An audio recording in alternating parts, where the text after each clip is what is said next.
shot when the camera's up. But this one you gon' have to duck. Tell me about your lifestyle, really. We've been on the road to the tank go empty. I'ma keep going to the Lord, come give me. If you wanted me to stop, then you can't come with me. Thinking you the best, silly. We about to put it in your chest, really. And I don't think you really want problems. Think you know the outcome when you come around, you thinking you getting me? Is you kidding me? Ripping everything that was again in the vicinity.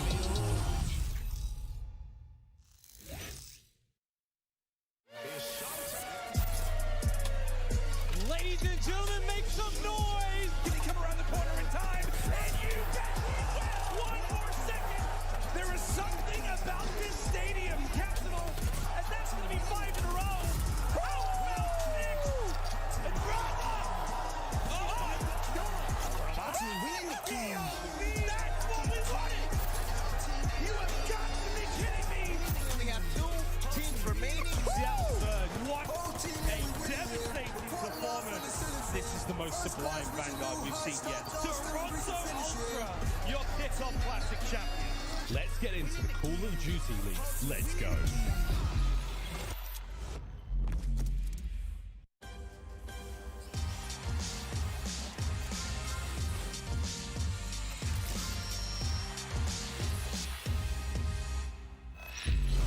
Hello and welcome to the CDL opening weekend, the long-awaited first look at the COD League. It's going to be amazing. We're going to have a lot of fun. We're live from snowy Columbus, Ohio. aLLeY, how's it going? Welcome to the city. I love it. Honestly, I love the snow. I love the cold. I know not many people feel that way, but man, do I miss Belly on the desk. Unfortunately, he is snowed in like a lot of us are. He'll be here later today, and he'll be on broadcast tomorrow. We're going to have a lot of fun. But it's not just us. We also have Miles and Chance. Bring the boys on in. Let's talk to them a little bit, and let's talk about a couple of matches we have going on today. What's going on, Miles? How you doing, buddy?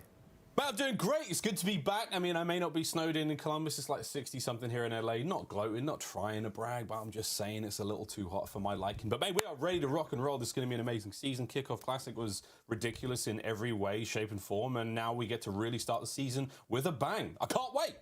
Absolutely. Now let's check out the schedule and see what we have in store for you guys. Also, Chance is here as well. We'll say hi to him here in a bit. But we have Florida Mutineers versus the London Royal Ravens to kick things off, followed up by the Los Angeles Guerrillas and the Boston Breach. We get to see the rookies, see if they can go hard once again. We have the Seattle Surge versus the New York Subliners, our rematch from the Kickoff Classic, where Seattle Surge was able to take it. We'll see if they can keep up that momentum going forward. That's sure to be a spicy one. But let's talk a little bit more about LAG versus Boston Breach. Now, Boston Breach, they had a great showing in their first match. Capsidal really set into that series at the midway point. Chance, talk to me a little bit about what you saw at Boston Breach. Like, they had some good looks, and they had enough, like, flashes of brilliance. Obviously, the Capsidal play would be, like, the highlight, but they certainly showed their potential. That being said, this is the most competitive league that we have ever had, so those flashes need to turn into consistency. Like, they need to have more and more dominant performances. I absolutely think that, like, getting that LAN experience under their belt is going to be massive for them long-term to hopefully translate that into the online gameplay, but it's moments like these that they are going to have to just force and just have so many more of, because as good as they looked in those brief moments, I mean, still took an L at the end of the day, right? You need to start getting some of these series wins. So they look good, but obviously have a long way to go. Yeah, you know, a lot of teams or a lot of coaches and players in the community, they had them ranked pretty high, like top 4, top 5. And, you know, it was a good series, but he struggled in the beginning. He really set in when it came to that map for aLLeY. Is he going to be the superstar on this team? The thing with Cap is that he does so well in hardpoint, and I wish that KD would translate across the board in S&D and control as well, because as you can see, his stats, although that A piece was incredibly impressive, his stats not so much. So it's definitely about consistency when it comes down to this team. I was thinking maybe it was just going to be with TJHaly and his consistency, but it looks like it might be all individual players' problem. Well, we'll get to see a little bit of Capsidal later to see if he can step it up and become a little bit more consistent, like aLLeY said. But talking about SMG stars, well, he's going up against a world champion one, and that's going to be Hooq. Now, Hooq is coming off of a couple seasons where he's gotten benched. It's been tough for him, but can they build the system around him, Miles? Talk to me about this guy. We've talked about this a little bit. I mean, it comes as like a hit and miss. Like sometimes like Hooq is absolutely outstanding. If you build a roster around him, I mean, looking at the teammates, Seam, Gunless, and Slasher, we've got world champions here as well. We've got seasoned vets. They know exactly what they're doing. Hooq's been going through what I can only describe as a tough couple of years. You know, he's had ups and downs. It's been like at times you think like, all right, the godlike Hook is back. And then after a while, like, yeah, he seems a little lost on the map. It's his season, man. He's got to turn this one around. He's got to find some way to, you know, get his reputation back to what it once was. Because Hook truly is one of the most gifted mechanical players we may have ever seen. People call him a generational talent, a phenom, rightfully so. I'll tell you what, playing against Hook is no fun. The guy, he has crazy movement. He's super cracked on the map. I'm excited to see if he can get back to superstardom this year. But we also have another match today that is a rematch from the Kickoff Classic. That's Seattle versus New York. Seattle was able to take that one. They lost that first map. Hydra made a big play towards the end, and then Seattle run away with the next 3 maps in that series. Chance, what did you make of this series? Because this was like the first time we saw we're like, Seattle is actually the real deal. Well, this is why I'm like super excited about the fact that we get the rematch, because what happened is like New York came into the Kickoff Classic, like, you know, Paco had to go back to France. They had like a 3-week break. So I don't think we got to see New York at full force. Yeah. And I don't know if that's Seattle at full force, but obviously they were fantastic. But a ton of teams are going to be playing catch up. Like I think Seattle right now, obviously top 4, they just got second if you want to give it to them. But can they hold all of these other top teams back and retain their spot? I mean, we just immediately get to find out whether or not they can replicate that same level of success, because you know for a fact New York is going to level up their game coming into stage 1. Oh, absolutely. I think we all know what they're capable of, especially, you know, with those veterans on that team. But some of the rookies that went off at the Kickoff Classic, aLLeY, Sib and Pred, will they continue that? Absolutely, especially on the side of Sib. He has always been a consistent player across the board for the past couple of years. He's been in the talks of being one of the best players, of being one of the up-and-coming rookies. And now that he's on the starting roster, he's not in that Atlanta FaZe hub spot. He plays incredibly like Cellium. To me, that's what I see in this player. And now having the likes of Pred running in front of him, who we saw at Kickoff Classic, once he fell into groove, he was slaying out on main stage for his debut. And I think everybody should be scared of this CL Surge roster. I don't think putting them in top placings is arguably a bad place to put them. I don't think like this is a consistency issue when it comes to this roster. I think they will consistently be pushing their ceiling and continue to get better. I agree. I mean, what we saw to them was fantastic. This game seems to fit their play styles very well. Sib got into it, like second series, he started to pop off, and what we saw to Pred was just unbelievable. But those are the rookies. Let's talk a little bit about the sophomores, okay? Hydra and Neptune is who they're going to be going up against, and you know, Neptune didn't have the best start to the Kickoff Classic, Chance. So do you think that he's the guy that needs to step up for this roster going forward? I think he is very much like sort of the odd man out on the team, the guy with the target on his back, because it is just an SMG dominant league. If your SMG duo fries, your team is going to have a great deal of success, and we have seen that there is an absurd level of competition this year. So we've seen enough flashes from Neptune. We know the skill cap is absolutely there. If he can start matching with this team, I mean, these guys absolutely have the potential to be what? I mean, a top 3 SMG duo we have in the league. So like the potential's there, but we do need to see it, because I think there's only a few moments from the New York squad. And again, they took 3 weeks off. That's obviously going to make things much more difficult. I want to see them leveled up coming into this week. Definitely going to be a nasty sub duo going forward. But let's check out a moment from the last event where Neptune was on the stage and the crowd had some choice words for him. Hey, nice. And with that being said, the crowd is going, they're wild today. All right. All right, Miles, what was going on in this clip, brother? You got to tell me what was happening. Look, Neptune's just trying to get through his post-match interview with GuyBlaze, trying to revel in the glory of the victory. But at the end of the day, when OpTic Texas comes out on the stage, the fans let you know. Like, they were so excited to see them come out. I mean, even if it was just them coming to do their settings pre-match, everyone went wild. No disrespect to Nep, it's just the way it is. You don't want to be sitting around on stage waiting for those players to get things going. It add like 3 hours to the broadcast, friends. We're happy to be here. I will say though about Neptune though, I think he has a very, very bright future. He's had a rocky start this season. He's just like Shotzzy for me last year. Mechanically gifted, surrounded by goats. He's going to level up fast and he's going to be dangerous by the end of the season. Mark my words. Absolutely. And for you crazy OpTic Texas fans out there, they will be playing at 4:30 p.m. tomorrow. So make sure you guys tune in all weekend. We're going to bring you some fantastic matches. But for now, we're going to go to a quick break. Check out the top 5 plays from the Kickoff Classic. And when we return, we'll be closer to that first match. That's what we wanted!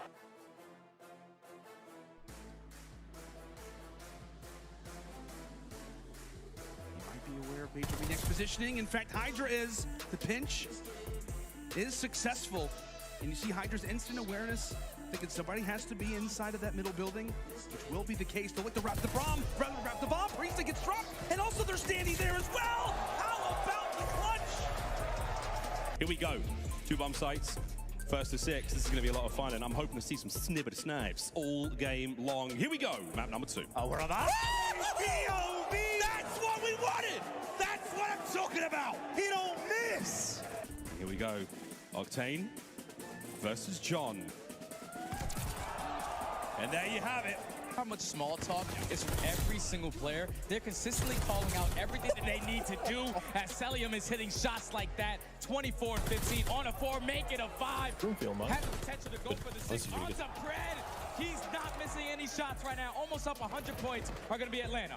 MC takes down accuracy. It's all up to Sib and Pred, the young guns. In round 11, can they go big?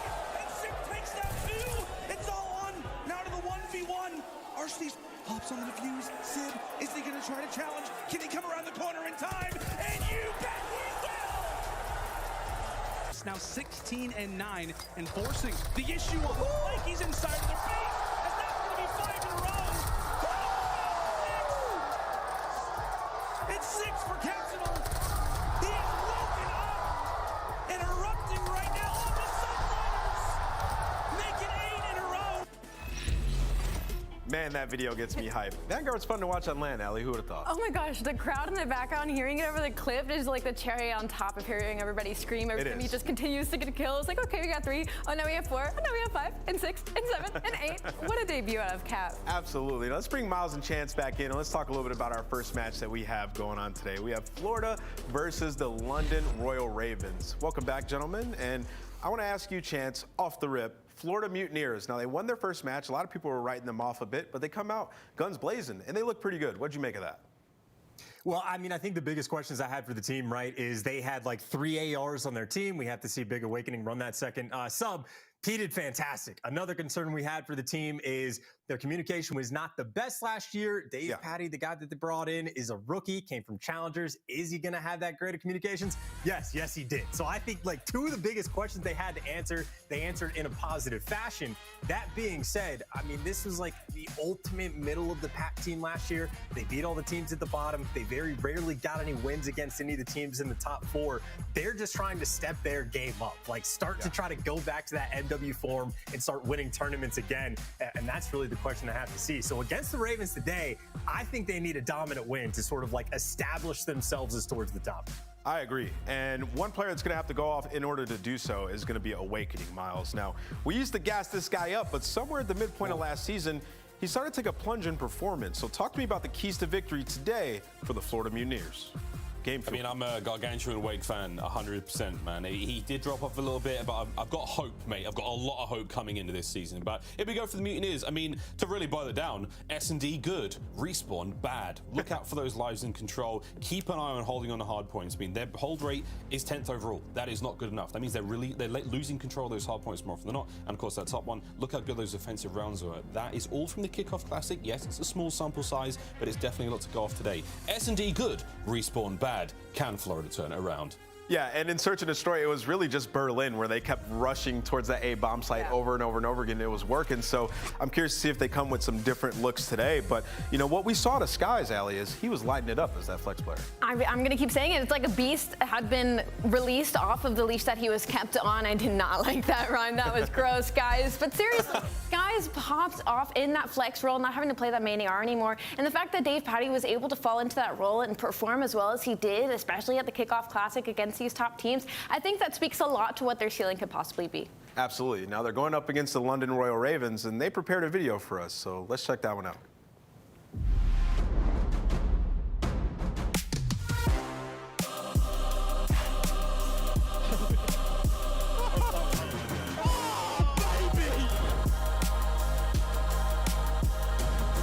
They got players in every single corner of the map right now, too. London is Afro.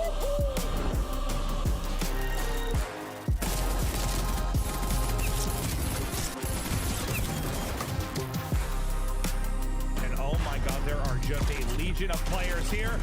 Peekaboo, I've been here the whole time.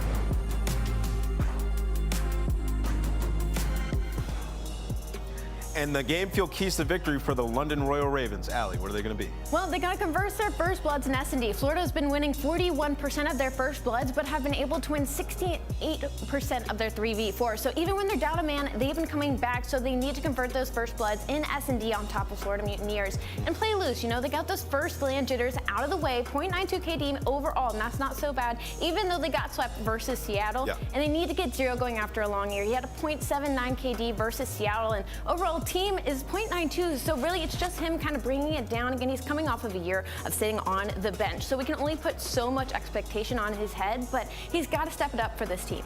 Chance, is Zero stepping up today?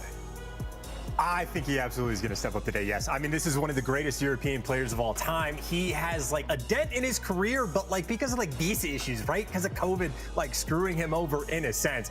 Yes, It was a tough first series, but against Seattle, who goes on to get second overall at the event, I don't think we're going to see Zero have a series like this. Potentially for the rest of the year, man. Again, one of the best European, if not the best European player of all time.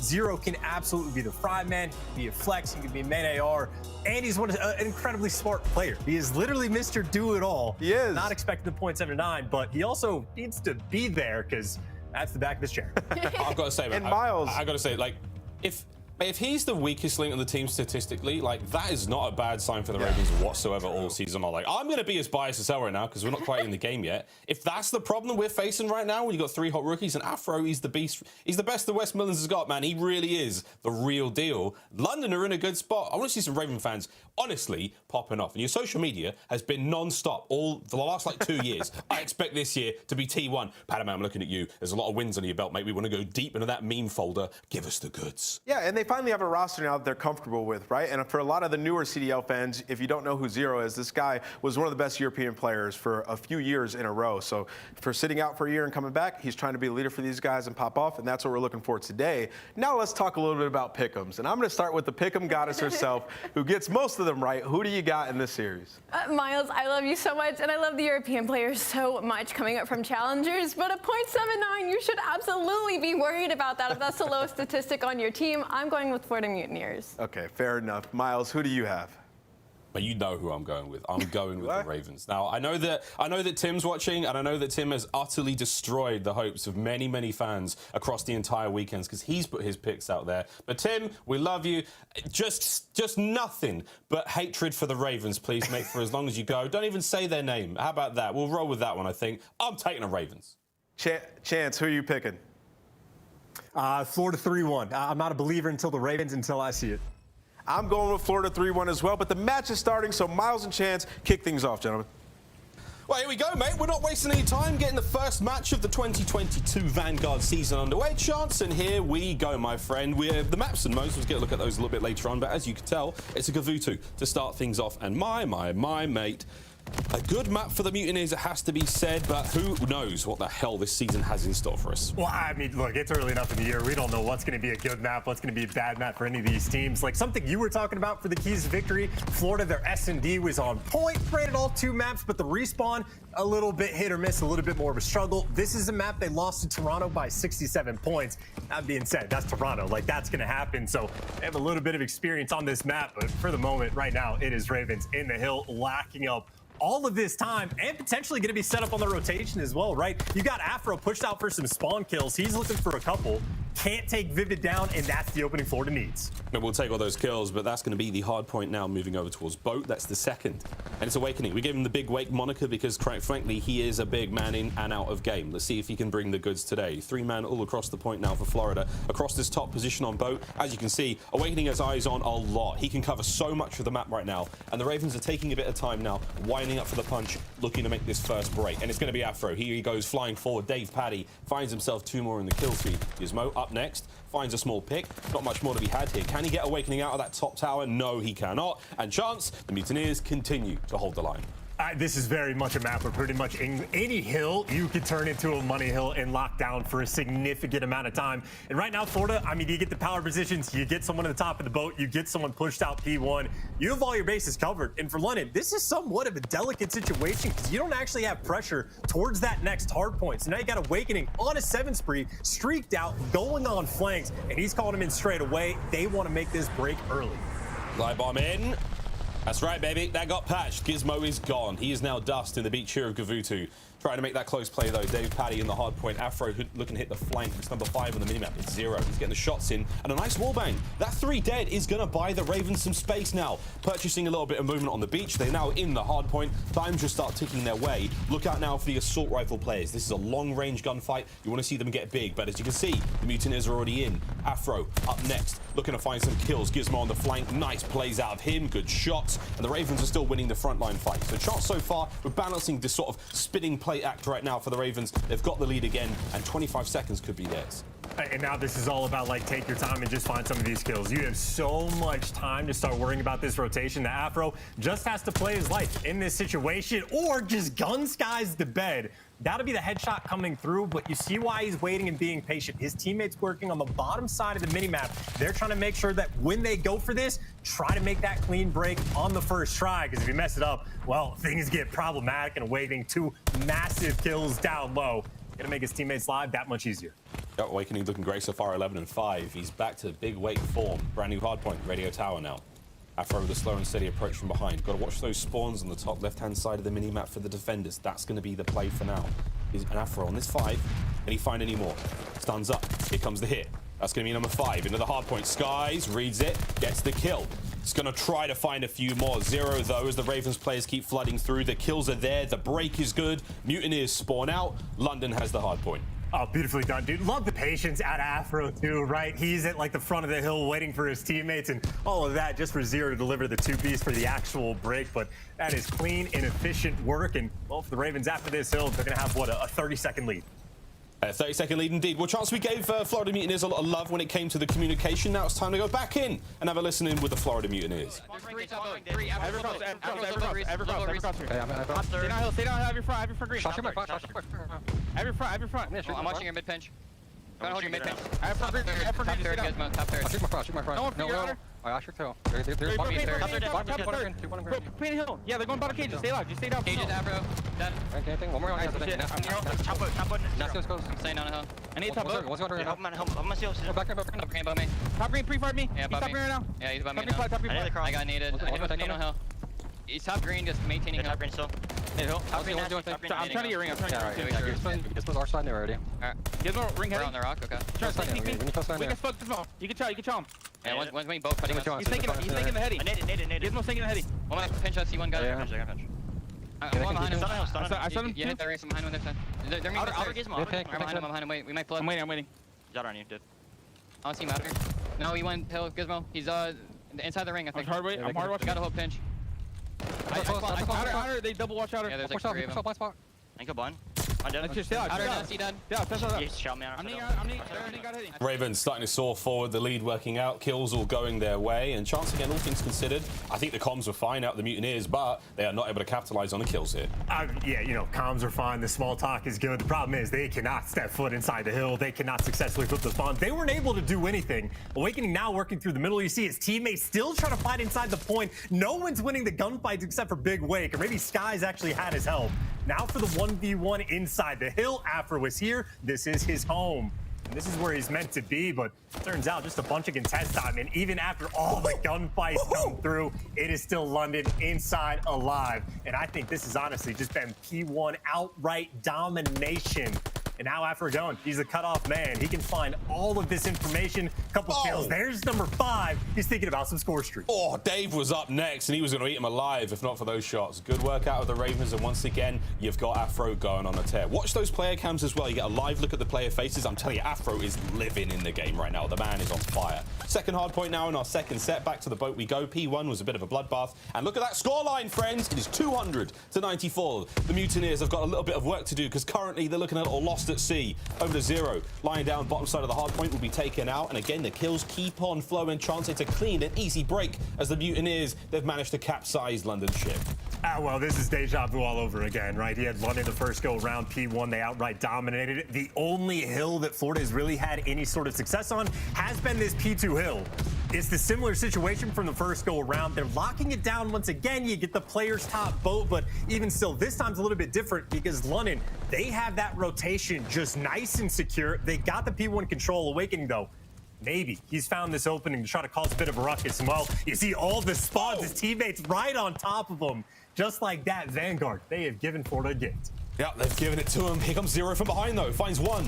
Tags into the second. Skies decent shots, but here comes the pinch from the Ravens. They are flooding forward. Gizmo will be the last man up. No problem. Now turns his eyes to the spawns. But that's going to be the Mutineers still low right. They're able to contest this point of the Ravens. They gambled on the other side of the map. Not this game, friends. They're spawning much closer than you think. Ravens defensive hold now looking a little difficult. 3-man in ring. They're trying to find the wallbang, but Dave Paddy, he does not have walls. We can confirm it. He cannot identify the corner Afro's in, and that play is keeping the Ravens in this one. Covering fire from Gizmo. It's 2 from him. The Ravens still soaring forward. Here comes Vivid. Pistol in hand. Not able to get the kill. 10 seconds now for the win. This could be it. Who's that? It was Awakening on point. Can't quite find the kills either. The Ravens are 5 seconds away from the victory. Here comes the last minute contest. Florida's got to go. You got to fly. Get on the point. Get involved. Not a chance. Not a hope in hell. The Ravens smash map 1. Smash indeed. That is an outright stomping of a Gavutu. They even got gifted some spawns. It did not make a single bit of difference. And I mean, that's a nice way to start stage 1 for the Ravens. Again, 0-3 in map count at the kickoff, but a dominant win there for map number 1. And I think Gizmo especially just had an absolute field day. 24-14, 2,500 damage. I mean, that's as good as it gets. And even Zero, well, minute and 45 in the hill. I mean, that's a nearly perfect game number 1 for Ravens. Best way they could kick off stage 1. Yeah, nice look at the stats there again. Big Wake, 16 untraded kills, non-traded kills. That's him basically playing the island role alone. But look at Ravens across the board. Teamwork was there, kills were on point. And again, everyone's like, oh, Zero's only going, 14-14. They're winning games by that measure. The stats certainly don't mean everything again. Trey Morris has been around the blocks a few times. He's got himself wins, MVP performances. All that matters, friends, is the W. And the Ravens walk over that first one here as we look across the highlights. And you know, what was the stat that I think we had for the keys to victory? Florida, they were like 10th overall in the kickoff of actually holding hard points. Yeah. Again, this is a map where you can lock down almost every single hill, pretty much all of them. Like even P1, Ravens had a feast, but Florida's inability to hold, it showed up here on this hill where Ravens break through and strip away 30 seconds. In those 30 seconds, I mean, that's a swing point of the game, maybe where Florida could actually build a lead, but instead they can't hold the hill. It got broken down. And even on the P5, just a few hills later, it was the exact same thing. Florida got there first. They utilized streaks to get that early time. Did not make a single bit of difference. They could not hold it to save their lives. They can just break on through and blow the game out of the water. That is just a clean and efficient first hard point from London. Yeah, not a bad look whatsoever. And again, we give AR players a lot of love on this map. Again, longer lines of sight, especially towards that beach side of the map. You know, when it comes to holding down boat, cut that one right down the center of the map. Those AR players are having a good time. Perfect example here, these clips from Gizmo. A lot of these kills are up close, but the space he's buying his teammates, that is exactly what you want to see out of an AR player here in Vanguard. And on a map like Gavutu, Case and Point, great start from the Ravens. But here we go, maps and modes, friends. This is the rest of the series. Desert Siege, S&D, second map here. Going to be fun looking at that one. Again, we saw a lot of snipes at the kickoff classic, or snippety snaps, as we will hopefully be seeing all season long. Gavutu control for map number 3, and of course that Tuscan Pavilion, should we need to get there. Berlin chance, quite frankly, I think for, of course, the Florida fans, you do want to go to Berlin S&D. They were not bad on the map site whatsoever. Pretty pumped to see how that one goes down. But hey, the first map of the 2022 season chance, it's in the books, and it's a Ravens win. The bias I will say, through, and I'm doing my best to not let it happen. No, that's fair enough. I was just going to say, I think one interesting thing is like BreakingPoint.gg, they'll put out power rankings that are like voted on by the coaches. And even after what I would call like a mildly successful kickoff event for Florida, they basically didn't change the spots. Like all the coaches saw the performance and you're like, no, that's fine. Florida, I think they were in 10th overall for the coaches ranking. So there still hasn't been high expectations. And again, that's a map number 1 where Ravens sort of turned their game around. And, you know, this could potentially be the best London team that we've seen from this organization. We know that the Challengers players are disgusting. We're expecting Zero to bounce back. Again, as good of a map 1 as you're going to see. Now we got to see them convert it in the search and destroy. We'll see if they can keep it going. I'm quite enjoying the you in a chair position, by the way. This sort of like mastermind vibe we've got going on. Yeah, I'll figure that one out. No, it's fine, mate. I'm really enjoying it. But we have some fun tweets, though, friends, because, of course, the Twitch sphere is always popping. And the Florida Mutineers and the Ravens have had a wonderful back and forth, a bit of a love-hate, and I think at times a true budding romance between the two social media managers. And for now, for the Mutineers, this one's a goodie. How many matches are London going to win this weekend? 0. I see what you've done there. And so far, for the Ravens, they're managing to turn that one around slowly but surely. One map down in this series, Mutineers expecting to see a bit of a comeback here when it comes to that search and destroy. But Chance, Desert Siege, talk to me about it, mate. We saw Snipes, the Kickoff Classic. Smokes won't be in play for the moment. I think they have been taken care of. But until that comes back into play, this is going to look real different, right? Yes and no. I think the smokes are certainly utilized like originally, especially over towards the B site, but it is very much the outer lanes of the map. I mean, almost like by requirement, you need a sniper from like either side, depending on what you want to do. But fairly balanced map, you can hit either site. You definitely have like a ton of post-plant positioning, like plays that you're allowed to make. So I'd say a fairly diverse amount of strats that you are going to see. And funnily enough, like again, we talked about how good Florida has been. Won 7 out of their 8 offensive rounds. They've been on point, but that's only on Berlin. We have not seen them on any of these other maps at all. So very curious as whether or not their domination in the game mode will actually continue, or if maybe Siege won't be the answer. And by the way, we've talked about Zero a bunch. I'm expecting him to be the sniper on the other side. He's been a sniper for many, many years, but Sky's up first.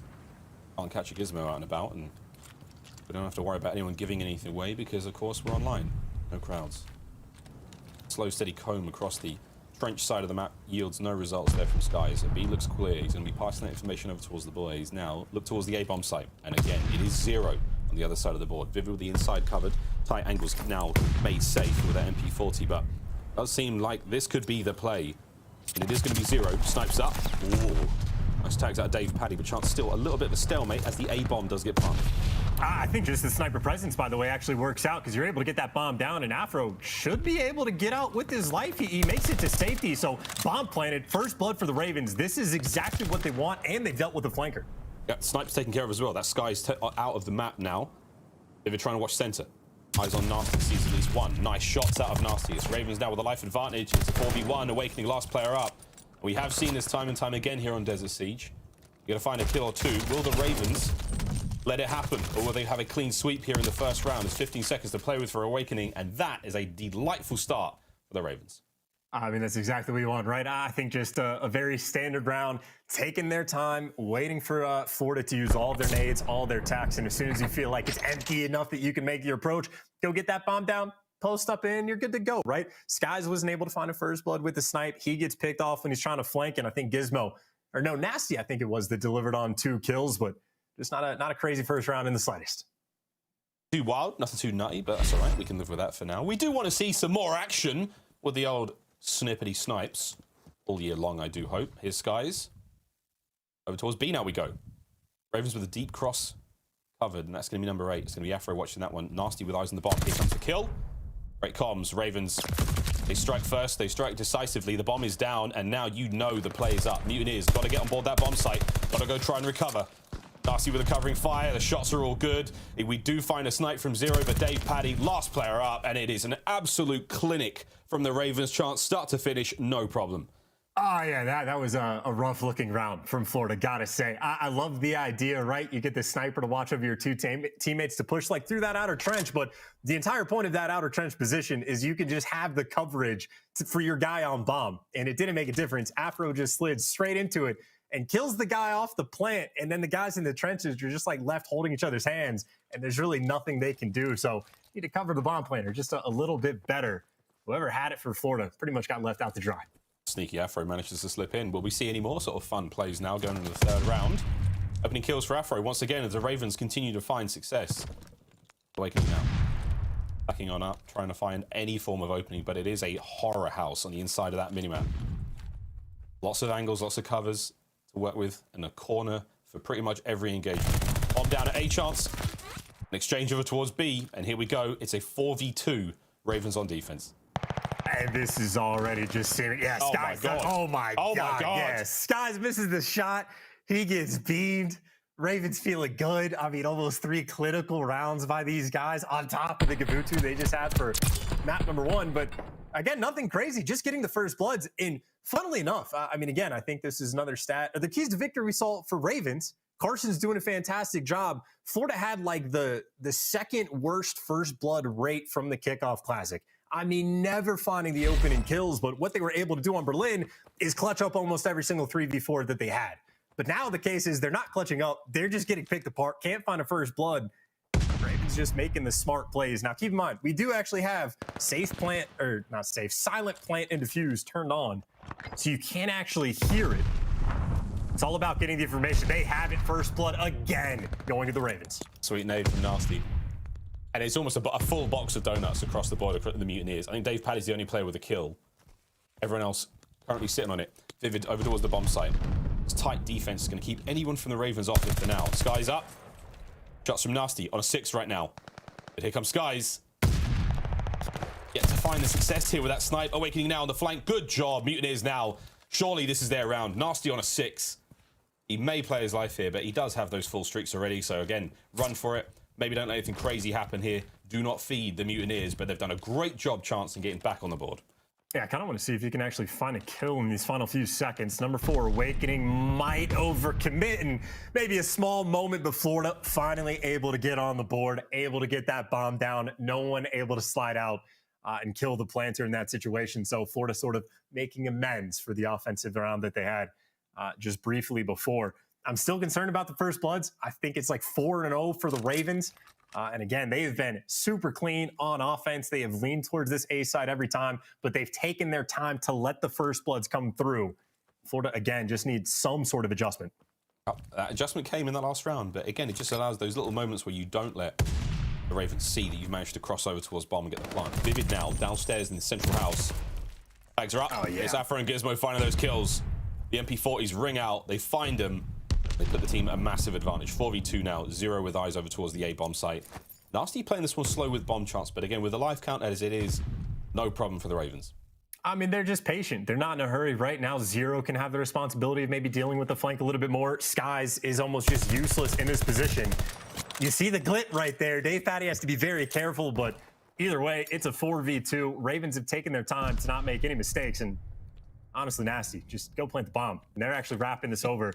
They are making as mistake-free as you possibly can to rotate around this map. And Florida may be a bit too late on this rotation, but still 4 versus 2. You get the bomb down at B, you're feeling great. And despite the scoreline, Ravens showing a huge amount of respect towards the Mutineers here, checking every corner possible. Sky's now on the approach. DavePaddy shot lands 1. The big tag from 0. That's the head of Sky's clean gone. DavePaddy 1v3, looking towards the bomb. Here comes DavePaddy forward, rips Nasty. 1v2. 0 still with that long line of sight over towards the bomb. In and out of cover, DavePaddy goes.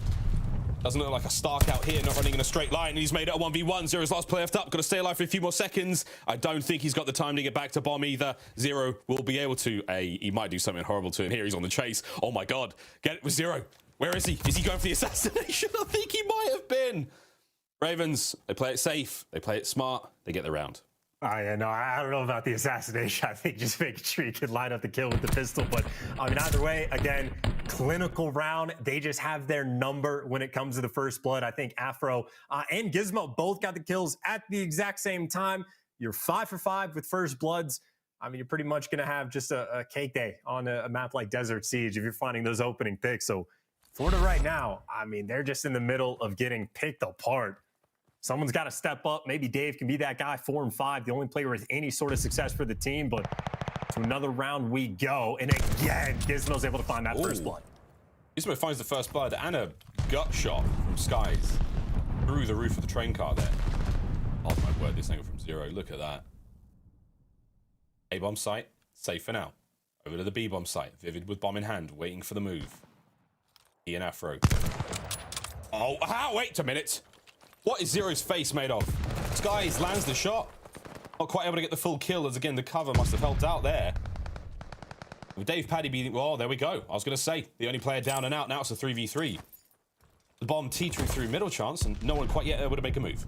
Afro, though, he's thinking about it. He's actually found this opening. It depends on where he peeks from. He catches Skies, drops the sniper, and now he's getting hunted down. But there's only 30 seconds left on the clock to actually get this bomb planted. Afro is just going to cause them to turn the attention. Vivid feels forced to make a play, and he can't make a good move. Ravens, again, picking them apart, getting the first bloods, making the plays when you need. And it certainly helps that 0, I don't know, maybe in his time off, put some adamantium in his skull, because I mean, I don't know. I was told Cyphers are OP. Apparently, headshots don't even take him down. That must have been a pixel or 2 of the train cart there, or that like iron girder that just stops it and allows that bullet penetration to save his life. But While we pick apart pixels here on Vanguard, the Ravens are certainly picking apart the Mutineers. 5-1 now. This is Matt Point to put them at 2-0. And Nasty's had one hell of a game, 7-1. Over to 0 once again. He's been looking very strong against Skies in the snipe-offs. B-bomb plant now for a fast one. Skies saw something, and the nade might help out. Awakening cut down on the flank. Here comes the pressure from the front. Afro's found another one. 2 players now left from the Mutineers. Skies on the approach forwards. Got to check the trenches, and it is trench warfare indeed. 0. The tags are in. Dave, Paddy, not a chance. The Ravens have stunned us all again. That is 2-0 in the series, and a truly clinical performance there on Desert Siege. I am very happy London woke up today and came prepared to play. I cannot say the same for Florida. I mean, I think that's literally 7 for 7 for First Bloods. None of them even seemed overly complicated. I think Florida had one round where they were even trading any kills out. But, I mean, again, a clinical map 1, an absolute clinical map number 2. And there you go for Gizmo, right? The First Bloods obviously are not correct on the data view, but he still had 7 non-traded kills out of 8, like almost across the board. Just no trades from Florida coming through in any sense of the word. And again, 6-1, you know, how much more dominant of a performance could you really ask for? Maybe young Thatcher could show it off. 250-119, Gavutu hardpoint goes to the Ravens. 6-1, Desert Siege goes to the Ravens. Now Gavutu Control. This is where things get a little wild and crazy again. Control's a game mode that was so heavily dominated by the guys from Seattle Surge when it came to the Kickoff Classic. Everyone else was playing catch-up. Have they managed to do that catching up? Plenty of homework hopefully being done in between Kickoff Classic and now at season start. And chance, lo and behold, the Ravens have managed to do a ton of that homework, proving to be a formidable force so far here in this matchup. And something I made a mistake early in the broadcast when we were doing like our picks and who we thought was going to win. Then I was like, Florida's definitely going to win. I forgot Tim picked Florida to win, which means obviously Ravens are going to dominate them. So like, how am I not just making the opposite reads? That's on me. My mistakes. I will learn for the next series. But yeah, this is Ravens again, at least compared to Florida, on another level. Yeah, well, indeed. We're going to take a very quick commercial break. During that break, if you're a Ravens fan, you may as well flood Tim's mention and give him a thanks so far because it's working. That's all we know. Let's do a very quick commercial break. When we come back, map number 3.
The Call of Duty League is brought to you by Game Fuel. Victory in a can.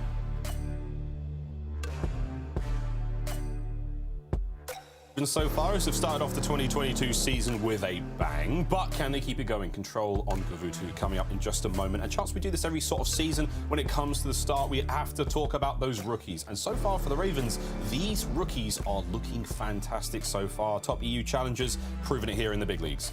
And I think bringing up the EU challenges is like the perfect segue, because like Nasty and Gizmo, they've been playing on Team Vortex for however many of these like past 2 years, and they've basically dominated EU challengers, right? We have guys like Insight. When he was talking about Toronto and going to Europe and scrimming these guys, where they're like top 6, he said some of these teams would be in the league. So I think they have the pressure of EU challengers on their back just to justify all the trash talk that they've had and being like, yes, we're this good. We need more of the European guys in the league. And even when they like flew over to America just to run the challenger scene in Modern Warfare, they only sent like one new team, but they were winning the North American tournaments as well. So like EU, at least as far as challengers go, might actually be greater than NA. I mean, granted, NA still is like a greater talent pool overall, but these guys have been disgusting. Nasty and Gizmo have been lighting up for the past 2 years on top of guys like Vortex. And if they could come into the Pro League and fry, then maybe all that chatter was correct. Well, we'll find out if they can continue the frying, because so far, so good. Ravens now 1 map away from walking away with 3-0, which honestly ruins my pick'ems. I had this as the 3-1. But let's see what happens for the Florida Mutineers now. Kuavo control. They will be on offense first. So it is first to kill 30 players or first to capture 2 zones, adding a minute if you do manage to capture that zone. So there we go. Off the rip. Nice kills going the way of the Mutineers. Chance. They managed to get themselves onto A, stop the clock, keep finding those kills. And look, if we learned anything about Kuavo from the Kickoff Classic, it is genuinely in control. Difficult to capture either point, let alone getting 2 of them. So you need to make sure you're winning the defensive rounds. And for both teams, whether on offense or defense, you are looking for dominance, you're looking for kills. Because if you go to that round 5, you need to make sure that you have defense as well. But as it stands now, so far so good for both teams. But obviously London being on defense, a little bit of map control, they're in a much better spot. Yeah, this is looking great so far. Starting to flood on through. Defender's now on point, trying to overwhelm the ship. Vivid cut down. You've got Awakening up next. Here he comes. Moving footstep after footstep inside that zone. Shots are on. Gonna find a couple more here. Waiting for the teammates to push on up. Watch out for Afro on the flank though. He's already dealing some damage. He's found those kills. Skies is now going to pick up the pieces. And Ravens, it's a clean sweep. They cut them all down. That's a lot of kills. It's 15 in the life count. It's 10 seconds on the game clock. Mutineers have got to go. But it's your boy Nasty on a 4 spree. Cut down finally, but he bought enough time. Here comes the last minute contest. There's the kill. You've got to get on point. 0.8 seconds. And it's only 1 member of the Mutineers on it. Skies has got to stay alive on his own. Gizmo kills him, ends the round. And that is tough as well, because it's not even like the life count was too close. Like, they were keeping it close early on, but at a certain point, you end up in the blender. I think that was about a +7 in the kill category for the Ravens. So they're on point. Maybe they don't get any actual kill streaks coming through just yet because a couple players got shut down. But either way, wheeling and dealing on offense, they have not lost a single step from the past 2 maps. And again, at this point, it feels like it's almost the expectation that the Ravens have the edge. The question for me, though, can they actually find a way to win an offensive round? You need a strong offensive break. Honestly, probably need a nade kill or 2 as well. We heard the nades get cooked. They're out and about now. Ravens have already managed to get themselves onto A. That first blood from Zero is going to help out as the trades now come through. But again, the priority here, capture that A zone. 3 segments on it. Getting players on the point will get that far. More players on point equals a faster capture. So far, it's all relatively quiet. Sky is trying to push those players in spawn. In a spot like this, he can find a lot of kills. Chance he can buy his team some time, but he doesn't manage to get anything, and the Ravens are still capturing A. That's Afro again, by the way. Just a fantastic example of him being patient and making sure he can work with his team. He had a moment like that in the hard point as well, but just credit where credit is due. But Nasty, he has converted this into a 10-3 start. He's been on point, and this is how you capture it. You cannot really afford to actually stack it. You still need to get the power positions. You need someone push past the Nasty, trying to be that guy. Eventually he gets caught, but that is 2 ticks of regression through. Zero wins the one-on-one inside and does get traded out, but London, they still have a ton of pressure on the point. Yeah, pressure's still good. It's going to be Afro once again. They get off point for a moment. 2 segments are A gone. There's only 1 remaining. Here comes the hits from DavePaddy. Shots are in from, once again, the spawns of London, starting to wear a little thin, but they have a 2-life lead for now. Back over towards the boat. The battle's still raging there. As DavePaddy brought down, opens up the field now. You can see those reinforcements from the Ravens making their way into the point, and it's Vivid up next. V0 cuts them to pieces. Onto the point we go now for the Ravens. It could be a 2-man stack, but it's going to take a little bit of time to capture this one. They get an extra minute if they do manage to finish the capture. 0 can't win the fight, but A's gone. Well, that is step number 1 and step number 2. And keep in mind, if you're up in the kills column on offense, you're having a blast. And they're going to keep that kill life lead. +5 advantage, minute and 20 seconds to work with. And they even have someone that's snuck through. Gizmo is behind enemy lines. But frankly, he's going to have to take down at least 2 with them to open things up for his teammates, because everyone else from London, they are stuck in their spawn. This is Vivid, the front man. What the Mutineers can't get anything done. Nasty just brought him down. An easy kill indeed. Gizmo's still on the flank, so trying to relay that information. 1 minute now left to work with.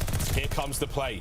Gizmo gets it started with a big kill. Now, Nasty from the front. Here comes the pinch. Ravens, they're flying across Kuavo with such ease. Kills all over the place. Vivid last up. He's going to get 1 with him. But here comes the push right onto the B zone. You're going to stop the clock in a moment, and you have a great looking setup right now for the Ravens. You just have to stay alive, and it's Big Wake with the 2 kills. That nade gets the player off point, keeps the clock flowing. Less than 40 now to work with.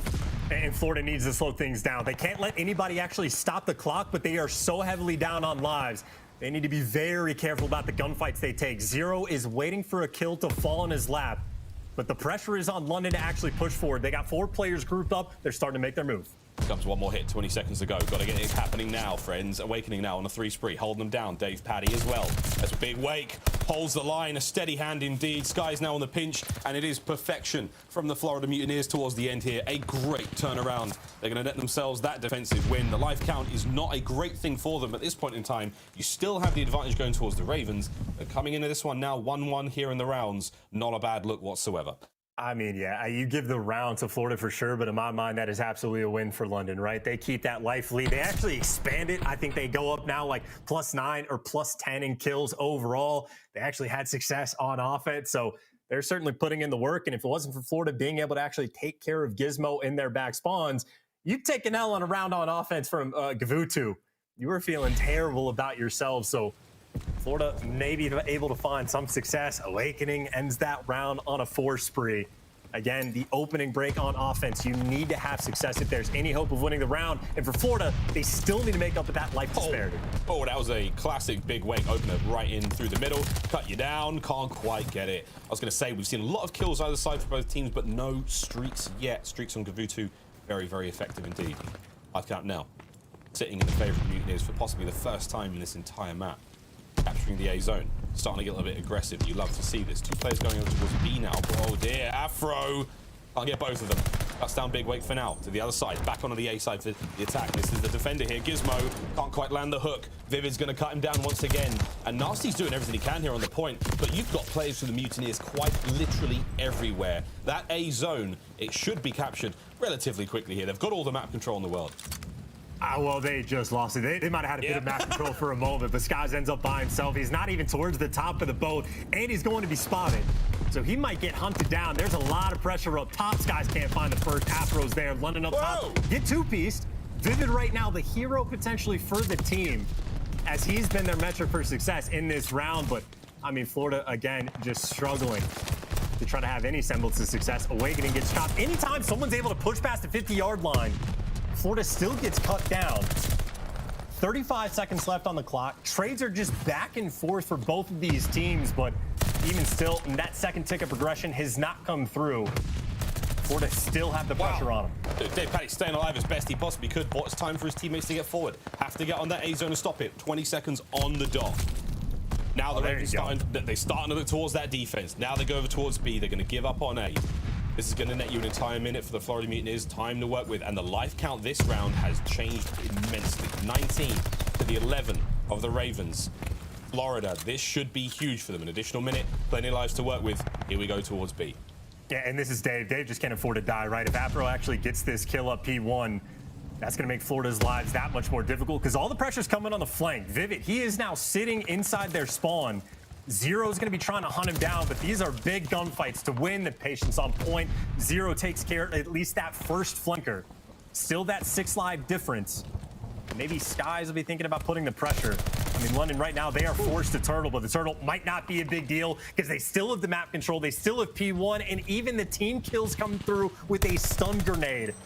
Florida, it is still so difficult to win these rounds. They're a snapping turtle right now, chances. They snap their way forward as gizMo finds the beatdown finally in exactly the same position we saw him last.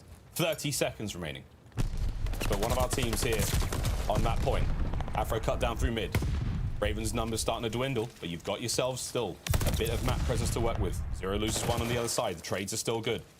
Nasty on the inside of the middle. If he wins this fight, that's going to be huge for his team. Again, buying the time with Skies. The rest of the Mutineers now making their way through mid. Here we go, 10 seconds. If you kill Zero, you got to get gizMo next and get on the point and try to stop it. 5 seconds now remaining, and it looks like Big Wait last up. They're going to try to play for the kills, and the Ravens, they're being well fed. Life count changed hands again that round, and this is it. Match point Ravens. Again, though, similar to what we saw the round before, not the worst round from Florida. You have a round on offense. You don't go down massively on lives, and I think they were up by 1 towards the end. So overall, they still have their work cut out for them. Florida, they need to have a dominant round on defense. They need to go up like, what, +8, +9 in the kills column to try to draw defense for that round 5. But either way, not a terrible swing of momentum. Awakening is starting to wake up just a little bit. He's got 20 kills to his name, so Florida, the gun's starting to heat up just a little bit, but again, in this round, they need dominance, and I think Afro, he just found the opening for a free first kill. Oh, he's in. There's the first. A wonderful opener. Stun grenade's going to slow him down, but certainly not going to kill him. Still holding that line, trying to bring the time now for his teammates to get up map. Afro continues the spree. It was 3 before being brought down, and again, straight away now from Zero. Oh, he got on a beat for a second there. Different look now out of the Ravens in what could be the last round of the map.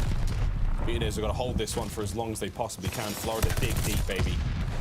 gizMo from top boat, finding those kills again. Time and time again, chance. We're finding those Raven kills, but you haven't really got anywhere on the zone progression right now, and we've got just about 40 seconds to play with. Mutineers are doing a good job. And keep in mind, kill streaks actually kill now. We didn't have it in kickoff, but now gizMo, he's going to be able to rack them up. He's got both at his disposal. And again, London are very much in the situation where as long as they have a decent job in the slaying category and don't get massively outslayed, they're good to go. So gizMo, you do not need to leave. You can stay up there for as long as you want, or maybe he wants to be the objective player as well. You see his teammates, they got a body out in B. They got 2 players pushed up to P5. They have all the map control in the world. They capturing both points at the same time for a moment there. Life count is getting out of control. 24-17 now. Bear in mind, you still have full streaks to work with for gizMo. A's about to be captured at 36 seconds remaining. We have to see a decisive hit from the Mutineers. Try not to let any of their players drop out, and that's going to be a big problem. Dave Paddy brought down. A's going to be captured now, and here we go. The approach onto B. gizMo, full streaks. Surely, a glide bomb to start the party with a bang. And it could well be what we see. We're waiting for it. He's teasing us. He's truly teasing us as the approach to B continues, Chance. And he's got through as well. Right now, Florida, they have no idea that there's an extra man behind enemy lines. So again, this is a situation where if he just gets 1 or 2 kills, that is just the opening for his team. But Florida actually do have a ton of map pressure. On the flip side, Vivid is all the way pushed up on the beach side spawn. They're dealing with the pressure up towards P1, and they're able to get both of those kills. So the next players from London, they're just in the back, and now we're just in a spot where spawns are going to get real weird. Yep, weird indeed. gizMo's still alive. He's still being a distraction. Guy's up next. Good shots, not enough to get it done. Ravens now coming through the dock side of the map, looking to reinforce gizMo. He's been here a long time. It's saving Private gizMo. That's the operation right now for the Ravens. Forget B for the time being. gizMo flies forward. He drops on the beach. Now to 0, 6, almost to make it a 7. He's got himself a strafe run as well. So you've got streaks for days right now for the Ravens. 10 lives for the Mutineers. 17 for London. 30 seconds on the clock. That's another kill their way. There you got number 5. You got 0 in the back. He just picked up a glide bomb and a couple more kills. Dave, he needs to fly to find this kill to take care of 0. And he's able to at least get him, but the glide bomb getting called in. You got pressure on the point. 2 bodies in the hill for the Ravens. And more importantly, it is a 9-life lead. They're running out of time, but at least it's frozen. 23 on the clock. Ravens, they might be able to get this done. Afro staying alive in the zone. Alone right now. 0 now calling in the strafing run right behind them. It's going to hit the spawners there of the members of the Mutineers as they come on out. Shots from 0. Tags up from Nasty. It's all down to Awakening. Can he get up off the point? He cannot. It is a 3-0 to start the season for the Ravens. And in what an emphatic fashion as well. I don't want to say it, Tim Meyer custom. I mean, there is no might about it. That is as cursed as you could possibly get. Losing rounds of GVOOTU when you're on defense. But I gotta say, I mean, that is how you win on offense. That is get inside their spawn, L trigger, and just post up and play for kills and just slow the game down as much as you can. It is a battle for positioning, and you just never want to let it go. But either way, that is 4 players for Ravens all the way across the board going positive. The damage on point as well. Ravens, that is the best possible start to stage 1 they could have had. Well, welcome back, guys. First of all, fantastic cast, Miles and Chance. That was an epic series. And aLLeY, you were not expecting London to come out and look like that. Miles was, but you certainly weren't. I'm mind blown. I mean, the fact that London came out so hot. I mean, a 3-0 to start off the season on the official boards. And the fact that I saw every single player step up their game from what we initially saw from them, it was a complete turnaround. My pick'ems are destroyed. I had Florida 3-0, and it's like completely flopped. It was London 3-0ing Florida. Yeah, it's kind of scary for the Florida fans because it seems like it's starting off sort of how their last season was. If you remember last season, they won their first big series at kickoff, and then after that, they sort of fell off a little bit. Miles, talk to me about the London boys, my friend. Like, how are you feeling after seeing them catch the first W? It was exciting. It was really good to watch. You know, again, all the concerns that I think Ravens fans have had. I mean, this is an exciting team. There's a lot of young talent here, and you've got a good leader in the form of Zero. And I mean, that just, it paid off in a great, great way for them. That's a nice start indeed. I mean, I want to give a lot of props to Gizmo as well. I mean, we saw him, especially on that GVOOTU control.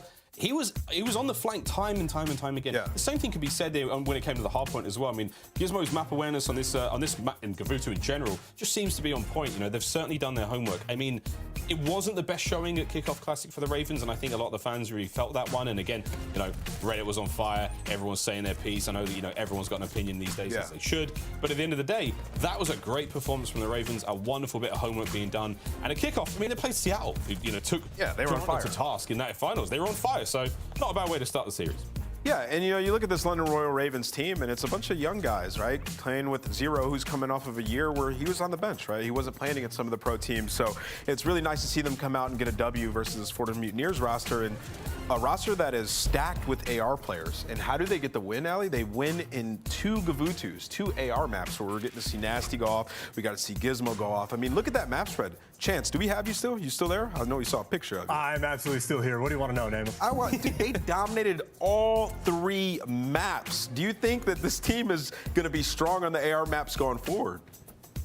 I mean, it's kind of hard to say no. I mean, again, like them versus Florida, I think in a lot of people's power rankings, they were still towards the bottom, so we don't know exactly how London will match up against the top teams, but that is pretty much a mistake-free series, right? That is a couple money hills on GVOOTU that they're able to get the breaks. They're winning offensive rounds. I think they were 7 for 7 in first bloods on Desert Siege, so that is as perfect of a series as you could possibly ask London to be able to put together, so incredibly successful in that regard.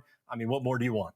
Yeah, I mean, and then to talk about Florida a little bit, obviously that was a bit of a struggle of a series. For Awakening on that first map, I mean, he was playing pretty good, but that's sort of the story with this team is Awakening sometimes he pops off, but they don't get the win. What did you see out of Florida that you think they need to improve on going forward, aLLeY? It just felt like they weren't waiting for each other. It felt like we'd see 1 or 2 players about to make a big play, and he wouldn't play his life well enough, and he would just get picked off, and it would amount to nothing. And I saw a lot of that in the control. And just like the stat from our Game Fuel Keys to Victory in the beginning, where it said that Florida needed to work on holding their hills. Once they have it, they had a 61% where they would always get broken out of. We really saw that in the hardpoint when it came to London. They just busted straight through, and Florida never really had a good hold on any of the hills. Yeah.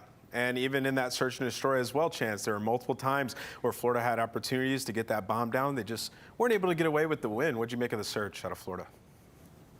I mean, it's honestly tough to tell how much of that was like London being dominant versus Florida dropping the ball. Like, especially the first round we saw from Florida when they were on offense.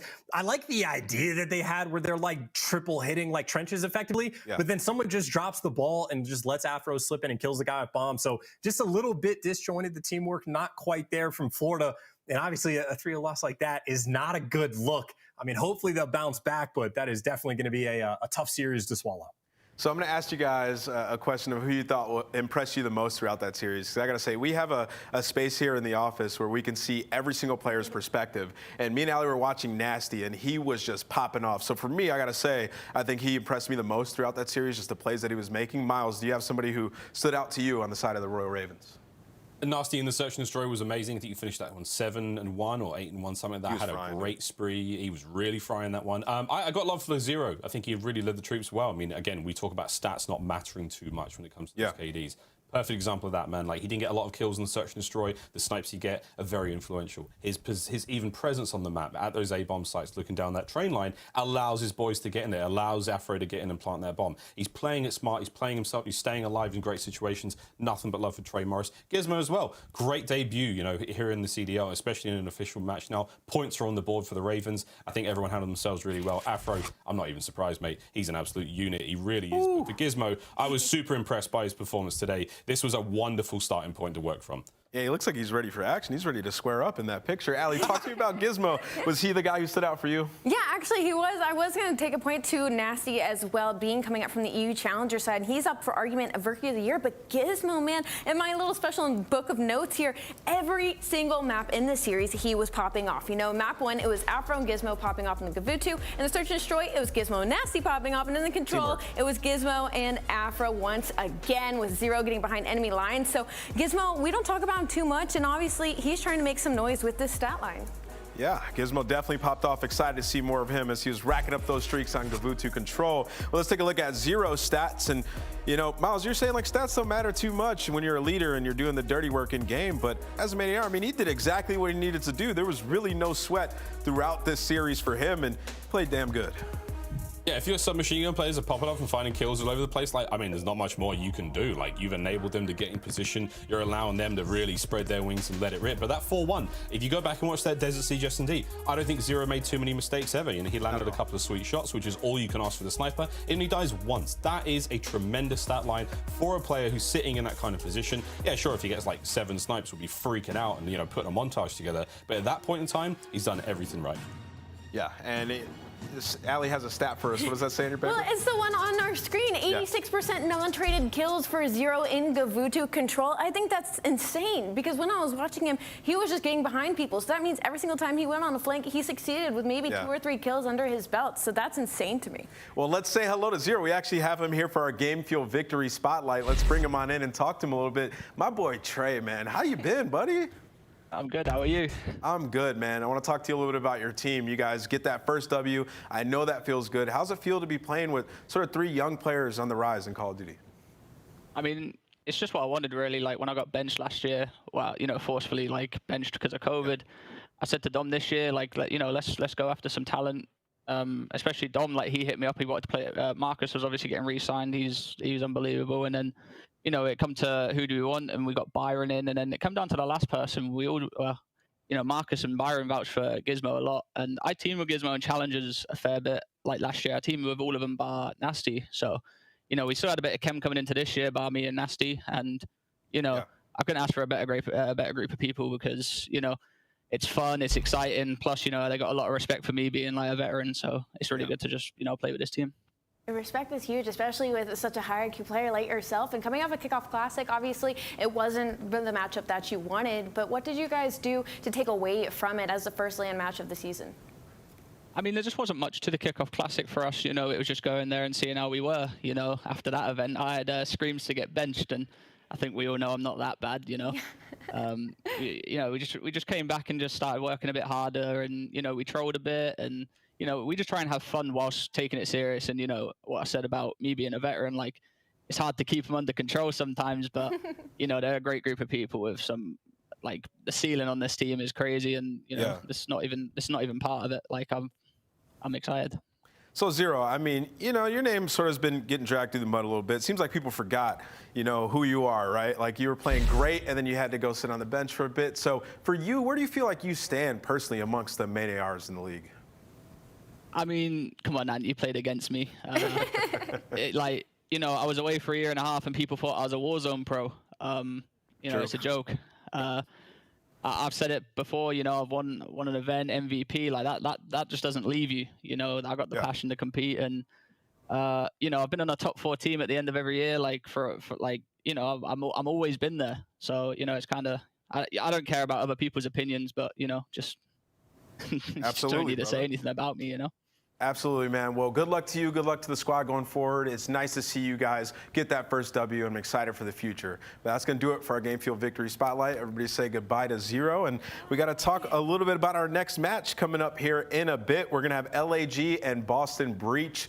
We get to see the Boston boys go at it once again. Are you excited to watch the rookies go in? I'm so excited. Boston Breach is probably one of the most hyped up teams thus far in our league. So to finally see them in their new official match as we head into kickoff, excuse me, not kickoff, so we head into our HQ in our first weekend here, Boston's definitely a team to look out for. Yeah, I'm super excited. I want to see if TJ and Methodz can sort of step up and go off here as well, because we talk a lot about Capsidal and how he needs to be the superstar on this roster, but it's really TJ and Methodz as well. Like, Methodz has to be that great main AR who's popping off, but TJ, the guy who's prone to the bad game, he's one that we're expecting to be consistent finally for a squad where he's got to be a leader and teach these guys. So for TJ, what are you expecting going into the series? Consistency, but I don't even want to look just at TJ anymore when it comes to consistency. I think it comes to this entire roster. We saw Cap, he had that crazy 8-piece at Kickoff Classic, but he started out really slow in the series. TJ, we kind of are known to see a little bit of inconsistency with him, and just from scrims overall, watching this team, it seems it's a thing that goes across every single player. So I'm wondering if maybe it's just a team chem issue or if they're still just kind of finding pace with each other. But I definitely think it's going to be consistency issue. Yeah, it's going to take some time. And I don't really want to jump the gun and rate them a little bit too high yet, because from scrims alone, people had them top 4, top 5. I think we need to see a little bit more. But for Los Angeles Guerrillas, they didn't have a great showing at the Kickoff Classic. And this is a team I personally thought was going to be top 6 all year long. What did you attribute most of that to? Because you're somebody who doesn't really fancy the Los Angeles Guerrillas. Why is that? My brain is sitting here like, no, no, no. Again, it's nothing against the players. I think every single player is so individually talented. I just think together, this team doesn't make sense to me. Okay, Asim and Kyler, I have yet to see them find their chemistry as a sub duo. And I just don't know if they'd be able to match up against the likes of aBeZy and Simp, you know? And that's kind of the FaZe meta that we're heading into here into this season. And with a full veteran roster, with all these challenger players coming up, I still see them hanging. Well, wonderful. We'll see if LAG can prove aLLeY wrong. But for now, we're going to go to a quick commercial break. When we come back, you can see that match, Los Angeles Guerrillas versus the Boston Breach. You get to see some world champions go up against some rookies. Let's have some fun. We'll see you guys on the other side.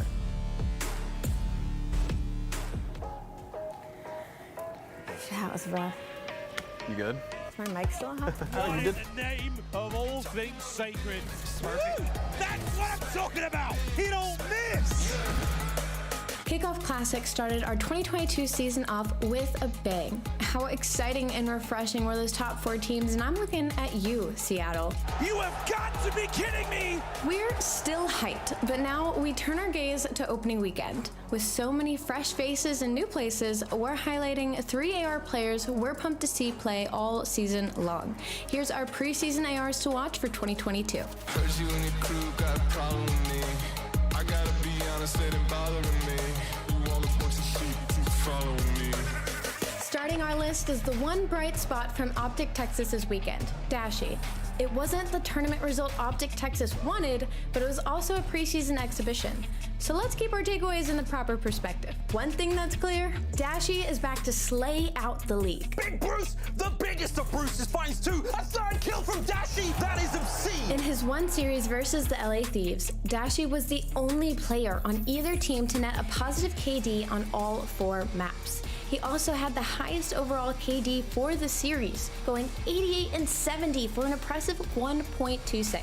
We know KD isn't everything, especially in this current title, but it should still instill hope for Greenwall fans seeing Bruce playing in top form as a main AR. We're excited to see the adjustments OpTic Texas makes for Major 1, and if Dashy can get his first chip in over 3 years. Little bit of magic from Dashy still flowing through the veins. Up next, after a fantastic land debut for the LA Thieves, we have to highlight the human turret, Octane.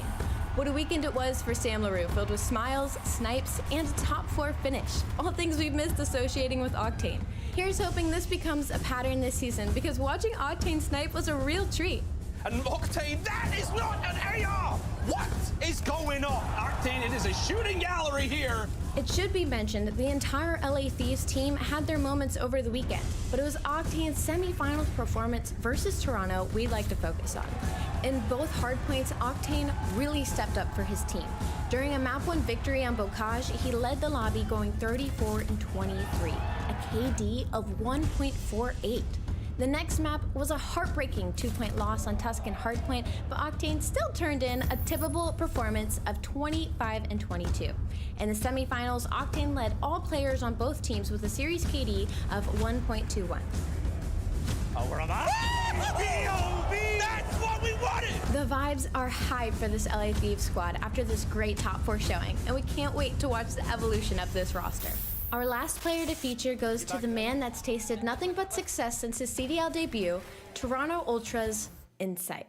The Ultra have formally announced their 2022 Revenge Tour and set the tone for the rest of the league, emerging as our Kickoff Classic champions. Before diving into Insight's weekend performance, let's take a look at his placing since coming into the CDL last year. Insight started his career with a major victory, then never finished below 3rd the rest of the way, capping his year by taking 2nd at Champs. Now, with Kickoff Classic, Insight starts his year off a winner again. Talk about a way to start your pro career, huh? Jumping back to the Kickoff Classic, the Ultra showed up all tournament long, but it was Insight that really shined in the finals versus Seattle. He was quiet the first 2 maps for Insight standards, but on maps 3 and 4, he took over. Insight on a 5. Insight's living inside the hill. Here, there's 1, there's 2. The flank again from Insight. On map 3, Tuscan Control, Insight led the way with a highly tippable 1.5 KD. He followed that up 1 map later on Berlin Hardpoint with a massive 2.44 KD, barely trailing his teammate Vance's insane 2.45. As you might have guessed, Insight led the way for finals overall KD, dominating with a 1.25. It's exciting and a bit scary to think Insight has achieved this level of play without having completed a full pro season yet. The question now is, who can stop the Toronto Ultra from not only being the kings of the North, but the kings of the whole league? Dashy, lightning strikes twice. That's going to be 9 in a row for Octane. Your Kickoff Classic champion. Got no competition.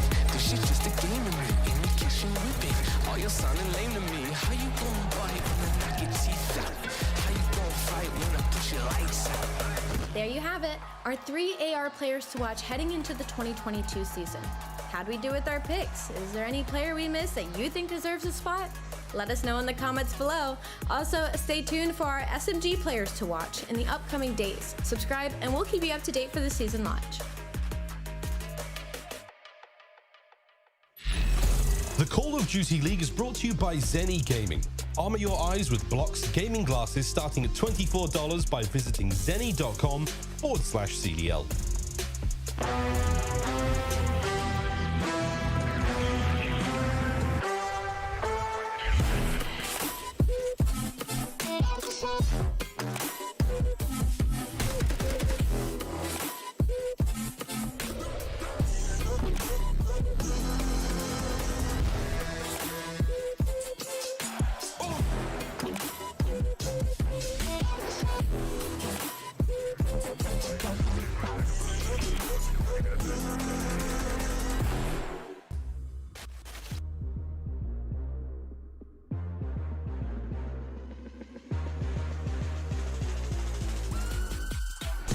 And he'll have some words for Crimsix.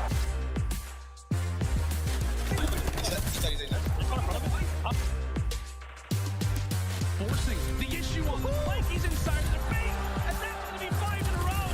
How about 6? On the fetch, There's 2, I'm just 3.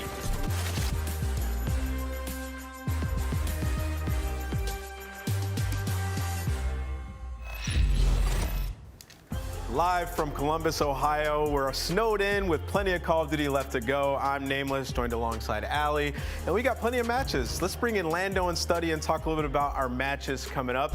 The boys are geared up, they're ready to go, and they're actually in the basement right now, if you couldn't tell. So welcome, boys. We are. We actually, you guys up there somewhere? Maybe if I start knocking on the ceiling, you guys can hear us. But hey, Jay, we're happy to be here. I'm literally snowed in as well. I couldn't leave, but of course I want to be here because of obvious reasons. We've got Call of Duty to cast. Absolutely. Yeah, I'm in New York, so snow is exactly what happens here. But I'm excited for the season to actually start. We saw an insane first matchup between the last 2 rosters. Ravens were able to walk away in a clean 3-0. And now we have a great matchup between 2 teams that took an early exit in the kickoff. This one's going to be a good one. Absolutely. We got LAG versus Boston. They both faced instant defeat at the kickoff. Boston looked pretty good. LAG not so much. Now, Jay, talking about Los Angeles Guerrillas a little bit, coming into the season, do you think they were overrated, underrated? Like, what do you think about this roster? I think it was overrated because you have a bunch of talented veteran kind of players, but like aLLeY said, it just doesn't gel well together with their teamwork, as we saw at kickoff. Like their SMGs, they look like they've never played Call of Duty before, and that's hard to say when you talk about players like aBeZy and Hook. These guys are world champions in Hook, and in aBeZy, he was doing a lot of the success stories for NYSL last year, but just based off the kickoff, they're both sitting at bottom of the list, and when it came to the players that got the KDs in hardpoint, they were like 45th and 47th. That's not good. That's just unacceptable with just the veteran roster that they have here. Yeah, so talk to me a little bit about the Mountain Dew Game Fuel keys to victory for LAG, aLLeY. So someone needs to get a trade. 22% of the teams that resulted in a trade. 12th overall in hardpoint versus Florida. Again, we have to go easy on them. It was just the kickoff classic in their first series we've seen of them on the main stage for the year, but seriously. And get the SMG duo going. His team has a .87, Hook has a .83. I don't think I would ever be saying that. One match. We have to keep that in mind. But versus Florida, who we saw just get smoked by London, who is in everybody's bottom floor of power rankings. So looking for LAG to come out hot. Yeah, absolutely. Lando, talk to me about aBeZy and Hook as an SMG duo. It's kind of an interesting one. I don't think we'd ever think we would have seen these two come together as a unit, but what did you make of them, or what do you think about them going forward? Yeah, I mean, to be honest with you, I really like the pairing of the two. I think when we talk about a player like aBeZy specifically, and what he was able to do last year with the New York Subliners, being a guy who wasn't originally on the team, and then I think it's fair to say it was kind of the glue to that roster throughout the entirety of the season. And then you have somebody like Hook, who, granted didn't have a great last season, going from Dallas to LA Thieves, and then obviously we know what ended up happening there. But I mean, the talent is undeniable. I think, like Jay said, and as aLLeY has brought up it as well, it's a matter of if you can get these four players, but specifically that SMG duo, to really level up or to perform the way that we know that they can. I mean, the ceiling for this team is unbelievable. It's just a matter of actually getting them to work, which will be the biggest talking point around the team. No, I totally agree. I think really it's like Hook, he's the superstar on the team, and you need him to be feeling comfortable on the map. I think, on top of the show, we talked about, do they build the system around him? And I'm more on the side of, yeah, you do. I think you build the system around him, let him go out and slay, and then aBeZy goes out there and does the dirty work. I mean, aBeZy's coming off of the best year of his entire career, right? So he's sort of a leader on these when they have issues and problems in the game, he can help them get through it. Yeah. So I'm excited for the future of that duo. And then talking about Boston a little bit, I think the AR battle here is really what we need to be looking out for, Jay. When we look at TJ, we look at Methodz running those ARs up against Slasher and Gunless. Talk to me about what you're expecting out of these two, because two guys that you would expect to not be able to go up against the likes of Gunless and Slasher, traditionally. Yeah, so Methodz and TJ, based off what we saw at the kickoff, it wasn't their strongest performance. And I feel like for this team to have success, they need to be consistent, especially TJ. Since he's going to be that player that's running that flex, running that third submachine gun, or the third AR, he needs to be the guy that's stepping up to a whole different level. He's no longer a young gun. Now he has to be teaching these young players how to step up and be that player for this team. And on the opposite side for Methodz, you just have to continue to be the leader for this roster. Yep, and now Jay, I'm gonna come right back at you, kid. Tell me what the game fuel keys to victory are for the Boston Breach. Yeah, so right off the rip, you have to value your life more in hardpoint. 62% of kills were non-traded. That's 12th overall. And they played 2 hardpoints versus NYSL. Someone's got to go out there and get a trade. And then they also have to rotate. They won 44% of their rotations versus NYSL. Just not really good. It's 10th overall. Hardpoint is the thing that needs to improve for this Boston team. Yeah. And then TJ, like we said, man, he needs to be the consistent X factor for this team. You can no longer be the young gun. You have to always be putting up at least a 1.1 to 1.2 to be able to slay with the best teams in the game. Absolutely, man. They have a great roster with some young guys. Nero as well. We haven't talked too much about him, but I don't think that'll be for too long. I think he's going to end up starting to pop off. Yeah. We'll be talking about him as well. And they also have fantastic coaching staff. You have Zed. You also have Denz over there. Both those guys have been competing for a long time. aLLeY, I know you showed some love to them at the Kickoff Classic. What do you think about the team overall? With the coaching staff, it's fantastic. Absolutely. And I mean, you look at these stats overall. Methodz was a .98. Capsidal was a .95, following and trailing closely is Nero. Actually, when we talked about Nero, it felt like he wasn't doing as much as we were expecting for him to do at Kickoff Classic, but stat-wise, he's still hanging out with the rest of his teammates. So heading into this, I'm looking at him to really elevate his gameplay, and he plays very methodical, right? He plays very slow, he gets behind enemy lines, and I think if he can match that pacing up with the likes of Cap, it could be a very scary duo. Yeah, team has a high ceiling. Excited for it. You can see TJ, he's getting some coffee and he's ready to get absolutely twisted and turn up for this match. And I talked with Methodz a little bit after their first showing, and he was like, we didn't expect to win. Like, we came here just hoping to get some reps in, make these guys comfortable on land, and when the season begins, we'll be prepared. So they've been putting in a ton of work, and I think they will come out and show us something today. But you know what time it is, Lando? We have the two best pick'ems here. We have aLLeY and Lando. They're the best at picking the wins. So CDL pick'em time. Lando, who are you taking in this series, brother?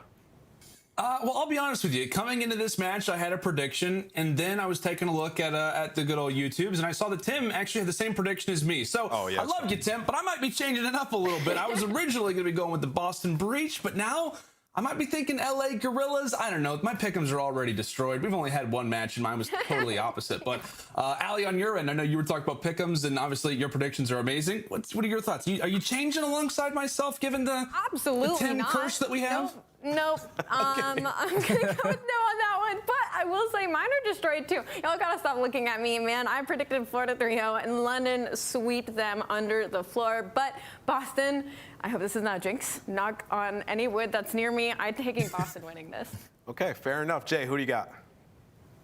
I think I'm actually going to go opposite of both of them. I think I'm going to take LAG 3-1 in this series. Really? I feel like what we saw out of Asym and what we saw out of Hook at the Kickoff Classic is not the players that they are, not the team that they want to be, and I feel like they're going to improve here today in their hardpoint game drastically to take the series 3-1. Yep, I'm going to go ahead and pick the Boston Breach. I think they're going to take this one 3-2. What would Miles say? It's going to be a humdinger, and we're going to go all the way to the very end, and it's going to be around 11. I think we have the maps and modes. If we can, let's pull those ones up and see what we're working with throughout this series. All right, never mind. Producer saying we're getting right into it. So Lando and Study, take it away, have some fun, and kill it. Thank you so much, my friends. Yes, indeed, Jay, we know this map quite well. The viewers, if you played public matches in any form, you know this map quite well also. It is time for Bocage, whatever you want to call it. LA Guerrillas versus Boston Breach. And Jay, you actually got to watch both of these teams play this at kickoff.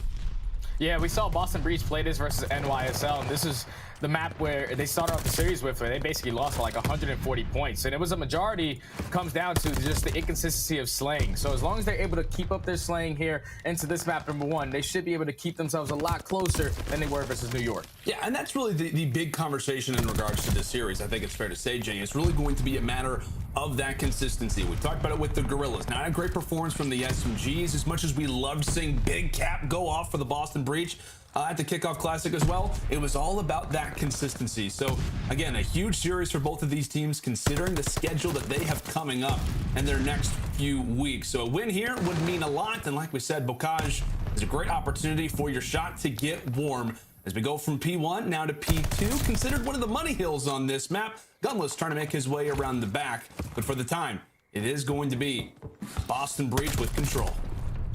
Yeah, Boston are going to have control of the spawns as Capsidal is going to be pushing out towards Kitchen on a 5-3 before he gets taken down, but so much pressure from Boston coming in towards the middle of the map. Nero's able to find another 2 on a 3 spree. They're just consistently forcing all of LAG to spawn out towards back tank, not giving them any breather room to try to get close towards this P2. How about the plays from Nero, up to a 7-3 start, and maybe Asym halfway through this money hill could have maybe found some sort of a lane, looking everywhere he possibly can, but chooses the wrong corner. Methodz there to gun him down. 20 seconds left. Breach still in a great position. Why? Because TJ happens to be on the flank as well. Make it 2 on the flank. That's 4 in a row now for TJ. And how about the spree that only appears to continue? Nearly takes down Gunless, but they are continuing to apply the pressure now toward the back as they've got spawns for next as well. And that was just beautiful work from TJ and Capsidal. As TJ was picking up all those kills in towards bottom grandmas, Capsidal was able to sneak his way through P4 and flip those spawns for his team. So now Boston have control of P3, but you see number 1 on your minimap, which is going to be Hook. He's influencing these spawns for Boston to start spawning out towards stable. These gunfights in this hill with 40 seconds left are going to be huge for the spawns influence. He may not be the player that you want to necessarily go for the spawns. You want to have your kind of main AR players doing that a majority of the time, but Gunless showing us why he's been labeled as a flex throughout his career will be able to make that much more of a dent. Again, nice plays from Hook to focus in and allow for this team to finally put up some points on the board. As Hook finally does get found out, we know how the chaos can be on Bocage, specifically in this hill inside of the house, as the breach managed to break on in from the front. TJ, he gets found out as well. 8 seconds left, and that score looks that much better for LAG now. Yeah, now if you're the breach, you do not want to die and start flipping these spawns, as you can see 2 players starting to spawn out towards that back tank. As number 1 Hook is going to spawn back stable, should be able to pick up this kill right in front of him. As spawns flips are going to come in for LAG, down 30 points, trying to break in towards this barn hill. You see the pressure already coming in from both teams. At least LAG able to come out on the trades on top for the time being. But eventually they still have the spawns. They're able to get right back in with 40 seconds left. With 35 still on the clock, LAG, a much better performance throughout these final few hills. Again, a team that is going to have to turn things around. Jay, like we said, man, their schedule, it does not get easier after this game. We're talking about New York. We're talking about Toronto. Left in week 1 and week 2. I mean, a win here, we talked about it, is necessary for a team that's been called a ticking time bomb. You don't want to go down 0-3, and as we labeled it, this map, that much more important. A win here versus Breach is almost considered a necessity, right? Yeah, it definitely is, man, because for the organization of LAG, they haven't really had a lot of success for these last 2 years. So going into this major one, when you're playing these regular season matches, the schedule gets tougher as you go. So matches like this, where you're playing not one of those top 4 teams, you need to try to come out and win these ones, because it can, obviously all 12 teams make it to the major, but you can definitely get a better seeding. Yeah, and we'll see what LAG can do with it. As we said, every game, every map now, especially with the format that we've got, makes it that much more fun to watch, and that much more stressful, I guess you could say, if you're a player, given how talented the league right now stacks up. 35 more seconds left in our first set of rotations, and the big story continues to remain that way. Boston Breach doubling the score of LAG for the moment. aBeZy able to touch his way inside of the hill, and it looks like his teammates are also slaying out somewhat effectively. A Breach, a solid showing off the first set of rotations. Last few seconds are in, and aBeZy, a nice kill for him to solidify those seconds. And this is good for LAG to get back into this game, because at least based off the first rotations, not either one of these teams on that P1 hardpoint were able to get a majority of that time. So it was all about just focusing on the spawns. Even though right now Boston have control, they are going to be able to set up for this P1 hardpoint early. 24 seconds leading for Boston. Going into the second rotation on the hardpoint, you see LAG, though, their main focus is just focus these spawns. Not a majority of time going to either one of these teams. Yep, Methodz trying to secure these spawns for new, as LAG, specifically Gunless, may have snuck through to potentially swing how this next rotation will go, trying to stay alive for as long as he can. A big gunfight really just in front of our screens as TJ's able to walk away with it. Let's go and step aside now and see how the comms are sounding for the Boston Breach. Top. Top on top. Bottom team Z. I spawned back by River. Look at Røkkr. He one shot. I was watching back roof. He's back P2. He's by P2 tank. Low barn. One might be 10. Yeah, one might be 10. Looking for cover. I spawned out. Give me a second. I'll kill the guy. We got a pinch. Nice. Give a pinch. Don't bottom roof. I'll see him. Back roof. I got time. Back 10. He's stable. Go River nut. Okay. Starting back River. Look at River cross. I'm on 10 right now. We in barn. I roll left right now. I'm in barn. Hey, one give me top. Barn, one shot, Kali, win. The back. One shot. Nero. Got it. Listen, pitch in front here. No, in bottom barn. He went tree door. Take it on the back. One with tree door. Deep back, Pierce, got it. I'm gonna go with time. One shot back, guys. Tree door. Nice. In the back. Back Pierce, deep back. I'm going your guys tank. I got it. Back tank. I don't see him. Pick up left. Go bottom barn, I think. Back where you teach. Top barn. I'm left. Hey, tree door, or truck door. I'm gonna tank. Tank, kill me. Top dead. I spawned yourself. Weak back up. I'm trying to push him. Go back tank. I back there. You stun him? No, I didn't. What do I know? Oh, he's still back tank. Yeah, two. Back tank, guys. Top of the tank. Back. We flip. Looking for Austin. Getting your kitchen. Hey, my back. Kali the back. Yo, window. I have you right.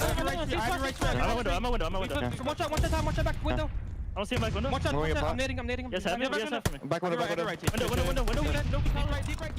And there you hear it, the nice little listening there with the Boston Breach and what, jamming a team that's obviously a lot younger. We're talking about two players who are making their official debut. I know the Kickoff Classic obviously just went down, but two players who are making their debut, and it's great to hear, obviously, them getting as vocal as they were, but overall, you expect to see Zen, the captain of this roster, and arguably the face of this new Boston franchise, leading the way in the comms as well.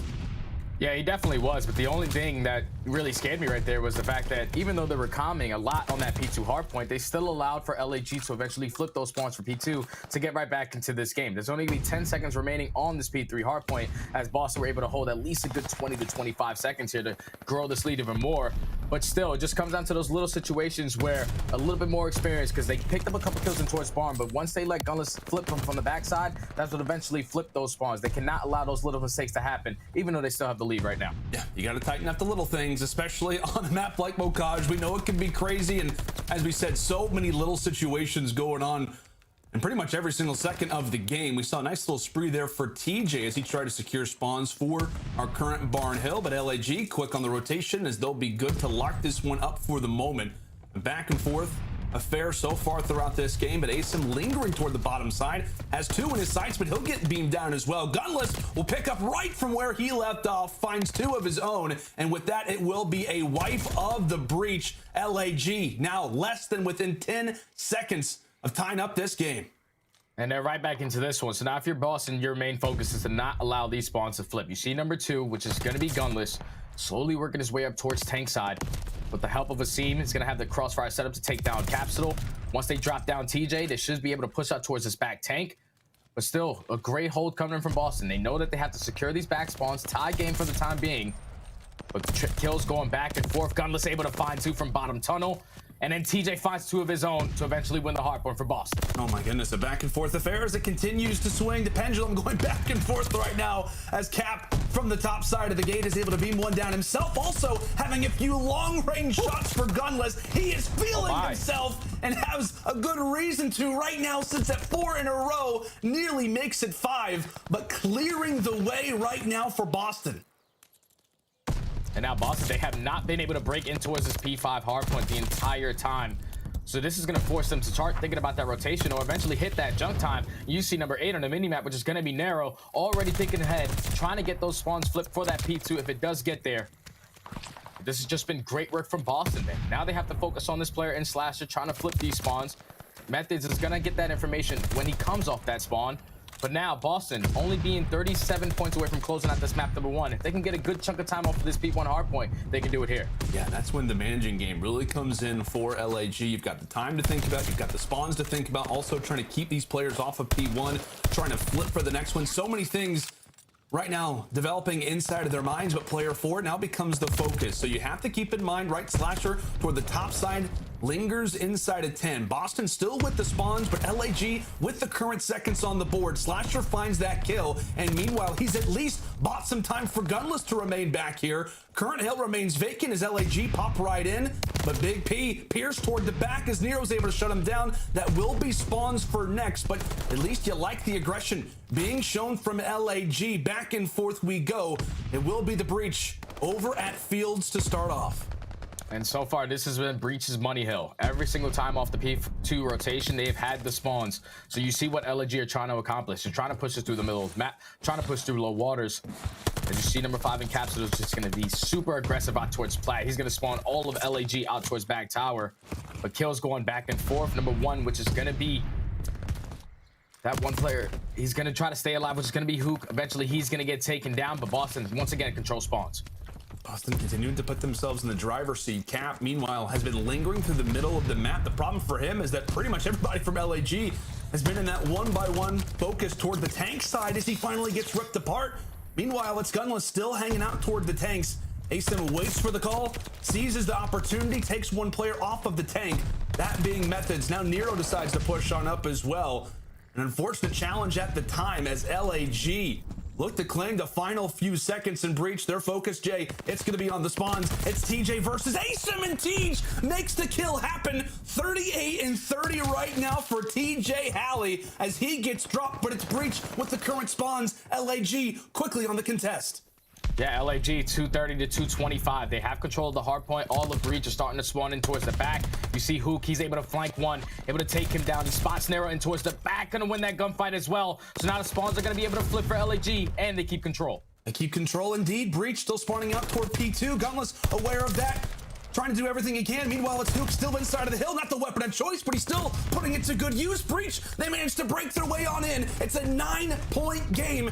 LAG with preferred spawns, but you can still get spawn trap back here if you're not careful. Back and forth we go. Breach so close to reclaiming the lead, but it's LAG who break in at the perfect time possible. TJ throwing a detonate in as he'll fall as well. 5 more points. LAG, can they claim this map as Slasher? A snap of a finger, say goodbye to half the lobby, and LAG walking away with another crazy hard point. They lost this bocage at the kickoff classic, but they have changed the game plan up. Now coming in to Major 1, and what a victory it was, Jay. What a victory indeed, my friend. Boston, they were able to get to that P2 hard point nice and early every single time. But LAG, they fixed their mistakes off the first 2 rotations. Once they got to that 3rd rotation of that P2 hard point, they didn't really focus on breaking the spawns. They weren't trying to focus on attacking back stables. They were holding it from the front. Once they won a majority of those gunfights there, that allowed them to set up easily off the rotation towards that P3, get them those back spawns early to eventually close down that game. Slasher with a huge 3-piece to win his team the map. Yeah, I mean, just big plays right there from the Litigoat himself. And I know we talked about a number of different plays, Jay, but I mean, ultimately on a map like Bocage, there's only so many things that you can focus on. But really at the end of that game, just the plays that were being made, we talked about Hook's performance. He instantly levels up.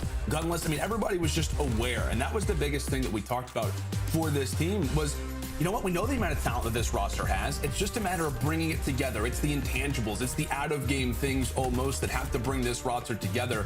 And while it was a very close map versus Boston Breach, very, very well executed toward the later stages, my friend.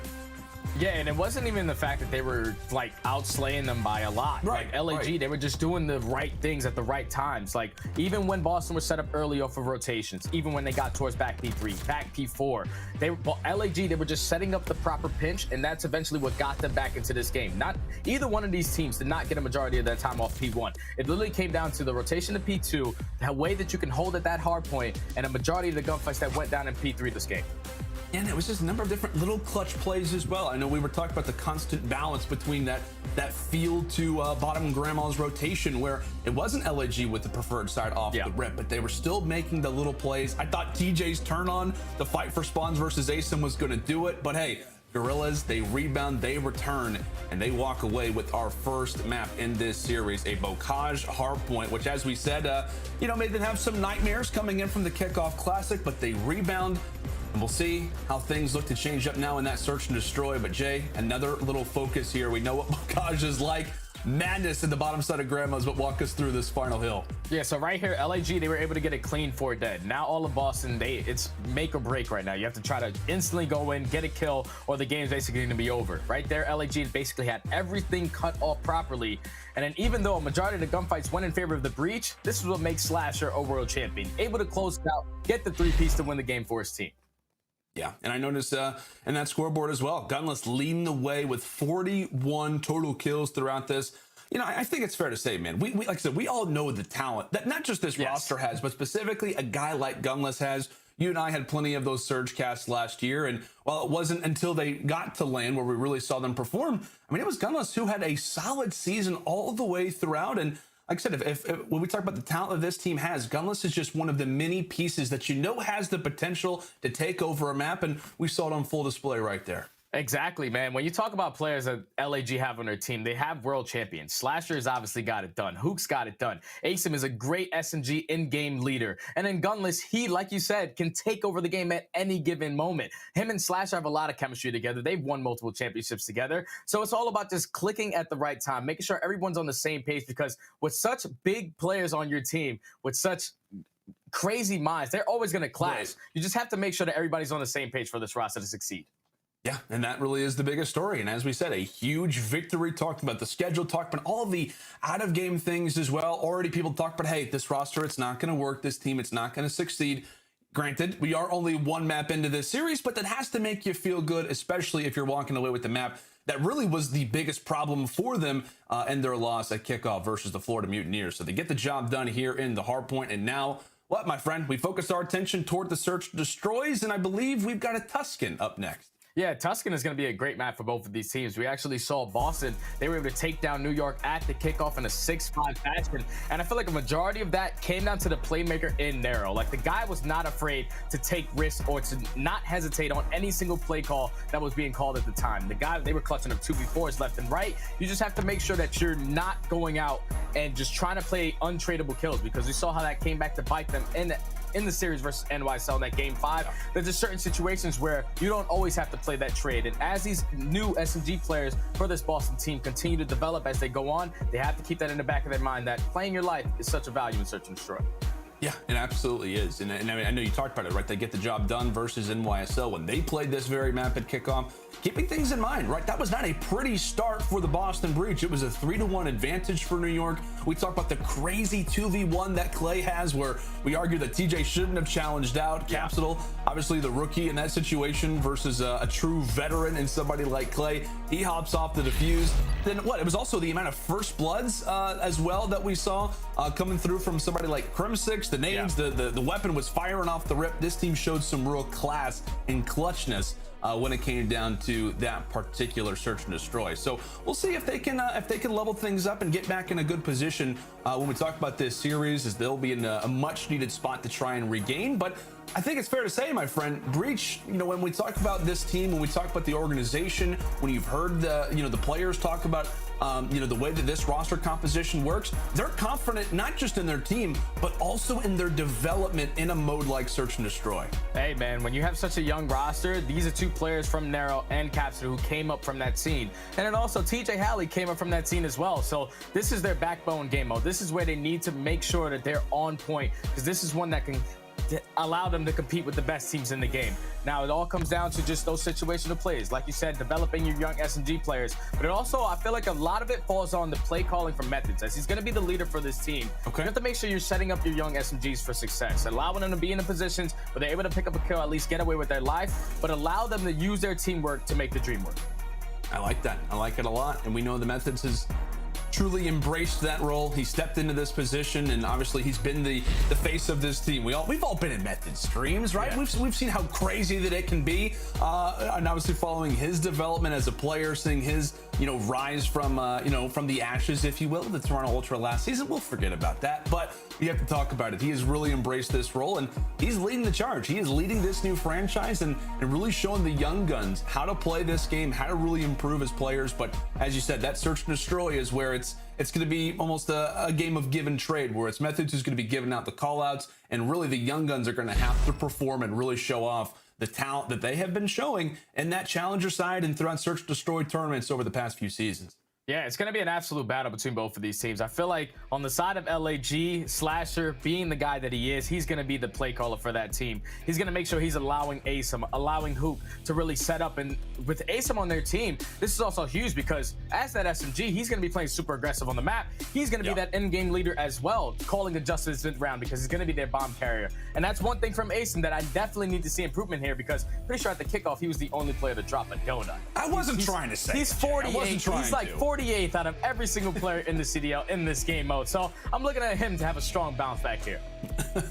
I can't lie, right? Me and you were going over some prep last night. We were talking about LAG specifically, and you're like, oh, aSim, he's got a 0 KD right now in Search and Destroy. That's not okay.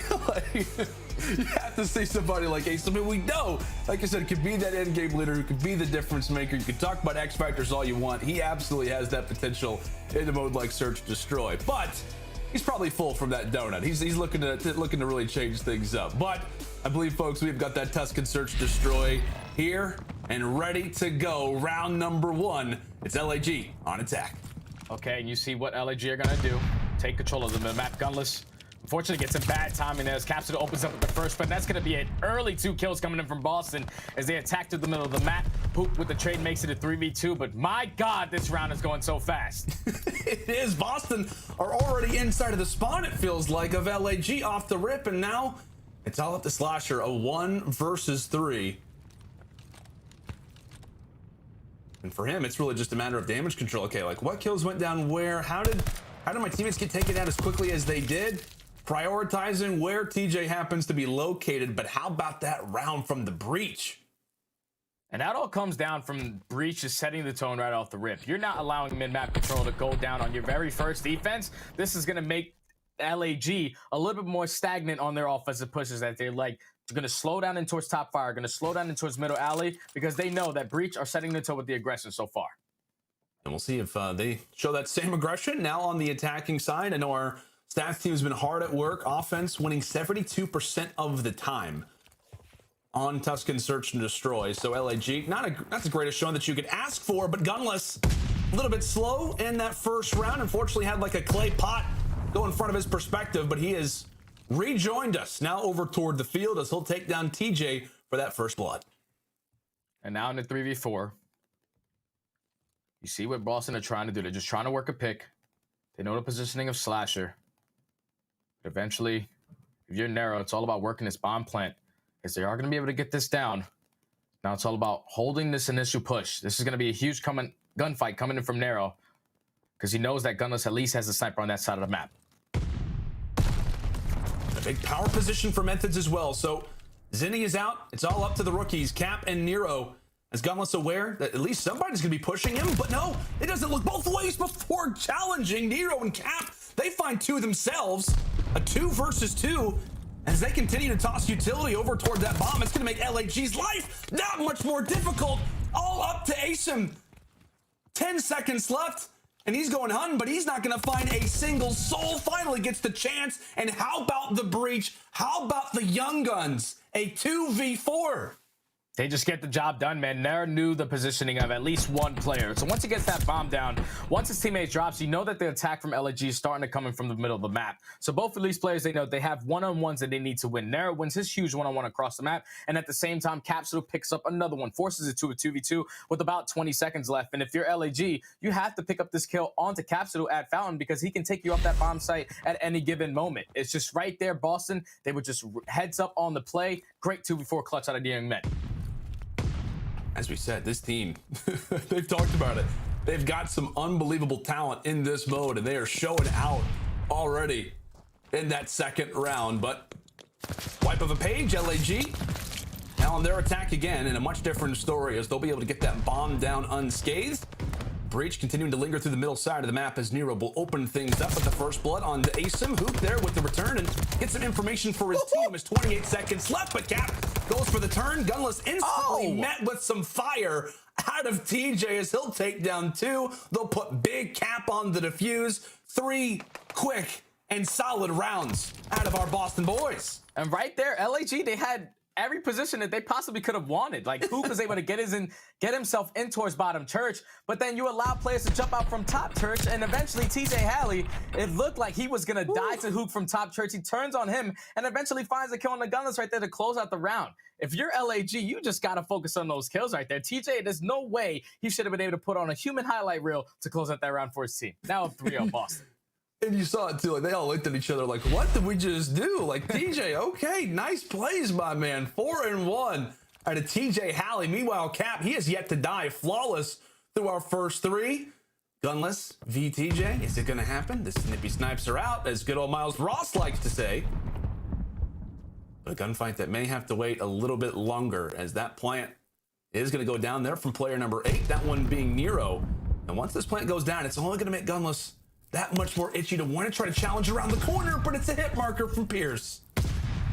And now if you're LAG, you have to try to find a pick. aBeZy's trying to work his way through the middle of the map. He's going to get taken down by Capsidal. But number 1, which is going to be Hoop, trying to flank through that P5 hard point. He is the playmaker right here to try to make a play. Slasher does find one. 3v3, 20 seconds left. A solid setup right now toward the field as Nero does get traded out. 15 more seconds as Hoop quickly remains as the final player. About to be picked apart, and the setup will work out solidly for the Boston Breach. 4 up and 4 down, Jay. They are just making this look easy, man. Offenses, defenses, they have the game plan, and so far it's working. Yeah, I'm pretty sure, He's not died yet. He's got the glide bomb to work with, and those actually kill people now, so that's going to be really useful as we get into these later stages of this search and destroy. But Boston coming out with a statement in this game number 2 to try to bounce back into this series and tie it up 1 apiece.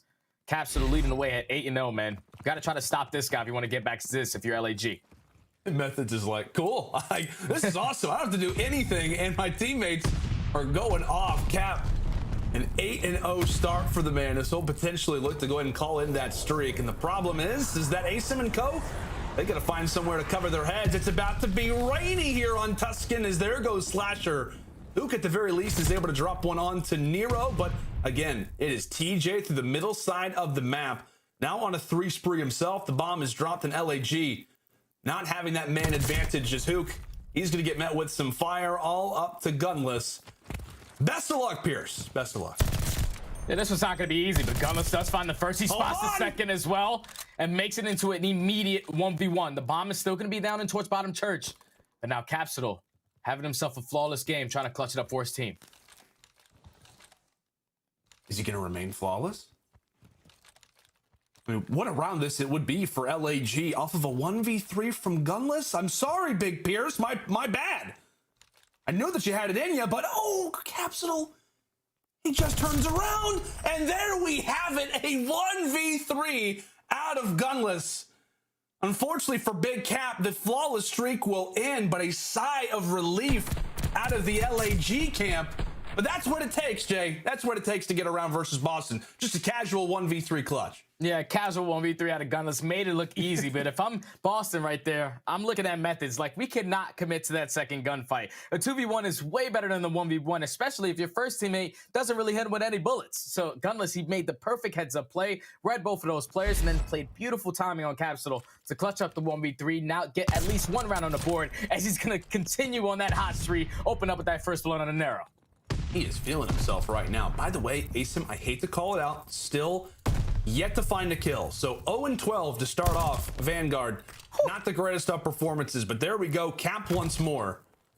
Able to even the score now at a 3 versus 3. And Hook opening up that door at P5. His position, I believe, was known. I'm pretty sure the Methodz did have that information out. And TJ will look for the re-challenge. A 2 versus 3 for LAG. All up to Gunless and aSim. And as we said, aSim, he has got to show up. Dropped again. And that's unfortunate. Now it's Gunless left in a 1v3 on a 4 spree. That player's going to drop down right on bomb, but there's also a player right around the corner. He takes him down. He should get immediately traded as Capsidal is in a great position to close out the round for the Breach. As the Breach are going to go up 5-1 right there. LAG, they try to make a play. You try to get Hook and aSim to work through P5, but once Hook committed to that gunfight top 5, loses that. It leaves aSim basically by himself. Got caught with his pants down, trying to backpedal to that B bomb site. And unfortunately, still has not picked up his first kill on the map. Boston Breach at game point. This surely is not going to happen. We can't have 2 donuts in a row. Come on, this isn't happening. aSim, you got this. I have confidence in you. I know that you're going to do this. At least you're going to win the round because aSim's about to destroy. I have confidence. The observers are backing me up on this. Shout out to the Hot Hands Lounge. But here we go, into the fights. It's going to be up to his SMG brother and Hook. They're trying to level the score. Unfortunately, he's met with the nade as he'll go flying. Meanwhile, Cap, who's been sitting on these streaks, decides to go ahead and rock out the strafing run. Boston Breach with numbers, and that looks to only continue. There we go. aSim with the kill. I'm not sure if it's going to change everything up, but we're about to find out. Slasher shuts down Methodz, or rather, excuse me, shuts down Nero, and it's all going to be up to Methodz. A 1v2, 24 seconds left. A big job for Big Zenny. Big Cap, Big Zenny. Yep, it's a thing now. It's Boston Breach. Everybody's going massive. Runs out of a few shots, but he takes down aSim anyway. Slasher will stay up. No time for a defuse. And despite Methodz finding that kill, it will be LAG surviving. Well, that's not really good of LAG to just give up 2 free kills like that to Methodz, because I'm pretty sure he was able to pick up the ace on the round. So now he's potentially working towards some kill streaks. But at least LAG would have been able to win that round. aSim picks up that kill, the very first kill of the map, to not give him the donut. But now down 5-2 if you're LAG.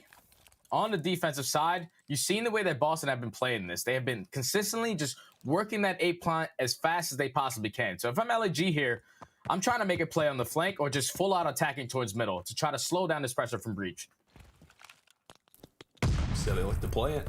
Again, Gunless issuing out the sniper toward the field. He'll be stunned off the rip. TJ backing in. And we'll say goodnight to him, but it's a good return with the nade. It's all up to Cap off the rip. A totally different looking round out of LAG, but what can the rookie provide us with? And as we said, he did utilize that strafing run in that last round despite walking away with it. So no streaks to worry about, at least for now. But what a round it could be for Big Cap if he was able to walk away with this. Like we said, 50 seconds left, a lot of time, but still not anywhere near that bomb. I'm pretty sure Hook was able to at least spot him in towards top church.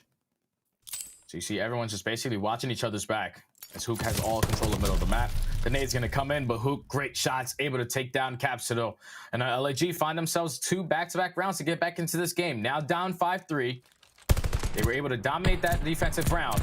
But now going into the offense, so far it's been an early first blood coming in from Gullens. He has to try to keep up that pace for his teammates to continue to win on these rounds.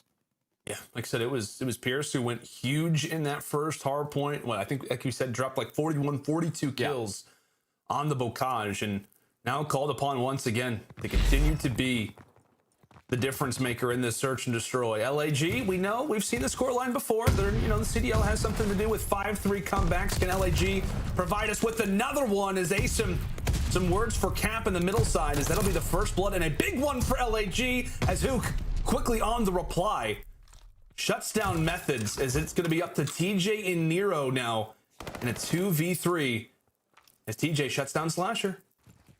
And now in the 2v2.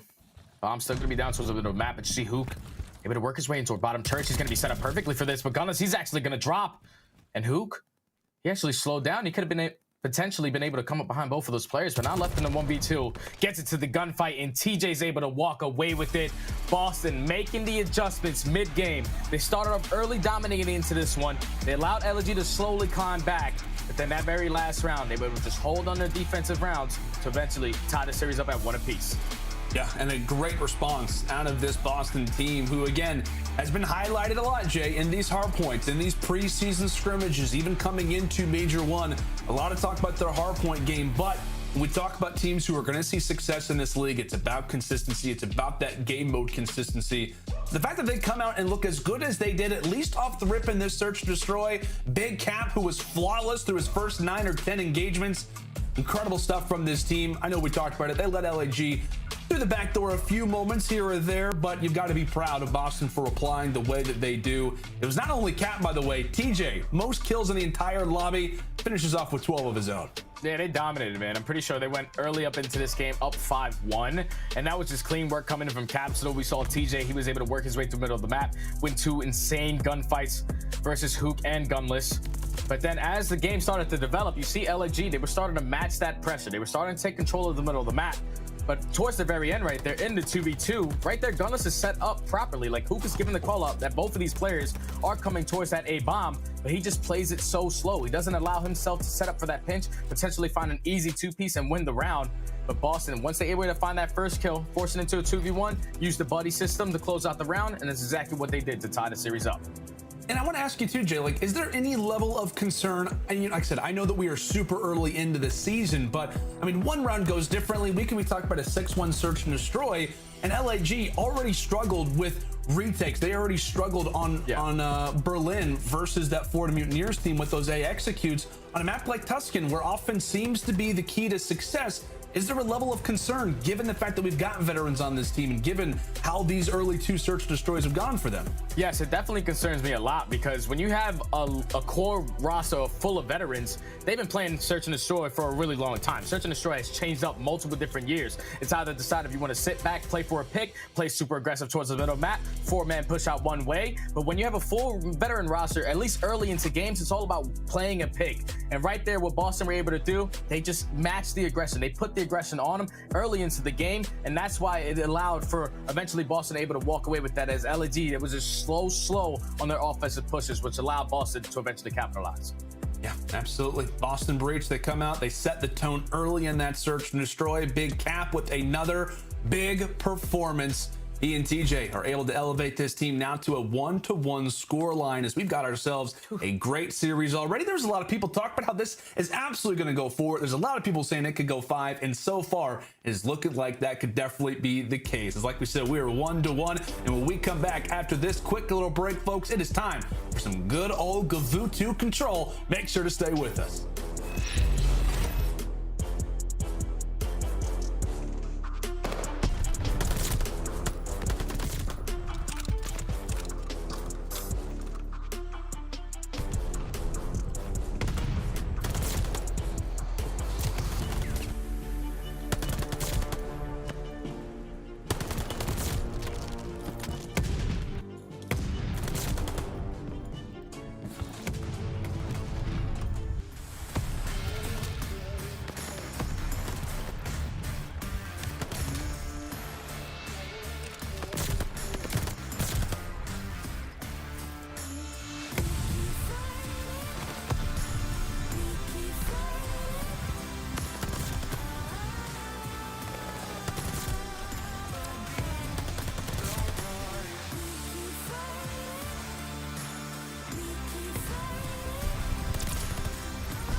Alrighty, friends, welcome back. It is CDL opening weekend. The matches have been wonderful so far. Granted, we are only through one of them, but we're in the midst of a true banger. LA Guerrillas versus Boston Breach. If you're just joining us, it was LAG coming out of the gates hot with a Bocage win. We just got done with Tuscan Search and Destroy.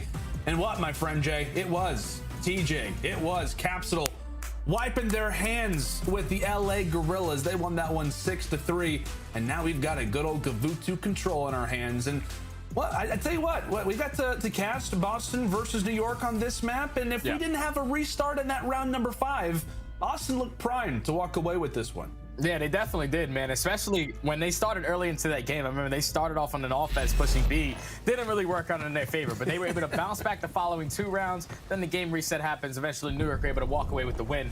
But Breach, they are prepared for this map. So now, if you're LAG on the offensive attack, you want to make sure you take control of this 8 points. You see a lot of pressure coming in towards this side of the map. aBeZy able to win a huge one-on-one onto TJ, which is going to open up that B point and allow his teammates to eventually take control of this ring, as he's going to lose that gunfight, but the trade should be here shortly. Yeah, big gunfight already there for Slasher. So Slasher takes down Nero, and he somewhat debates on if he wants to go for B or rather apply some pressure toward the boat. He'll look for the latter. As LAG looking to establish some control toward the boat side. If you're unfamiliar with Gavutu, it somewhat plays similar to a few of our maps last year in Control. Heavily favored toward the defense, at least so far throughout the year. I think what offensive teams only have like a 0.88 KD so far at the Kickoff Classic. So you're looking for those definite defensive wins, but it's all about that early pressure toward the boat, as that's exactly what LAG looks to walk away with. 1 point already going to be grabbed there from the Guerrillas, as Gunless toward the top side, making quick work of the Breach and pushing up toward their green building as well. Some great plays off the rip from LAG, as there goes Cap. They'll make it 2 in a row for Big P. And this is a great game mode for LAG, specifically aBeZy. He hasn't really been having a hot start in the hard point or search and destroy, but at the kickoff, he was sitting at a 1.29 in this game mode. And on your Gavutu, he is going to be running that 3rd AR. So right now, sitting at 3-3, his teammates are going to be able to complete that 8 point. Huge gunfighting towards ring. He's going to lose it. But now this allows LAG with a 5-kill lead to start pushing up through green and potentially set up this pinch. And you can just see right now, based off the mini-map at the bottom left corner of your screen, off the Breach. Fully spread out right now. They're having a great time. They're yelling call-outs across the entire beach for you. As LAG look to make the attack, of course, toward the flank.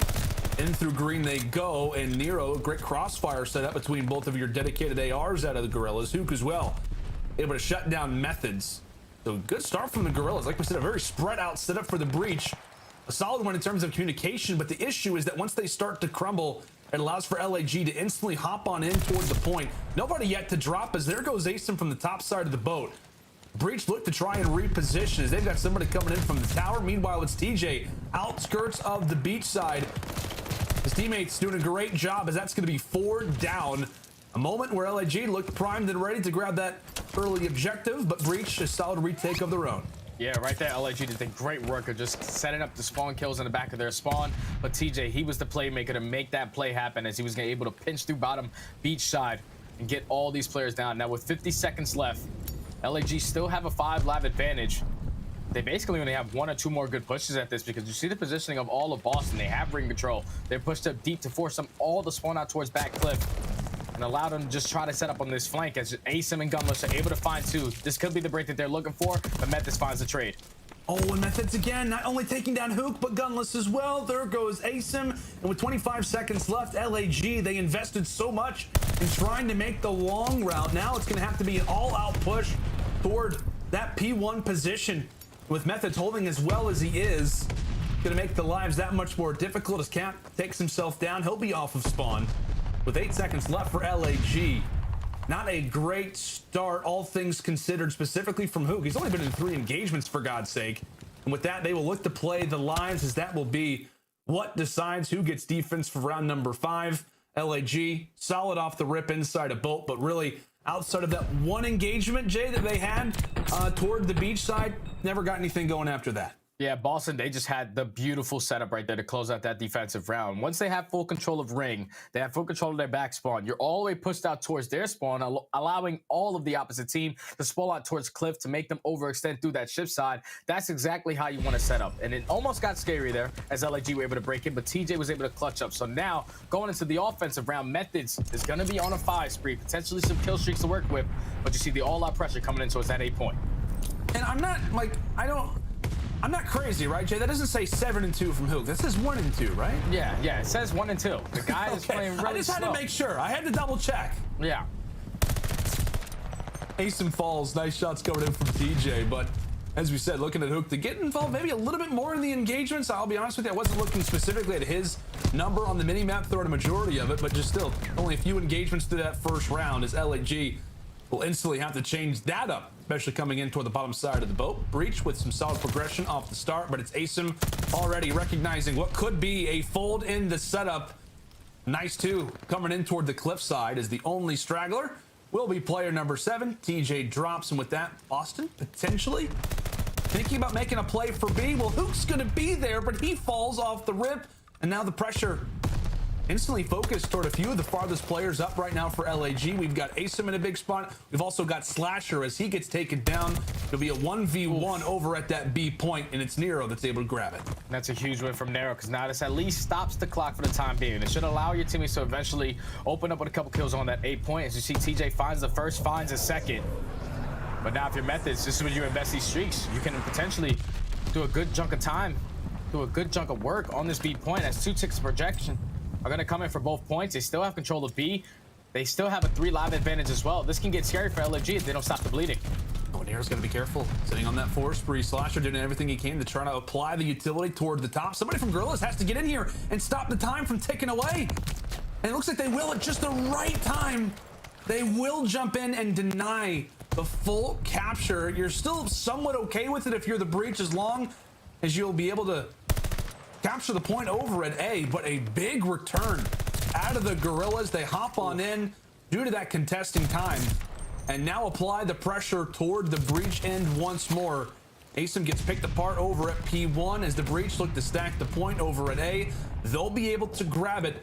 It's like we said, while they were only just mere seconds away from capturing the point over at B, they've still got a lot of work done off the rip, and they've got 1 minute and 18 seconds left to do it.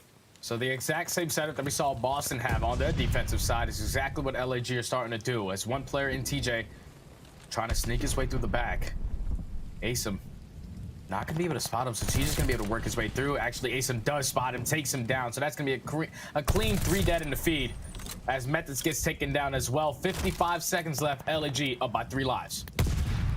And we'll see what Breach look to do off the attack. Again, you have some great players set up in power positions right now for your LAG, specifically Slasher. Over toward the beach, just hope to try to get some sort of a trade, but no, it's Methodz who tosses the nade on over. Meanwhile, aSim and co are trying to clear out the boat side.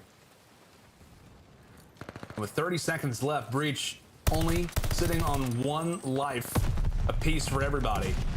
As we say goodnight to TJ, there goes Nero as well, up to Capsidal and Methodz. Is Cap's at least able to take 1, but a 2v6, 15 seconds. Cap, can he make the play? He was great in the search destroy, but unfortunately, it's respawn time. Methodz, last player up. He'll look to play his life. LAG, solid, holding things down here on the defense. And that's great work from LAG. More specifically, getting Methodz to invest that glide bomb was huge, because now going into your offensive round, he does not have that in the back pocket to try to take you guys off of that B point. Still does have the strafing run to work with, but just good work out of LAG to close out the defense and get the invested streak out of Methodz to tie this game up at 1 apiece. So now if I'm LAG, they were able to win a majority of those gunfights, at least off the initial push on their offense. We saw aSim, he was going huge on the left side towards ring. They won a majority of those trades. But they basically set a 2-2 split on both sides. So I would like to see them complete this 8 point early enough to where they could just put a lot of their focus on B, because the way that Boston were able to push out on their defense, you could not allow that to happen here again if you're LAG.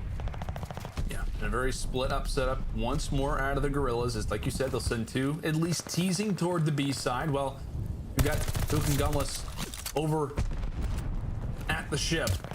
Slasher extends his streak to 5. Was really just moments away from earning that strafing run as he gets picked apart. But a minute down, and aBeZy realizing, hey, guys, we got to get on the point. We need to get something done. While Nero is clearing up things toward the top side of the ship, it's TJ as well, with the automaton firing on his cylinders. As LAG finally, maybe with a moment to breathe, a chance to hop inside of the point. But once more, it's Capsidal trying to be a thorn in the side. How about this play? Excellent trigger. This one coming in from the Røkkr. It's a little bit dicey. Takes down 2. Gets some shots into aBeZy. LAG still with the capture off of the great plays from the Røkkr. No, that was trigger discipline at its finest. You usually don't see that as such a young player in Capsidal. Tries to make the play happen, but eventually LAG, they were able to pick up a majority of those kills, and aBeZy on a 7 spree, able to pick up some kill streaks of his own. As the second tick of progression is going to come in towards the save point. You see all out attack starting to come in towards B as well. They're basically putting breach to spawn out towards back red tower, to spawn out towards back green, as they are putting pressure on both of these points. And just keep in mind, aBeZy can help his teammates after that B point, but up 7 lives, 35 seconds. Just want to close out this A, play your lives count, and then use those streaks if you really need to.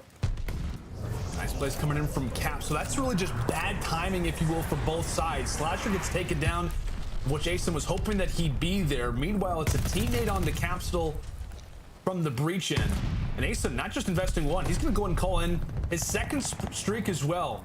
That's 3 dead. As you said, 3 down, an opportunity for LAG as Gunless applying the pressure inside of the spawns. Breach instantly met with some interesting fire off the rip. They've got to get something done. LAG continuing to be problems as aBeZy's inside of the base. It is 11 in a row for aBeZy. Finally gets cut down, but the pressure that he's able to apply out of the Boston side has got to be heartbreaking. 19-4 right now in lives. LAG, obviously you're thinking about trying to capture the B point, but your primary focus has to be on the sliver of lives that exist on the other end, as it's all going to be up to Cap and Methodz. There's 1 more left. Big Cap all by himself. Not a great game so far. 9-23 through our first 3 rounds, and it's LAG now with the advantage. That was dominant from start to finish from LAG. Like I said, the 2-2 split, it usually doesn't work out. But when you're winning a majority of those gunfights, and at least early into the round, it definitely would go in your favor, as they were able to take that A point. aBeZy works that kill streak, and at the same time, 2 of his teammates are already pushing out towards that B point. So they were just putting on a lot of pressure to both of the points, allowing only Boston to spawn out towards back red tower, makes them in the back of the mind like, hey, we got to make sure we commit to stopping this B push. And then eventually they started split pushing, which eventually costed them. But what a dominant round out of LAG to go up 2-1 now. I think I'm learning something, Jay. aBeZy, not a fan of search and destroy, but control, this is this guy's playing. This is his mode. This is his mode so far. Exactly right. 26-18, not prone to having the AR in his hands, but boy, does he make it look quite good. 27-19 off of, like we said, a slower search and destroy performance. He basically did the exact same thing at the kickoff classic, but LAG, as we said, now in the driver's seat for this particular map, as Boston Breach look to send us to a round 5. It's Cap, Methodz, who are really doing the dirty work already toward the boat, and they'll look to force the issue inside of green. Meanwhile, it's Nero capping the objective. So you see, there's a huge gunfight going in towards ring right now, as aBeZy is going to be able to take down Capsidal at green. You see LAG, they're basically chalking A. They're not going to even attack that. They're not going to allow for any Boston players to potentially pick up some kill streaks. That can lead them back into this one. As they take control of ring, second ticket progression does come in from Boston, as time is going to get extended by a minute 52, up by 4 lives to break this B point. Yeah, and as you said, Jay, I mean, almost looked like a hard point rotation for LAG. It looked like we were going from P5 to P1, but like I said, LAG just not wanting to allow for anybody to push up toward the beach side. They know that, hey, that boat's not going to go their way, but let's at least clear out this player toward P1.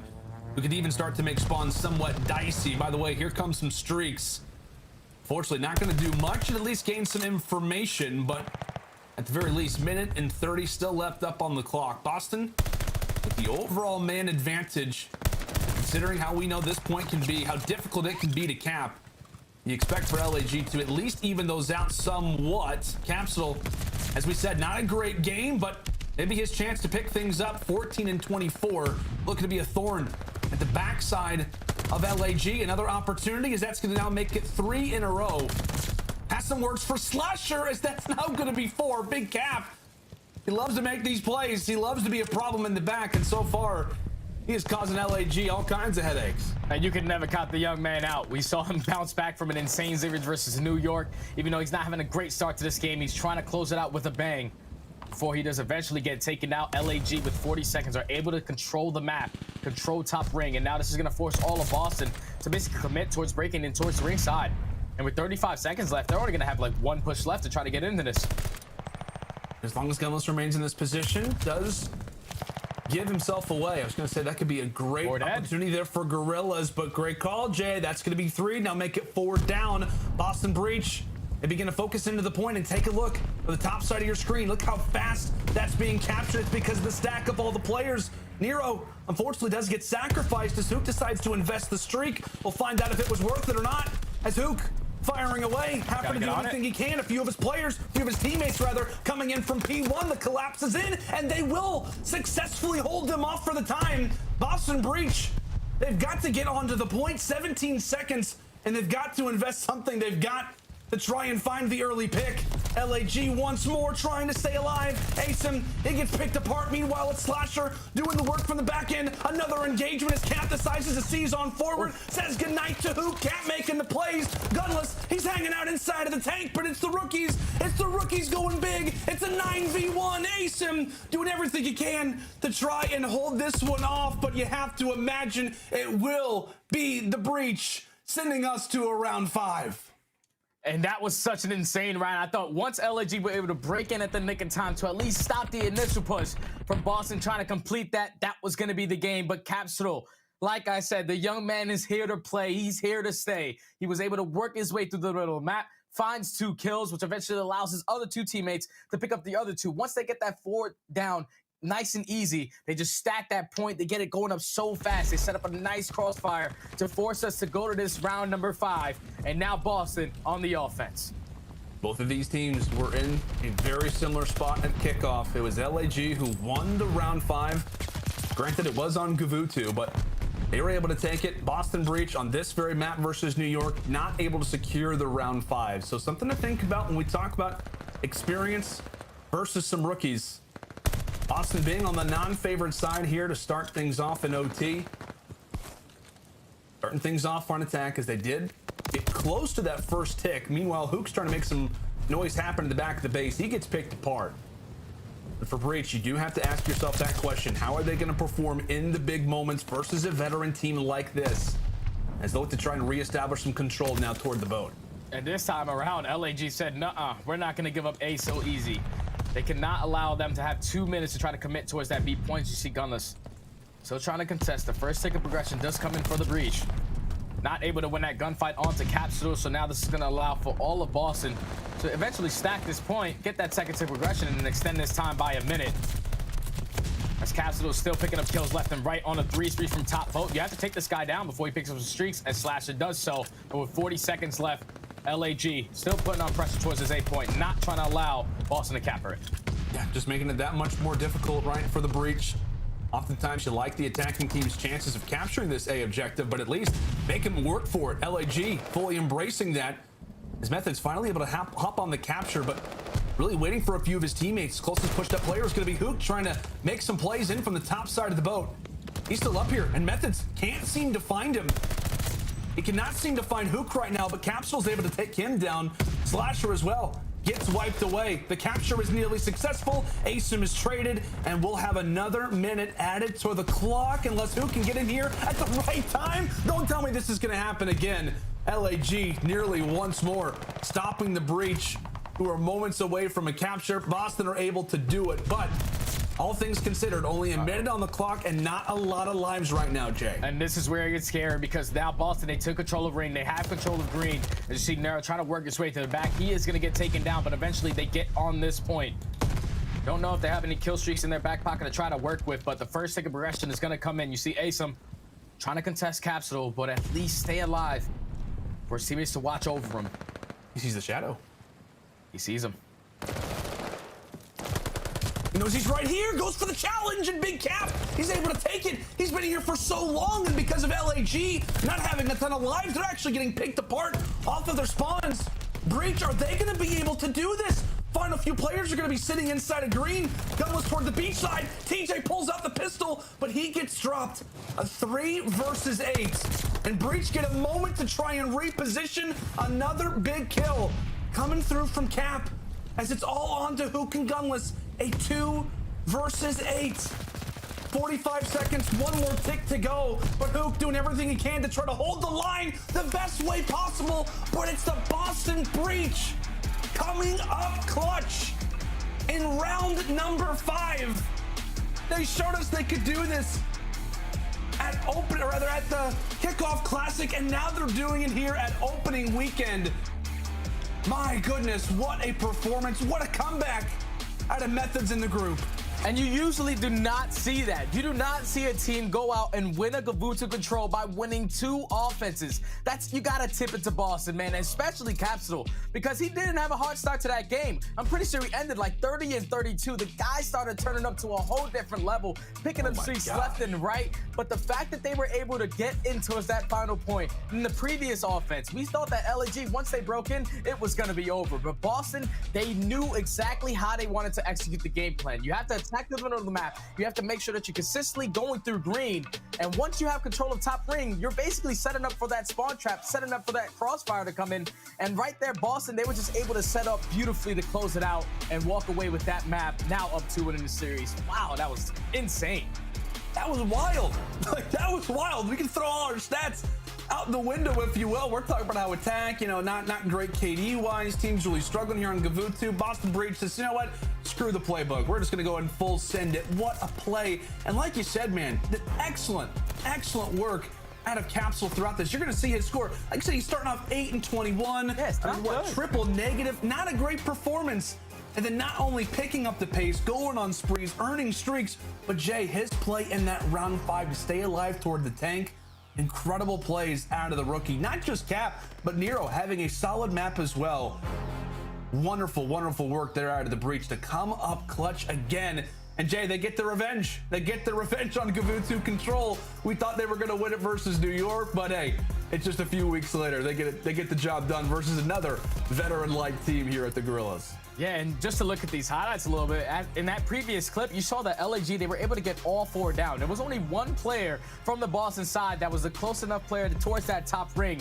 And with only 20 seconds left, somehow, some way, Boston were able to clutch up on the offense. Even though LAG, they were set up for success to close it out there, man. It shows that these young players are never going to give up. They're always going to fight until the game has ended to the very end, as they were able to clutch up towards the very end and walk away with that control. Now to take the series up 2-1, going into another hard point, which is going to be Berlin. We know the struggles for LAG. We saw them at kickoff. They were not able to have good setups or good holds in general on this map. And we saw what Capsidal was able to do, Lando. Beautiful call coming out of you. The guy's a walking highlight reel, so this is going to be insane between both of these teams. Oh my goodness, man. Like you said, we know what Big Cap can do. And speaking of the man himself, so far throughout this series, sits at a 1.12 KD. Like I said, Jay, the most impressive thing about Big Cap and really just in general this Boston Breach team was the fact that the way that they were down, the way that Cap wasn't playing, but he was still hitting those routes. He was still making the plays. Unbelievable performance. But like you said, man, hey, I appreciate the love for the call, but it's all based off the plays. It's all based off the talent that good old Kenyon Sutton has got. It's wonderful stuff out of the rookies so far for the Boston Breach as they are coming together series by series. But Jay, we've got to talk about this guy. We talked about it at the start of the day, right? The analyst desk, Nameless, aLLeY, Miles, and Chance, they were all talking about this guy in Hook. We talked about, has LAG really built themselves around him so far at an even KD? Are you looking at him specifically for LAG or somebody else to go big in this upcoming Berlin?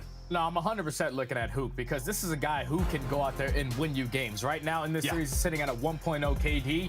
He has to match the energy or the pacing of Capsidal and Nero because right now they're just putting the aggression on him. We saw it in the Search and Destroy. We even saw it in that Control. And now that you're down 2-1 in this series, you're going into a map like Berlin, which is going to be a little bit bigger. You have to make sure your rotations are on point, but you have to make sure that your SMGs are putting themselves in the proper positions when it comes to just slaying around in the middle towards P2, running around towards middle broken, or just being a nuisance on the map. You need to make sure that you're putting yourself in the right positions and winning those gunfights because a guy like Hook, He's sitting at a 1.0 KD in this series. You need him to turn up if you want to force it to that game 5.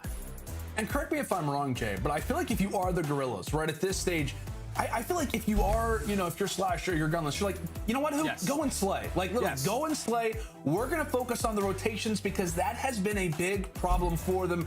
Shout out to our stats guy, Carson. He laid it out for us. LAG, not great off of holding rotations, not great off of making plays early. And Jay, specifically, in that hard point that we saw them play, LAG versus Florida, the second set of rotations, they lost P2, P3, and P4 all in a chain despite holding spawns. They will have to make the proper adjustments versus a very hot, current-looking Boston Breach team. And we'll see if Capsidal can provide us with another lovely spree as we're into the mix already at P1. And you see LAG, they are going to get those top plat spawns, so that's going to give them the initial time in towards this P1 hard point. But Boston are doing such a great job of just keeping the pressure on as Capsidal was able to find 2, Methodz with the 3rd, as they break in towards this hard point. But with 20 seconds left, you think a big picture, and that's exactly what Hook is doing. He's starting to think about that rotation. He's going to have a huge one-on-one versus Methodz. He's actually going to drop. So even though a majority of the time is going to go in favor of the Breach, they should be able to break towards at least 30 seconds. Spawns are going to be there for LAG off the rotation. And you notice Methodz, as soon as he spawns up toward the track side, his arrow instantly focused right where the Guerrillas players are at, just primarily aware of the way that those spawns are going to work. So as you said, my friend, Breach, shockingly, a really good start over at P1 despite not having the preferred spawns, but they do allow for LAG to make that push up toward the street, and now they sit in a good position over at Library. But here comes the break, and TJ runs right on in.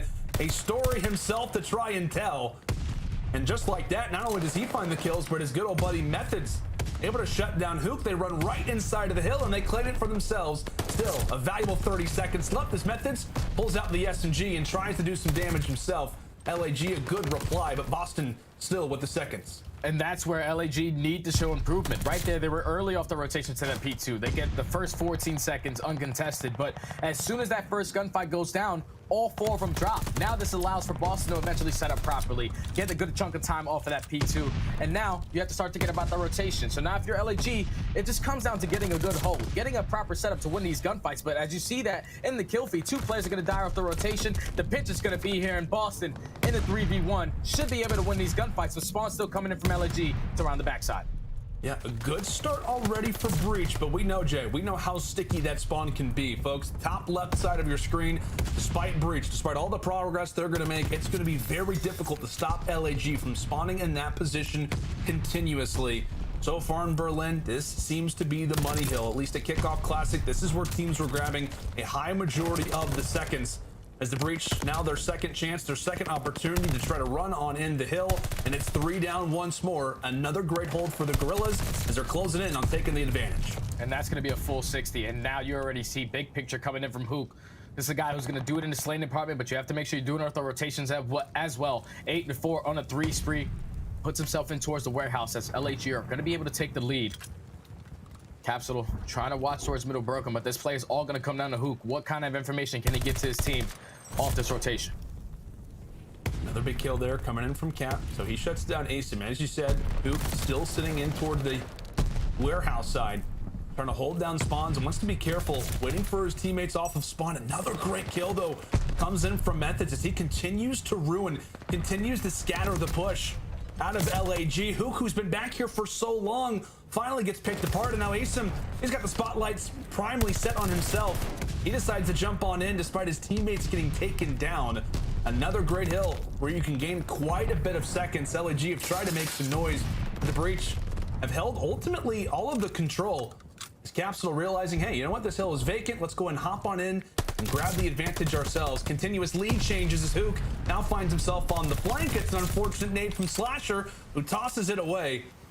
Quite a scrappy hill here over at Tracks. Yeah, and if you're LAG, you're not too mad about that. Even though you couldn't get any time off that P4 hardpoint, you still did not allow Boston to get a majority of that time either. So it's just good work for both of these teams to at least set up now for that broken hardpoint. Spawns are going to be coming in from Breach towards that plat side, as they do find 2. You see Methodz trying to hold down Trains, but Gunless going to work his way around the side alley, able to take him down. So now this is going to allow for LAG to set up this pinch, but still great work coming in from the young rookies from Nero and Capsidal towards the middle of the map.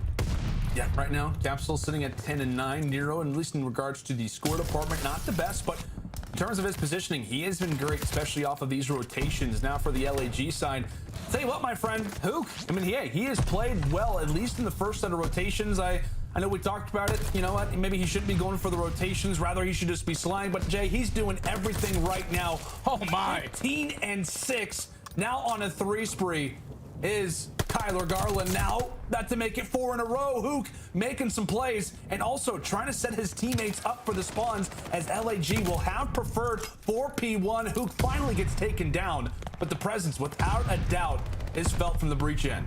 So now LAG, they are going to be able to win the rotation as Capsidal trying to stay alive towards this back alley. He's eventually going to drop, and this can get scary if you're breach. You do not want to solo challenge, go 1 by 1. You need to set up a proper team push here, because this can allow LAG to just run away with this hard point.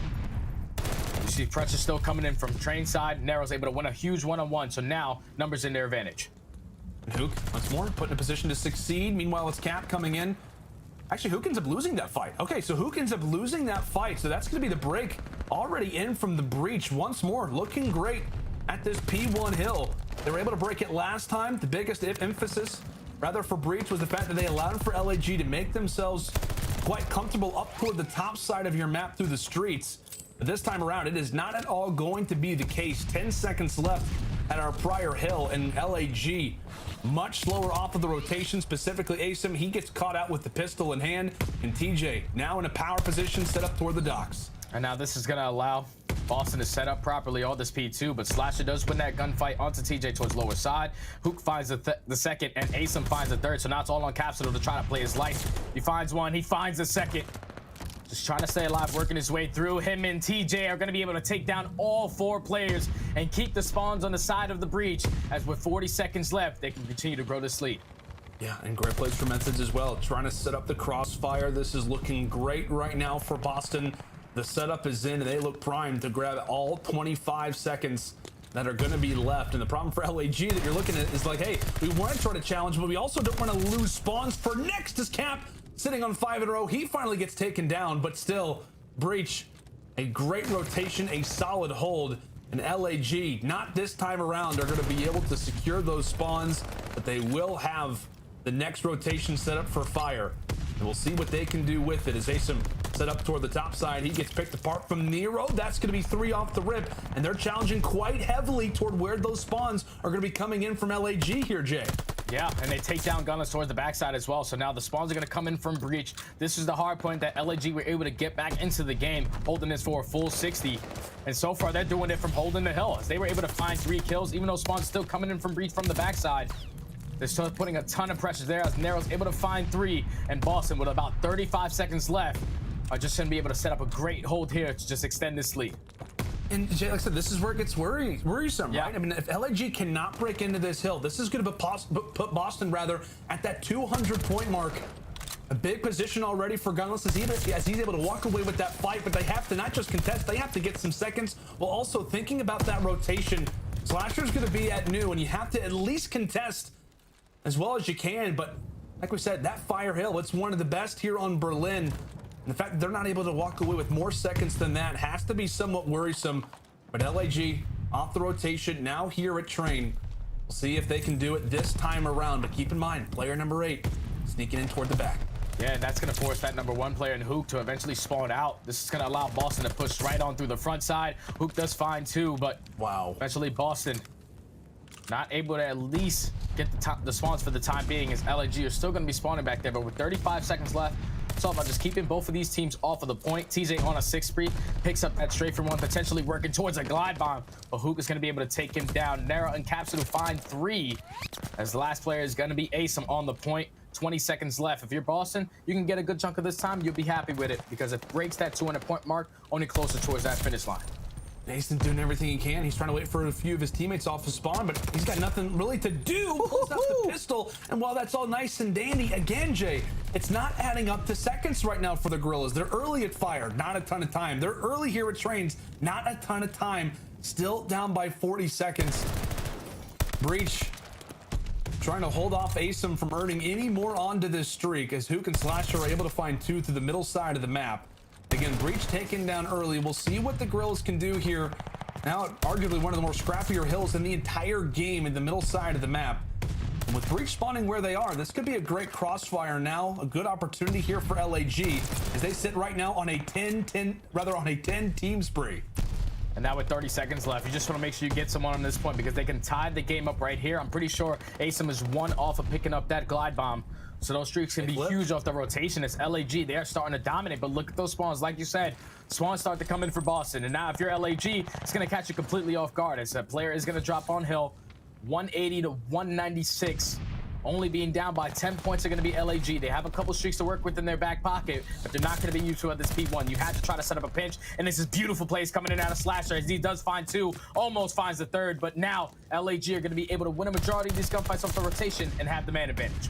Oh, a great position. Like you said, Slasher sets themselves up so nicely. Hook, meanwhile, trying to make some gun engagements happen from the stairs as he's able to take down one onto Methodz. We have got ourselves another neck-and-neck game, but it cannot be understated. The plays that Slasher make allow for LAG to get all of this time, and aBeZy now on 9 in a row. He has had some up and down maps, but I tell you what, when the AR in his hands, he is absolutely frying. Now make it double digits as LAG inching ever closer toward that 250-second mark. They can be within 10 if they hold every single second left. Boston, they've got to do something specifically off of that rotation. Gunless continues to hold a big 1v1 and Cap is able to take it, but Slasher is there for the reach out. LAG gonna be within about 15 seconds between walking away with this game, but how can Boston do this? Can they come up clutch again? We saw them, they were able to do this and force a game 5 versus NYSL. But now this is where the streak is going to get invested from aBeZy. He's going to pull that in right through side door. It's able to take down Nero. So now if you're Methodz, you just have to try to play your life. You have to allow for your teammates to eventually fill the gaps, try to get it to this point. As aBeZy's going to be able to sneak his way through. Still a lot of the kills going in favor of Boston. A lot of these pressure coming in from LAG towards that street side. Either team can close it out here, but Boston, they're doing a great job of just keeping them off the point for the time being.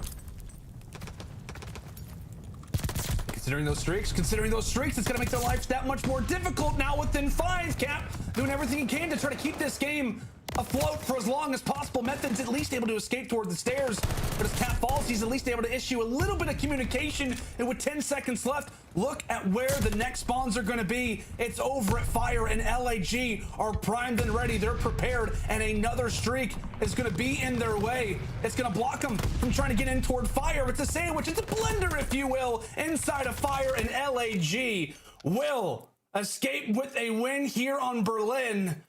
Boy, was it dicey. Boy, was it close. But the Guerrillas stay alive after dropping what was a crazy control. They rebound in the hard point, and we have got ourselves a game 5 on our hands. That's just insane work out of LAG. I'm pretty sure Boston, they were so close to breaking that 200-point mark when LAG were at 130 points. The reason why they were able to get back into this game is because players started to be a little bit more consistent. There was a point in the game where aBeZy was sitting at 14 and 24. The guy went on a 10 spree to eventually turn that streak right around, pick up some kill streaks off the rotation, which eventually allow his teammates to set up beautifully on that P5 hill. But then off the rotation, huge heads-up play coming in from Slasher to flank through backfire, to get that 2-piece, to get 3 off the rotation, and then eventually for LAG to get a full 60 on P1 hardpoint. Usually do not see that happen, man, and that's just great work from LAG. The veteran presence definitely showed right there towards the closing stages of that map, and now we're going to a map 5 between both of these teams. What a start. What a start between this series. We love to see it. The first official Game 5 for the CDL season here in Major 1 qualifiers. Unbelievable stuff. But Jay, as we take a look through the highlights, I mean, it felt like a few moments, like there was almost a point where you and I were getting a little bit frustrated with the Guerrillas losing a few of those rotations. But I mean, you called it out perfectly, right? We talked about aBeZy, his ability to turn things around, and specifically, we called out Hook. We said, hey, we want the guy to fry. Not only was he frying, but he was leading in the rotations, it felt like, through a majority of these hills. 38 and 25. Jay, he also had 30 non-traded kills. You call him a guy who can take over a map, and it's fair to say he just did that. He definitely did, man. And as an SMG on Berlin, especially off the rotation, he's winning those huge one-on-one gunfights every single time. And then possibly getting a two-piece as well. The guy was just having himself a map now to allow his team to go towards this map 5. And they're going to be sticking on Berlin. We actually had the chance to watch Boston play this versus NYSL, and they lost it in a 6-1 dominant fashion. It just came down to a lot of these plays where they thought that a kill needed to be traded when it shouldn't have. They need to allow their SMGs to start stepping up, to start to grow, as their S&D definitely looked great in that game number 2. They're going to have to continue that going into this game number 5. Yeah, and we talked about that a lot. That seemed to really be the story of this series between the Guerrillas and the Boston Breach. We'll take a look at our maps and votes. I mean, as we said, it was LAG. How are the SMGs going to come out? Can Cap start off hot? And it was the Guerrillas who were able to take that first game victory on Bocage. The Tuscan Search Destroy, well controlled from the Breach. They also walk away with a crazy round 5 on Gavutu control that has every analyst in the world questioning themselves and making them think, have we thought maybe about this map a little bit differently? And then LAG able to reply back. The veterans, Hook and Asim specifically, are able to dig deep. And now we've got ourselves a game 5 primed and ready. Oh boy, Jay. I think we came into this series, talked about a number of different things, but specifically it was going to be about the consistency of both of these rosters. There's been some mistakes, there's been some great moments, but ultimately that consistency is going to be tested most in our next map. And now we're going into a game 5, and this is where we saw Boston, like I said, played against New York, and they fell 6-1. It wasn't close. And now I'm looking at LAG with so much veteran presence. You've been in multiple situations like this before.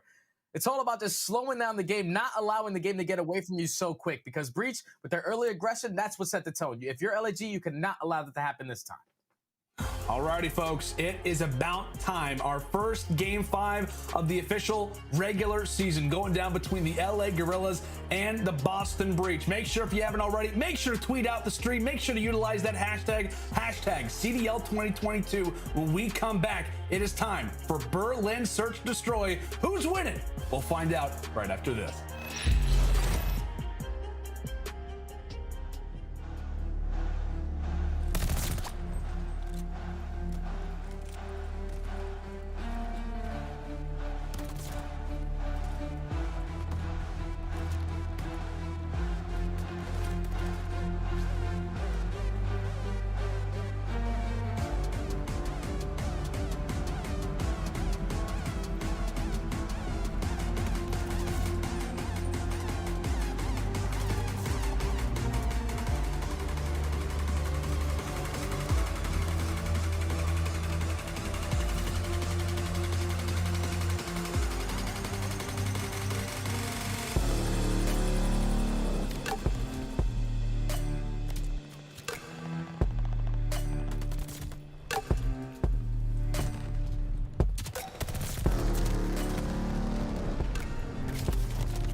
Howdy, folks, and welcome back to CDL opening weekend. It is day number 1, and we're currently in series number 2 out of 3 in the day. And we've got ourselves a good old game number 5. I'm tossing a lot of numbers at you, but it's all good. Lando and Standy here on the call. LAG and Breach going the distance. It is time for Berlin Search and Destroy. Oh boy, I'll tell you what, Jay, this has been a wild series up to this point. Both teams really showing some really overall just clutchness, right? We talked about what Boston were able to do in that control, and then LAG. Talk to me, man. The slaying numbers at the end of that last Berlin hardpoint, it was wild. Yeah, they were insane, man. I'm pretty sure aBeZy was able to go on a 10 spree, and as a team, they went 31-12, 2.56 to close of that game 4. But now we're into the game 5, LAG versus Boston. LAG are going to be on the early attack. You see the pressure coming in towards that A bomb, and it's looking like it's going to be on Methodz. Try to play your life here, or get one and get out with your life. What LAG learned a lot versus the Mutineers in that series of kickoff was how great these A executes can be. So already taking a page out of the Mutineers book, learning from their losses and successfully planting that bomb over at A. Nobody yet to drop us, Hook. Having to reference back now toward the back alley. All on the Breach for the retake. And just look at number 8 in Nero. He's working his way all the way around the backside through that train side. A lot of these gunfights are going to come in towards that A bomb. TJ's able to open up at the first, but Nero does get sniffed out. The trade potentially there as Capsidal does take down Slasher. And now all left up to 1v3 is going to be aBeZy. aBeZy gets picked apart. TJ's able to drop him, and there will be Capsidal for the defuse. I mean, what, Jay? It felt like all kinds of players were flanking around. We had LAG making flanks. We had Breach in the full flank as well. But it's Boston who's able to claim our first. Yeah, that was just great work from Boston right there. You saw the early attack coming in from LAG. They were all out aggressive towards that A-bomb. Methodz gives the information to his team, which eventually allows his SMG players in Nero, in Capsidal, to eventually set up on that flank. Even though Nero was taken down, Capsidal was there for the immediate trade, and that allows them to eventually set up the pinch. The setup was not great out of LAG. That's eventually why they cost it that first round. But Boston Breach able to take it on the retake.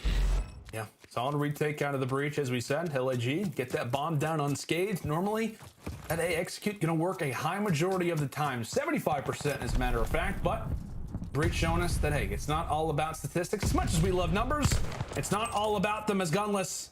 A solid snipe, unfortunately, just behind the back of Capsidal. And the rookie realizing, you know what, this bomb, it'd be good to go and get this bad boy down. Also destroying the doors so his teammates who sit just behind him inside of the warehouse can watch over it. With that in mind, Breach have got a solid execute set up right now, but LAG, now their turn to retake, and with 2 players falling off the rip, it's not going to make their lives that much easier as Cap is frying. aBeZy doing everything he can to try and stay alive. Breach get the bomb down, Breach slay, and Breach, they win. Once again, Breach are just setting the tone early into these search and destroy rounds. We saw them in that very first defensive round. They set up for the Prince. There was no hesitation on the late flank. They get the job done. And then in an offensive attack, they're just full out committing towards that B bomb. Once they get that bomb down, you saw Capsidal. He was just breaking every single door, allowing the clutch to happen just in case he does drop on that site. But he made the play. They were able to find that one player going on the late flank. Capsidal finds 2 on the bomb. And they're so far just making these rounds look easy, slowly picking apart LAG. Now LAG back to the attacking side as they'll issue gunless inside of the library, so he'll have some players to deal with. He'll have his hands full, and really, if you are gunless and Slasher who sit over here, you want to try to make some noise. I mean, you obviously need to stay alive, but unfortunately, as they drop, the players who are over at A don't decide to go for the plant, when in reality, they decide to push in toward B. It looked like the bait could have been successful, and now if you're the Breach, you're wondering, okay, hey, maybe they were at A the entire time. No, they're actually going back toward B. So a lot of craziness going down right now on the minimap, Jay. Yeah, didn't really understand that play. As Nero's going to be able to spot both of these players come out towards the middle of the map. Able to at least hit shots on both, as Capsidal's going to drop down from top 3 fire and find the 2 to close out the round. Boston go up 3-0, but off the rip of that round for LAG, you saw Slasher. He jumps on the barrel. He calls out the cross. All he spots is one player and Methodz. Once they take him down, that A-bomb is wide open. So now it just comes down to the communication for LAG. They knew a lot of pressure was going to come in towards that B-bomb. But still, once you eliminate that one player at that A site, you have to get the bomb down. You do not need to rotate it back towards B and potentially lose gunfights. And that's exactly what happened there, as Boston, once again, were just able to pick them apart, catch them basically out in the open, and now up 3-0. Yeah, great call, my friend. LAG Unorthodox maneuver does not work out in this search and destroy, already looking like signs of our map 2, which was all out dominance off the rip from Boston. As it will be a trade to start, we say goodbye to Nero and Gunless. But it's TJ ultimately who is able to plan it down. It's brought down low in terms of HP, but the nade not able to find the pick that the Guerrillas were hoping for. And this setup is beautiful. They have TJHaly, who's just sitting on bomb, making sure no players are going to be defusing. You have one player who's watching a late flank, and then Methodz, who's the safety net, also watching middle map, able to at least take down one. So now with 25 seconds left, if you're LAG, you have to focus on multiple things, and you still haven't even figured out the positioning of Capsidal, as TJ does find the second. aBeZy makes it into a 1v2, but with 14 seconds left, there's no way LAG win this round. This has just been a dominant game from Boston from start to finish, already up 4-0. And you just love, too, the positioning of Breach at the end, right? Methodz just sitting over there for the top side of the warehouse, just like, yeah, aBeZy, if you even try to just touch the bomb, even if you try to just punch in one little digit, I'm going to be able to take you down. But like you said, my friend Breach, a phenomenal, phenomenal setup, as now 4 rounds to 0, 4 rounds to 0. LAG, they've got to wake up. Yeah, they got to get back into this game, man. Obviously, Boston, they have some VOD to work with when they played New York, so they have made every single adjustment possible. No one is trying to go for the over challenge. No one is getting overzealous. Everyone's just doing their job, and this has been a clean game 5 from this Boston roster. As they go back on the defensive side, this time around, though, LAG, they're going to commit this bomb towards that B site. As Capsidal is at least going to watch the cross for the time being. Straight for run is going to get called in. Love that call, right? Doesn't decide to bring out the sniper, but instead just has the streak. And that will take aBeZy off of the bomb. However, it does get planted. So for Breach, not as much of an advantage as you'd like. Also, you sit at a 3 versus 3. Capsidal decides to rock out that dead silence as he goes hunting for some kills. Again, the bomb planted in a position of which Gunless has a good line of sight to watch it. Cap threatening for the defuse, but Hook sits in another perspective. He's at least able to call it out. With only 8 HP, it's up to Gunless and Slasher, but the nade tossed out from Pierce, as now it's all on to Methodz and Slasher versus each other. Methodz, not a whole lot of time, and it will be a round for the Guerrillas. Again, somewhat of a similar story to what we saw on that Tuscan search and destroy. LAG, just by the narrowest of margins, able to escape with rounds, but Jay, they get it done, and now they've got one on the board. And that was great work out of LAG. They opened up with the early first blood, Gunless onto TJ, but then once aBeZy gets taken down by that streak, that opens up the bomb site. If Gunless doesn't hit that nade and at least takes down one, it's probably a totally different round right there, but huge nade coming in from Gunless to even up them numbers, make it a 2v2. He eventually gets traded, and then Slasher finds that kill, and with only 12 seconds left, Slasher knows he's been around the sea for quite some time. You just got to play the clock and eventually get the guy off bomb as they get their first round on the board. And I don't want to say like this is looking very similar, but this is looking just like New York versus Boston. This time Boston are in command. Yeah, that game 5, right? New York came out swinging. Breach didn't have an answer, but now Boston, shoes on the other foot, it would appear. As now we've got a trade to start off this round number 6. So far at this A site, I was going to say Hook has made himself quite comfortable there in that small room. Cap, not going to see him in. I think Hook knows there's not just one player here, but there's in fact 2. Meanwhile, Nero takes down 2, so all this work from Hook, it could be great, but he's got no teammate support, and they finally check the small room angle. Breach, it seems, can do no wrong. 5-1. They cannot, man. They cannot, and it's all on Nero right there. Like the entire time, it's a 3v1 all the way across the map. Nero was able to take down both of those players to eventually force it to be a 1v3, all left up to Hook, who is just basically playing patient in towards that A-bomb, waiting for the push to happen. But when you're in that position like Hook, and your teammates are dropping all the way across the map, it's just truly unfortunate because right there, you have the man advantage. All you have to do is play the trades on that B site, take down Nero, and then you can eventually jump back into the play to help Hook. But that's not what happens, man. Boston, they just win their gunfights. Nero goes huge across the map with that 2-piece to now go up 5-1, 1 round away from winning this series.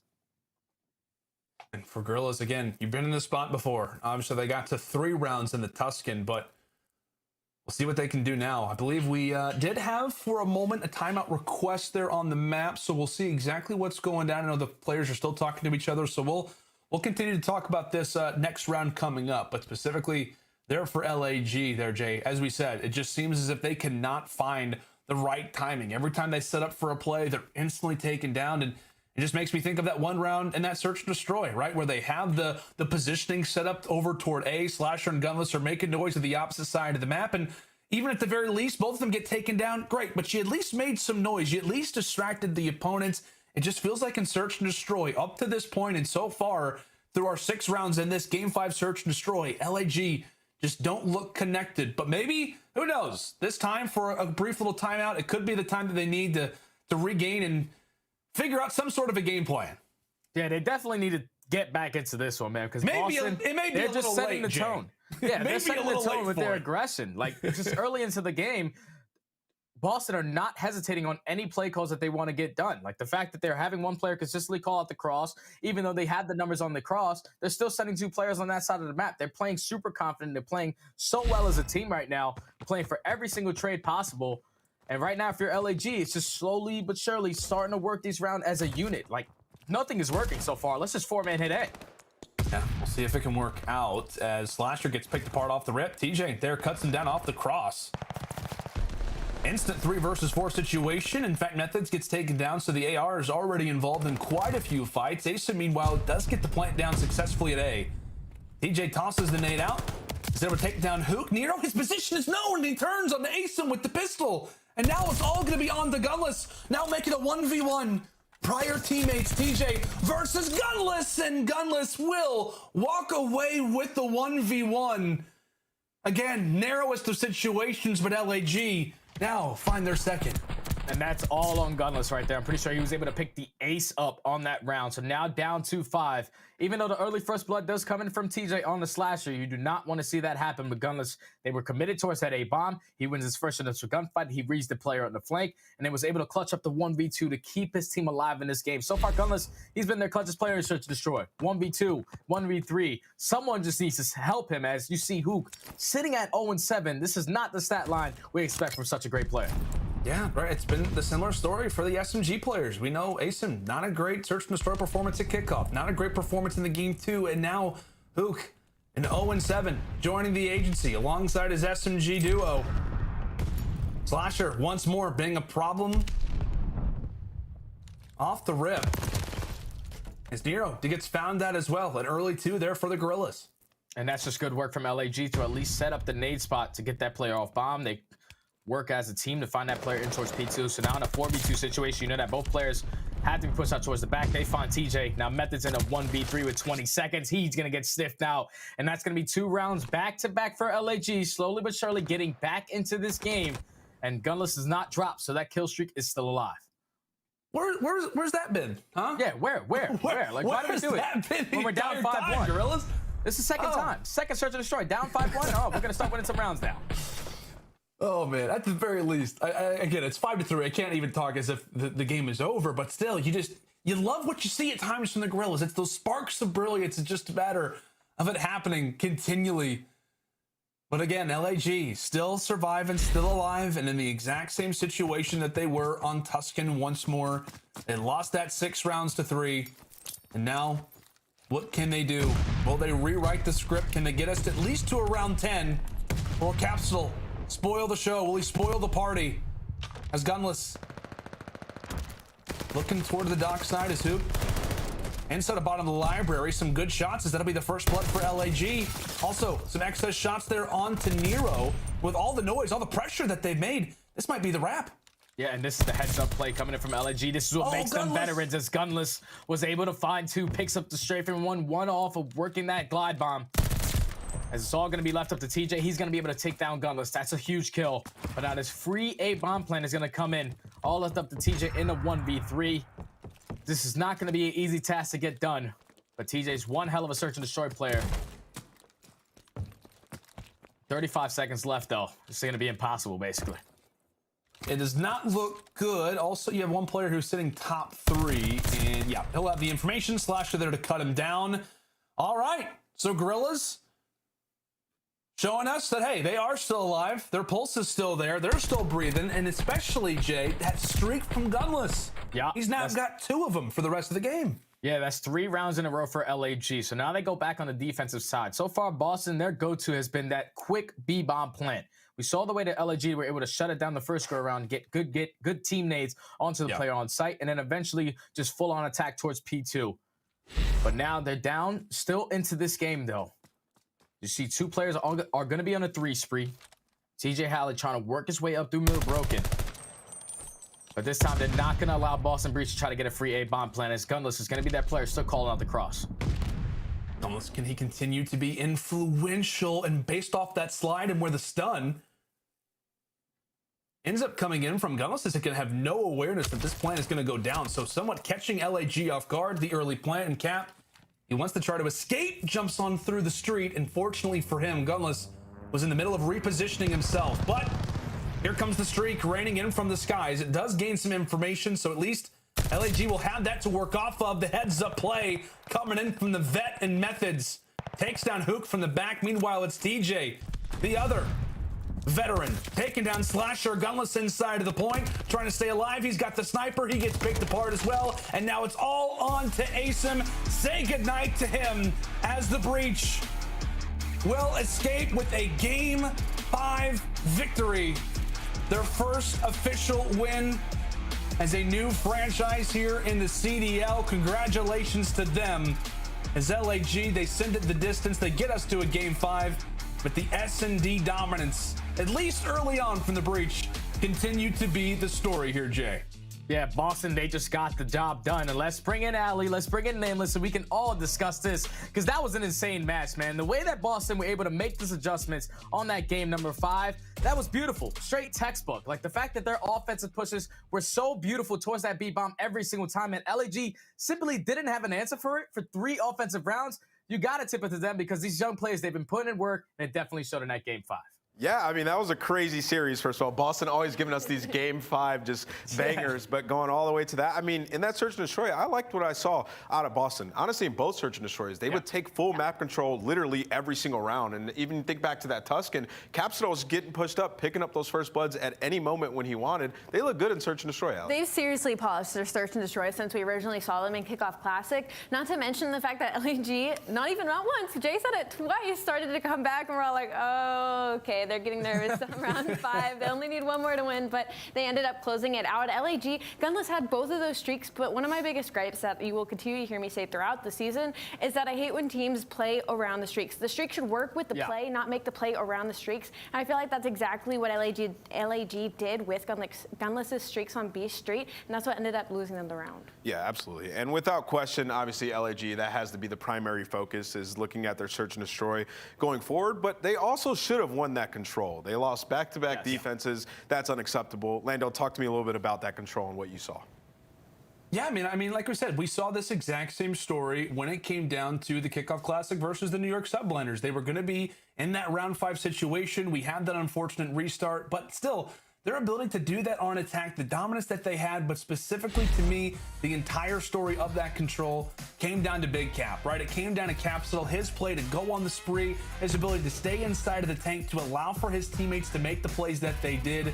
That to me was the ultimate story of that control. Because I forget, we were calling it out. He was like 9 and 24, triple negative. Yeah, he wasn't playing great. At least gets close to positive toward the end. An incredible spree from the young man to close out that control. That, like you said, Nameless, did not look at all like it was going to go their way. Yeah, absolutely. You know, watching that control, I mean, there are multiple times where I thought LAG was just throwing their lives away too much, trying to save the boat.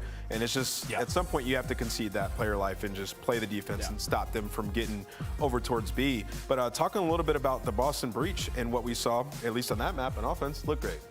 Especially TJ, this entire series, he ended up slowing down in that Game 4, but Game 5, he turned up once again to help close out this Search and Destroy. I'm going to keep repeating this. They seriously polished it since Kickoff Classic. We now see them go to the Game 5, and they close it out against a team like LAG, which is full of veterans, right? And when they're put under pressure, that's when they start to really shine. We saw that in the control, we saw that in the hardpoint, and we saw it here in our Game 5, but they just weren't able to close it out. Big ups to Cap as well. I think he loves Berlin. Yeah, I think so. I think I need to ask him that later, because he has that 8 piece at debut, and And then he goes, geez, I think it was like 7-2 in game 5. Yeah, I mean, the guy was just popping off. He's obviously an extremely integral player on this roster. And even going up against a team in LAG who at times had 4 ARs out in some of the respawns. Yeah. He had a sub the entire time, and the man was popping off. Jay, talk to me a little bit about TJHaly, because he had a fantastic series. Map 1, the guy was frying despite the loss. He's the guy that, you know, in pre-match we highlighted, we need to see a little bit more consistency out of him. What'd you see? I saw nothing but consistency. The guy started off the beginning hard point. He dropped like 35 to 40 kills and then took over in that search and destroy. Even though Capsidal had such a great start, Priestahh was like 11-0, TJ still led the lobby with 12 kills. And this is the kind of player he needs to be for this roster to have success, because TJ, he is now a veteran on this team. You have to be able to teach the younger players what you used to do, and that's exactly what he did in that series. Kept it consistent in search and destroy, which is his bread and butter, but then also with that AR on the Gavutu, turns up right alongside Capsidal, just gets the job done. Absolutely, and it's got to feel good to get that first W in on the season for the Boston Breach. And for you, aLLeY, looking at Boston Breach and going forward, do you think that they're going to be able to get to that top 4 status? Top 4 is pushing it. We have such an incredible roster lineup in the CDL teams this year. I mean, in New York and in FaZe and Ultra. Maybe it's possible. I think the ceiling is really high. I see them kind of beating everybody middle of the pack right now. They're kind of in T5, T6 for me right now, but it's incredibly possible with the ceiling they have. Okay, Landos, what's a satisfactory placing for this team at the end of Major 1 when it's all said and done? What do you think this team would be happy with?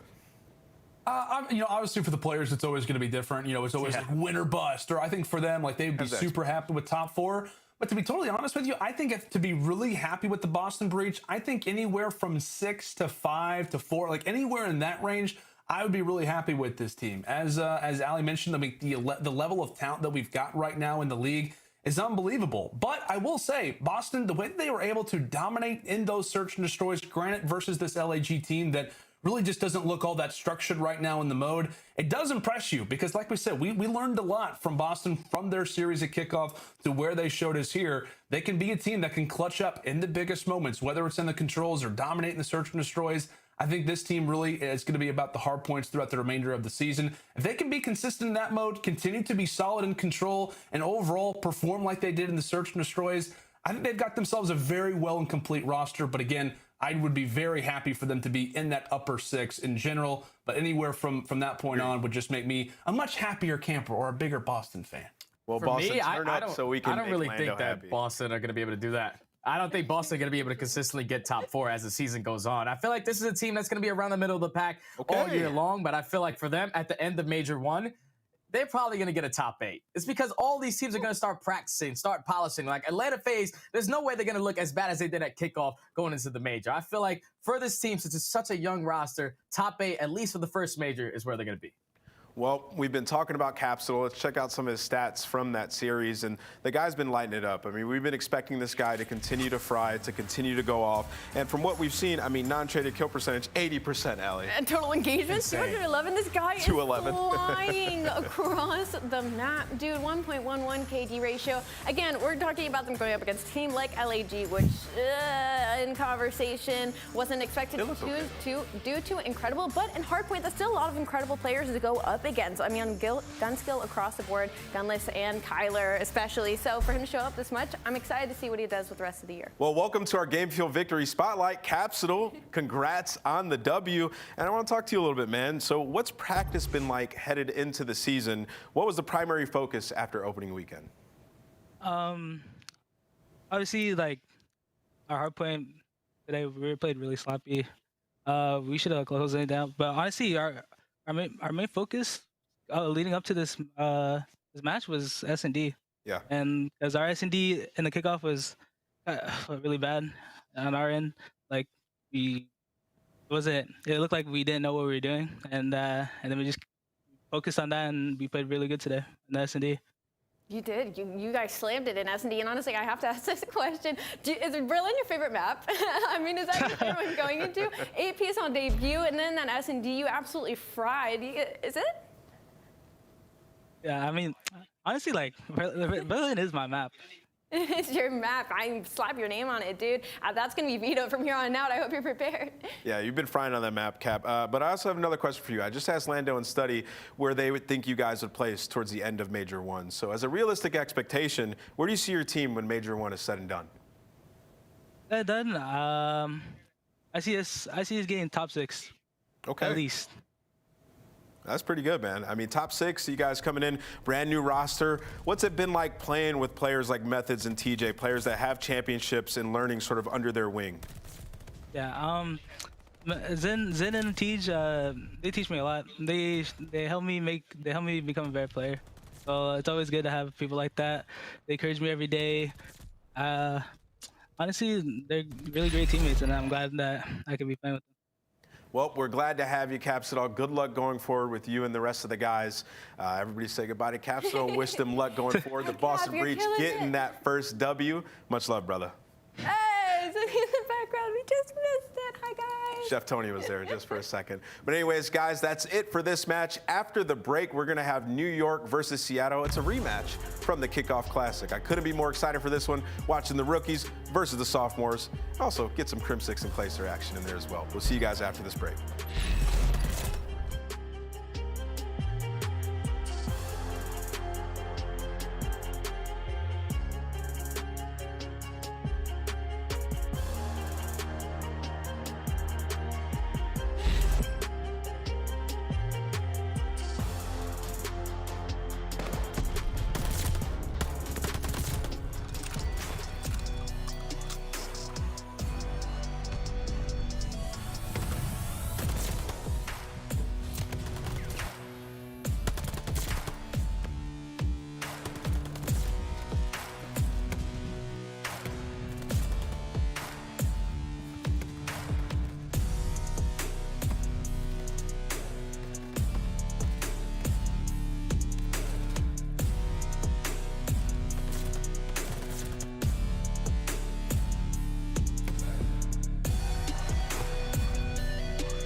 The Call of Duty League is brought to you by Zenny Gaming.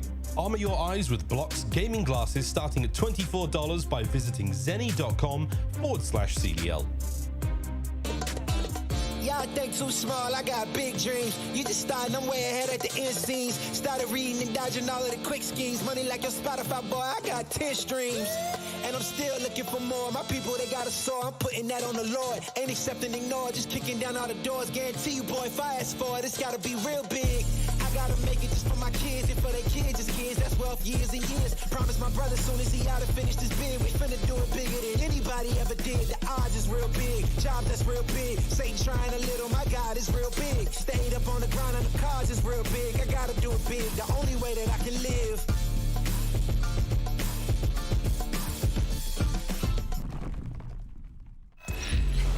Welcome back to CDL opening weekend. We are 2 matches in with one absolute banger to go. aLLeY, how you feeling? I'm doing great. I just saw Crimsix with the money, guys, dude. Yeah, the CDL teams have been knocking the content out of the park this year. Well, it's not just me and aLLeY. We also have Miles and Chance. Let's bring the boys back on in. And we got a, what do you call it, Miles? A humdinger ahead of us. New York It's going to be Seattle. it's going to be a humdinger. It's going to be an absolute hoot. This is going to be dope. We're running it back, man. I mean, this was a great series to watch at Kickoff Classic. Now everyone's had a little bit of time to get some homework done. This should be about. Absolutely. Now, talking about New York a little bit, this is a star-studded roster, Chance. If you had to pick one player to be the X Factor, though, who is it? It's gonna be Neptune, right? Like 100% the X factor for the squad. If he's popping off, everyone is gonna be wheeling and dealing. At the same time, though, it might even be a map-specific thing, right? We go to Bocage, and that's where Crimsix started frying as well with the extra SMG. But I think Neptune is the key guy. When you have that extra SMG, having that success, that means you're gonna be good to go.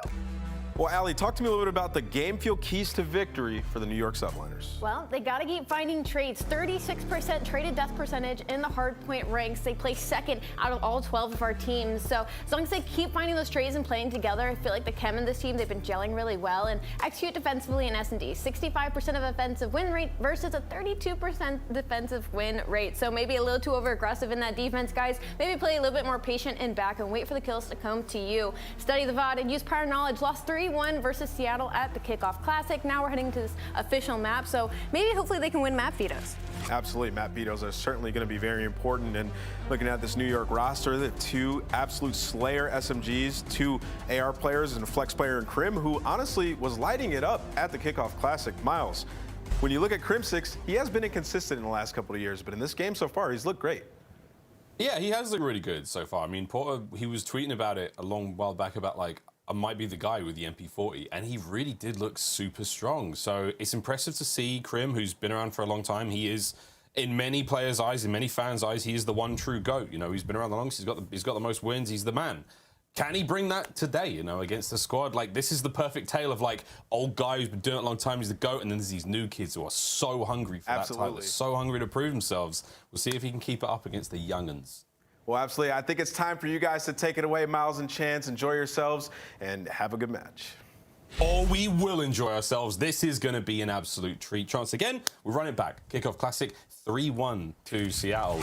We looked at the maps modes today. A very, very different look to that series overall. Tusk going to start things off. Bocage, Search and Destroy would be a lot of fun for that game too. And then we go back to the rainy shores of Gavutu for that control game. Chance, we go in the distance here today. Looking at the map bans, how do you feel?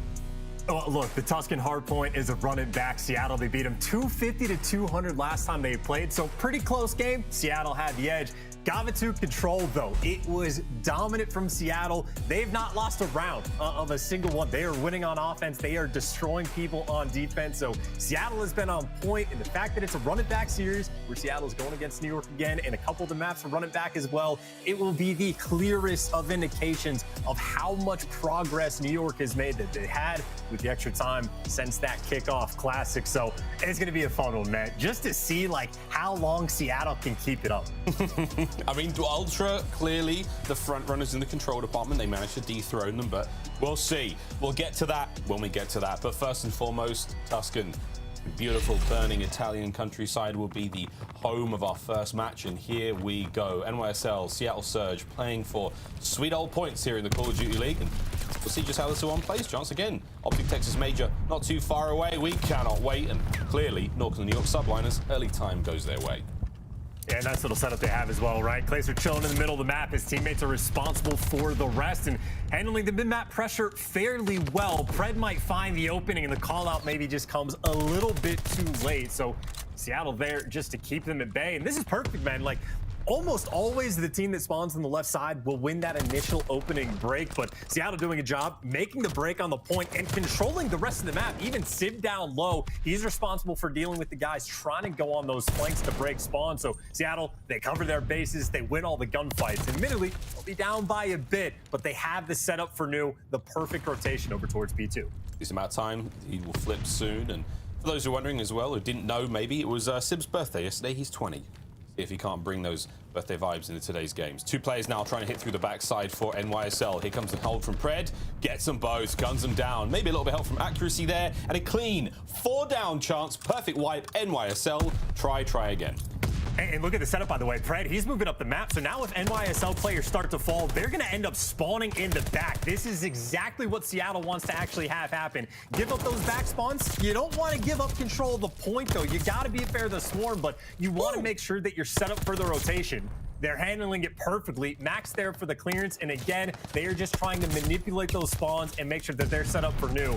Seattle, it might not be as perfect as they want, but it's pretty damn good. Yeah, it's looking all right so far. Scrap time as well. 15 seconds still to play for here. Grim's going to be the guy trying to make that one happen. Accuracy, stay alive. Here comes the flood from NYSL. Get him off that at the very least. There's a good chunk of time still to be had. Grab that, make the way across that left-hand side of the map. That's going to be P3, and already you see accuracy spawning in the perfect position for that one. Nep, though, flies right into his mouth, gets robbed easily. Take care of. Up to Clay now. Slow and steady approach. 1 kill goes his name. No one else really to pick that one up. So NYSL is going to be Crim leading the charge now, desperately trying to make their way through the front. Mate, not an easy hard point to break. Chance P3 can be a sweet one. I mean, one good thing, though, about this, even if you're spawning P1, you can spawn up and start chucking nades on the hill, but the guy on the back heady is the biggest problem. That is Sid. He is on a 5. He will be thinking about those kill streaks. Just a few more kills away, and honestly, he's in a power position. He can wait for them to fall into his lap. There's number 1. Get the glide for the second. Easy gunfights for Sib, almost assuredly gonna get it, and Crim might be the one that feeds it to him. He's gonna try to wait out, though. This is for full streaks. Here comes the pressure. Great timing. Hydra's going to get the kill. There's still going to be that strafing run to play with. That's going to come into effect later on. And still, we're seeing players become far more useful at finding the kills with it. But here we go. Pred trying to slow down the play. Not a lot going on here. Towards the church we go for our next hard point. Always a mixy one. Look for the MP40 players to start getting kills here. It's close range engagements. That's the name of the game. Going in the church. Early time on the Subliners. Nep through the back. Can't get it done. It's all coming down to Crim now. He's trying to stay alive as the rest of the team on the hunt. This should be all good for Seattle. Chance, a nice hold so far. This is going to get a little bit crazy, though, right? It is players hitting from every direction. Someone sets foot inside the hill, so Mack has to wrap back. Able to find the first, able to get the second as well. Mack now on a 5. Him and Sib almost taking turns, but even still, Neptune just responds, walks straight in the hill, picks up a 2-piece. Again, a very crazy hill we have sometimes over at church, but it looks like for the map spread, NYSL able to lock it down. Final 18 seconds should go their way. It's a nice force spree from Neptune. About time we saw the man heat up. A lot of promise here, again, coming into this season as a top prospect. He's surrounded by a brilliant coaching staff and, again, star-studded players. A man of that mechanical ability should be a dominant player in the time to come. But for now, starting to get things going. You still have Surge with the lead over towards the dreaded 5th hard point. This is the blender. Check out for the nades. All about flying in those little windows. No one survives for very long. We'll see if they can get any kills here. And Chance, I mean, look, it's going to be crazy. But let's go for a New York Subliners. Listen in to see how they break it. Middle Mack dead. Let's go. I don't see bottom. Bottom on me, Tim. Yeah. Bottom. There's 2 there. 2v2. Yeah, we got. Yeah. I'm working bottom. Yeah, playing faster. I spawn roof. They're still spawning out. He's making you. I'm in there. To their side. That side. Their door. Bottom. Fred their door. One in their bottom got me, bro. Rotate. I'm putting mid. Yeah, we're good. Yo, Paco and Travis, calm down. One's mid, Fred. They're gonna probably watch be out here. Another one underbroken. Lamar, watch out. Another broken, Mike. Guys, we gotta rotate, man. Yeah, rotate. Everyone fucking relax, dude. Please. Okay. He was like Travis or Paco, you're talking super loud. I got him. Nice, good shit. I'm nading. You too? I'll get Lamar well. Yeah, one's gonna be You two. Jump. Middle on me. Fred is already middle. He's one shot mid. You two. Where's he going? You too. I got stunned. Alright, go through mid. Yeah, one's hitting Top you too. top first. Yeah, slow it down. Slow it down. One is pushed on mid, guys. One mid. There should be another one mid. Middle on me somewhere. Yeah, I didn't stun him. Work mid. I don't know where he He's is. front fire, Mack, dead. Alright, so one's flanking our mid. Chance no one wants to disappoint their parents ever, but when your two Call of Duty dads are telling you to calm down, telling you to rotate, I mean, I would be listening to the best of my ability, but very, very interesting listening with the Subliners. I mean, that's just the listening of what it sounds like to be in the blender. Like, they had the early rotation in P5. Seattle broke it pretty much instantly, and since then, they've just had them in the trap. This is the first bit of hill time New York has gotten in the past, like, 2.5 minutes. And even there, we're going back to P2. And keep in mind, this is where Seattle really started to get the ball rolling. They handled it perfectly. They watched the back. They turned it into flipping the spawns. But right now, it looks like Sib, he's let a couple players through. He needs to try to time out this pinch because accuracy, the pressure is going to be on him. Yep, pressure's still on. Hold the point now. Column's not an easy point to hold, but you can get a sweet amount of time here indeed. Hydra's on a 4. He calmed down and he's turned things up. 20 and 15 overall. The kill's starting to work out again, but here comes the hit from the back. Seattle winding up for it. Hydra's up first. Mack doesn't get anyone. Great work out of Seattle. Good kills. Forward they go. Over to Clay now.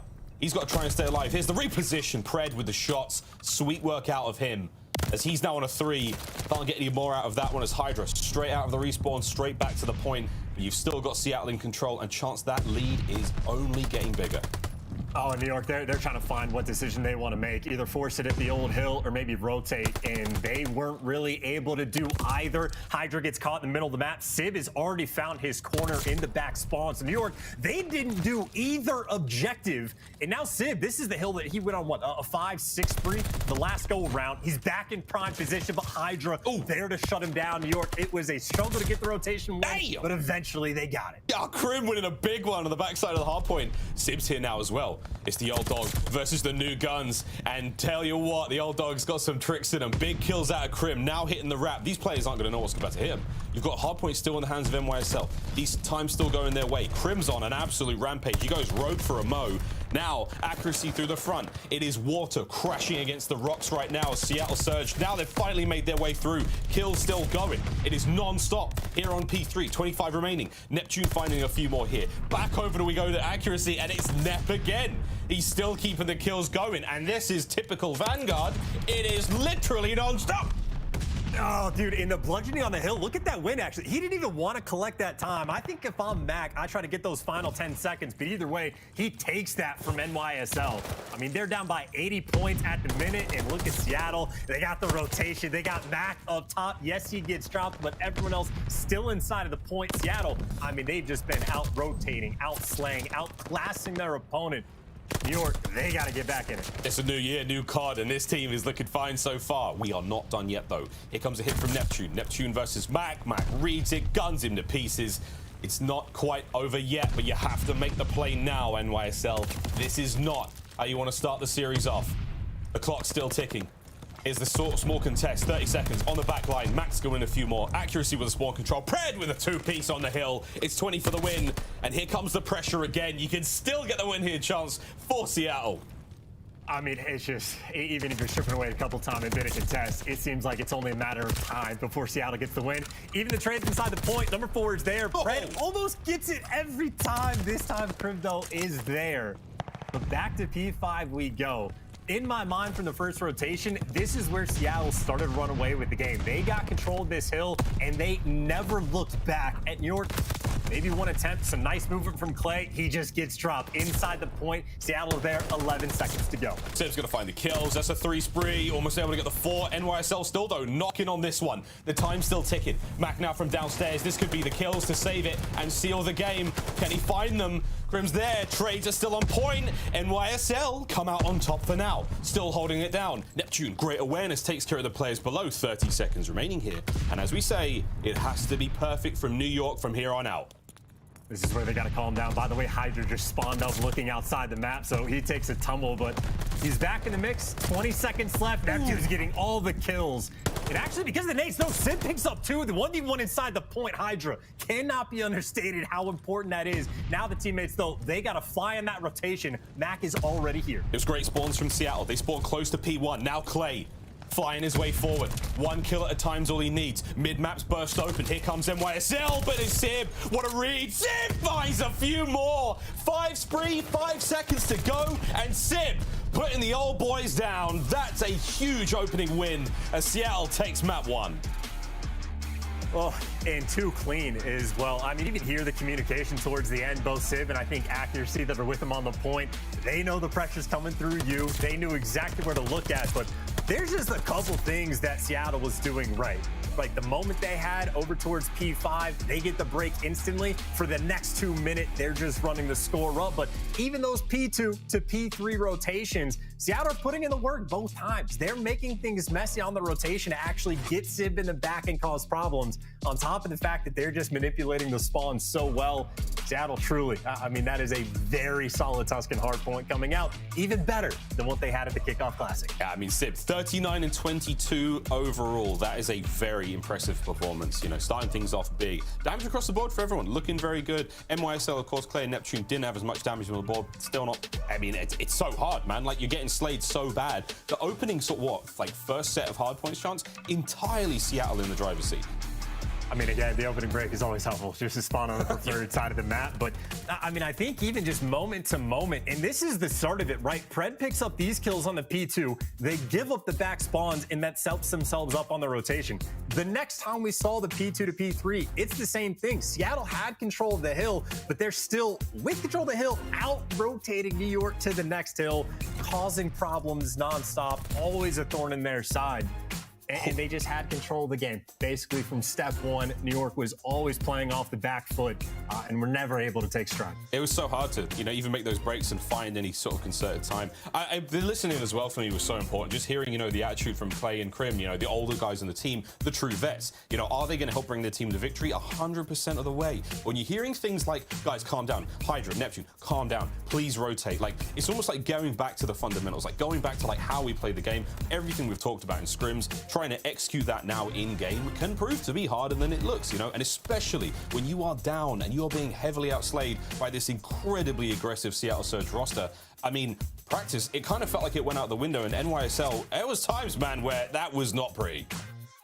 And taking the things that are not pretty, if you're a New York fan, looking down the barrel of this series, again, the Kuavo control, Seattle has not dropped a single round. They have figured out offense as well. They have a team KD of 1.46 on the map. They've been completely absurd. So in my mind, Bocage S&D, that is not a fun map where it feels like a must-win, but in my mind for New York, it is absolutely a must-win to bounce back in game number 2. We're almost ready to get into the search and destroy, but first and foremost, man, we didn't talk about it to begin with. We got to do the game fuel keys to victory for Seattle. I mean, obviously, keep up the slaying. A 1.05 team KD during Kickoff Classic, no problem, baby. Chance they walk away with the first win, but hey, now we start to work on other things. Talking about control, talking about those breaks. Tell me about the keys. Well, I mean, one interesting thing there is, right, they had the worst break percentage in the league from the Kickoff Classic. Well, what happened that game? It starts with a P5. They get the break, and then they just run away with the game. So maybe it's Seattle, actually, that in the downtime has been making more progress, which for the rest of the league potentially could be a scary sight. But again, even for that map 3, the control, they've been dominant. Haven't lost a single round on Kuavo. I will say it every time because it's an impressive stat.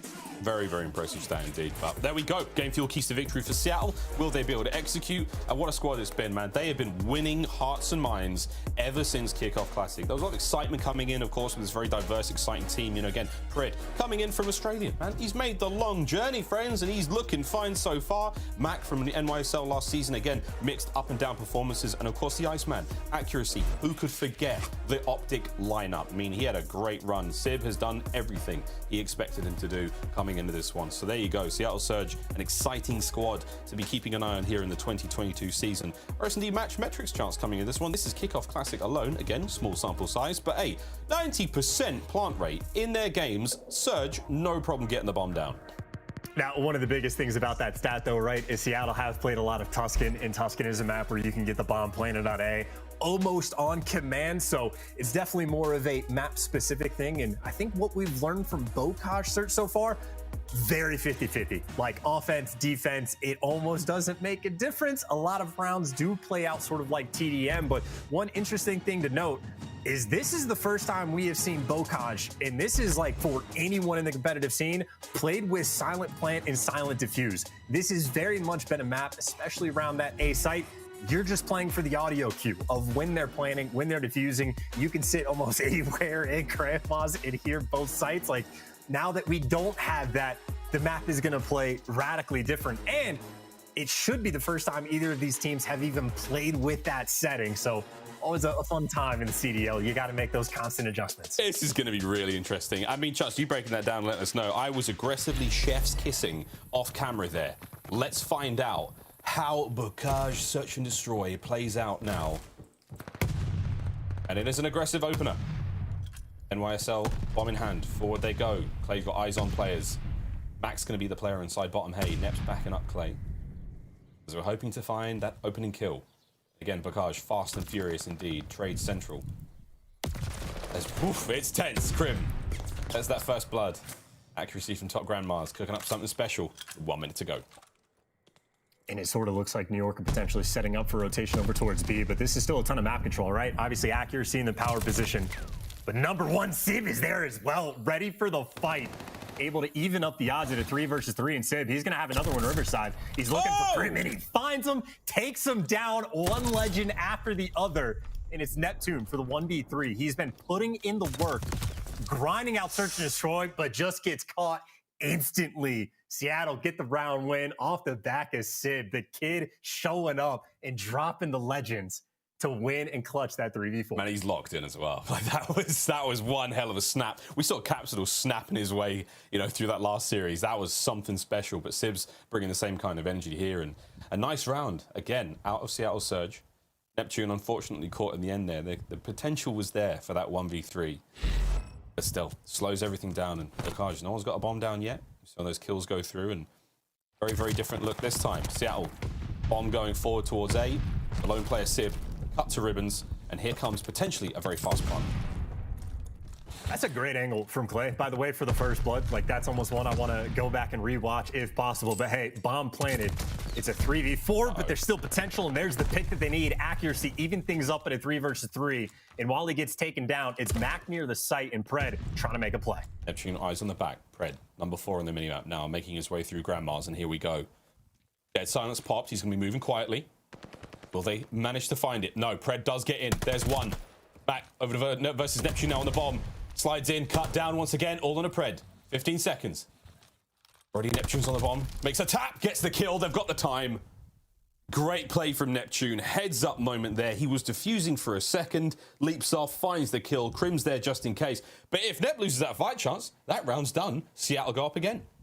I mean, it definitely could have been spicy, but just a very solid round of picks coming through from New York Subliners, right? Clay has the great angle for the first blood. Pred, after he finds the kill, he gets traded eventually. And even Mack, once he's a little bit trigger happy on the guy on site, the coordination was there from the Subliner. So solid round, back-to-back defensive rounds, it looks like, for a map that normally plays 50-50.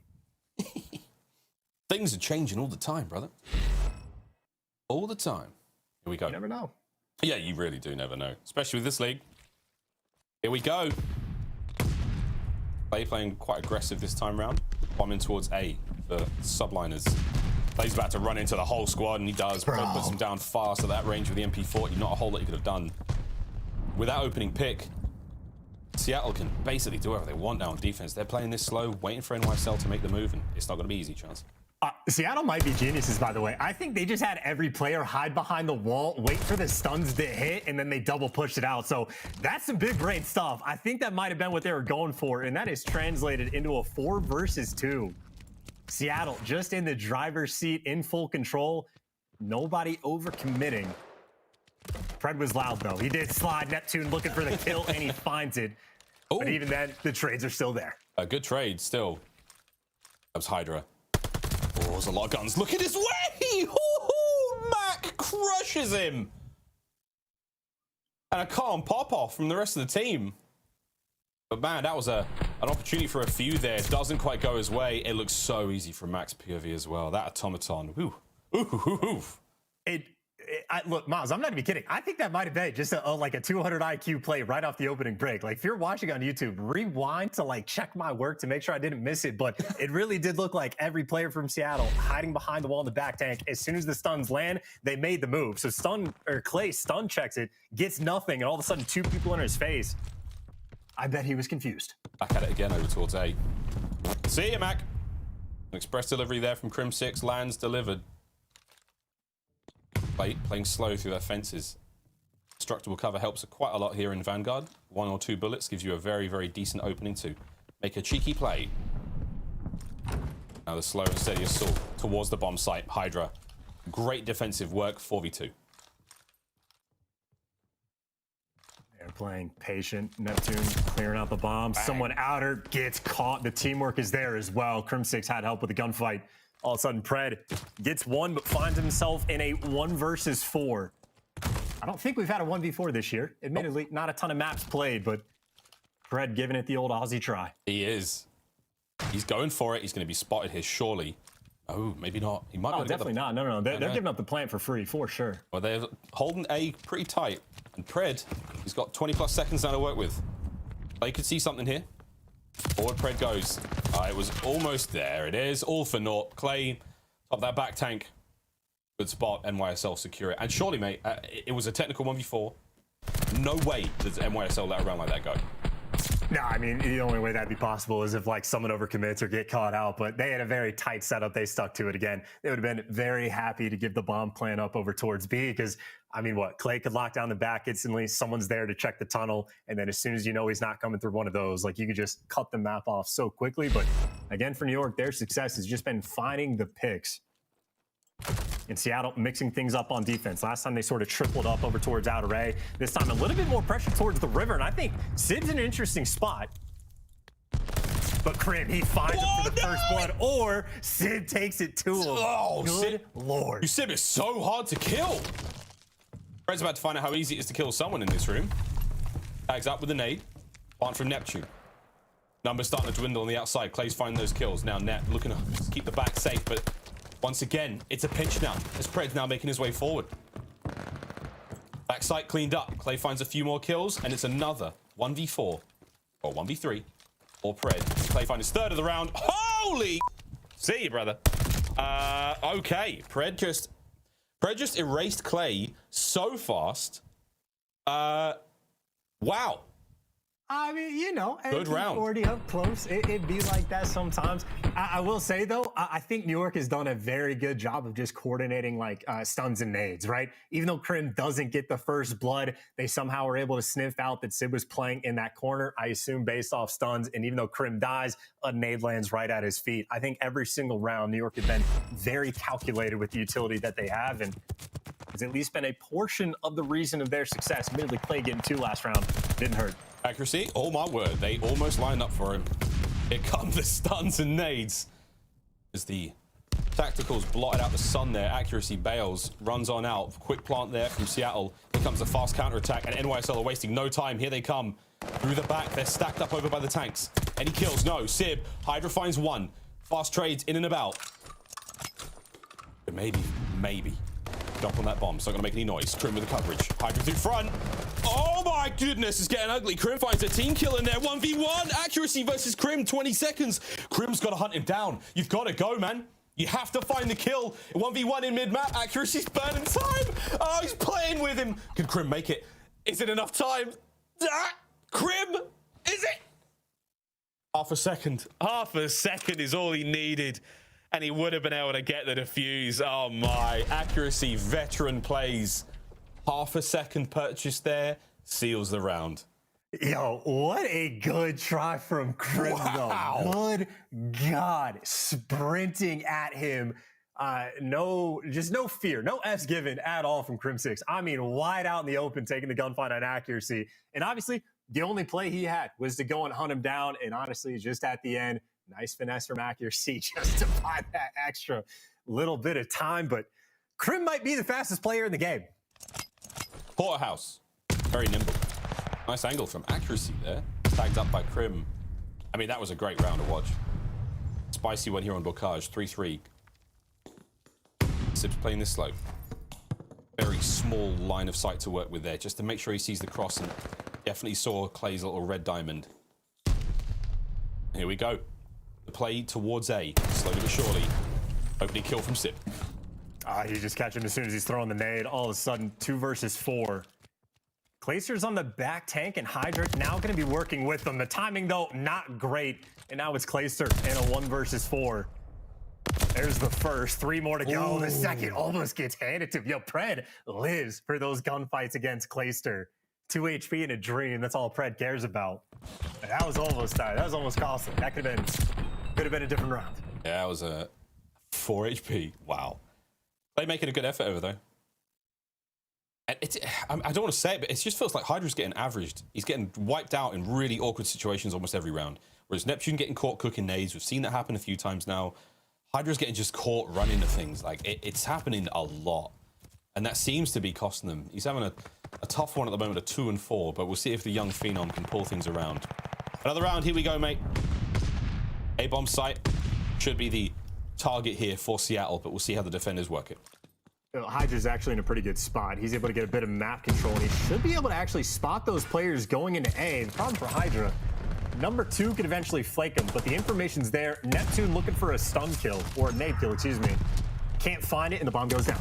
Bomb goes down, slides through. Mack's there on the defense. Good shots. Once again, gets 2. Unbelievable work out of Mackenzie, the melter himself. Here comes another one. Pred wins it again. Fraser there. Crim, 1v3. Takes down accuracy. Here comes the fast trader from Seattle. They do not let those kills get away. Seattle with another great round. Mack with a ridiculous 2-piece on bomb. And I think he might have gotten the ace as well. I'm not sure if he picks up the final kill. He does. That is 4 in a row for Mack Melts. By the way, after the kickoff classic, I don't know if I said it earlier, but he had the 3rd highest overall kills per round. So he was popping off in S&D, had like a 1.3 KD in the game mode. And even the cheeky little spot, hopping up on top of the bomb post plant and ready for the gunfights. Nice little nerd spot to put Seattle up 5-3. Love a nerd spot. A hit fast though. Mack feeling himself, maybe a little too much, flies forward. Accuracy's got pick of the litter there. He saw many names. Will he be able to take Neptune with him? 9 HP now, tagged up heavily. Hydra, finish the job, end him. He's upstairs, you know he is. Downstairs on the bomb site, Neptune wins 1. Hydra, will he be able to help out now as the fast rotation comes through, but he's just been juked by accuracy. He's slipped on through. He's on the bomb now. A sneaky accuracy. Any more to be had? No. Oh my God. How did he get away with it that long? I respect the effort. He was going for just the ultimate ninja defuse. I'm sure he was staring at that player's back for quite some time, but whoever it was turned just enough. But that's a good try. You know, not too shabby as far as 1v4s go, but Seattle, I think they had won 4 rounds in a row, if I remember correctly. New York finally able to kill that momentum, but maybe some nerves setting in for the team. Because again, backs against the wall, this is a must-win map for them. Gavutu is not the place where you want to go against Seattle if you're down 2-0. No, not at all. And I will say that hangnails have been the bane of many Call of Duty pros this season already, including his teammate Neptune. So I'd watch out for that one. But a nice opening blood from Crim. Takes care of Mack. That point for Seattle still. This is a nice opening here from NYSL. Can they find any more here? Sid with the bomb recovery. Clayster's ears are ringing.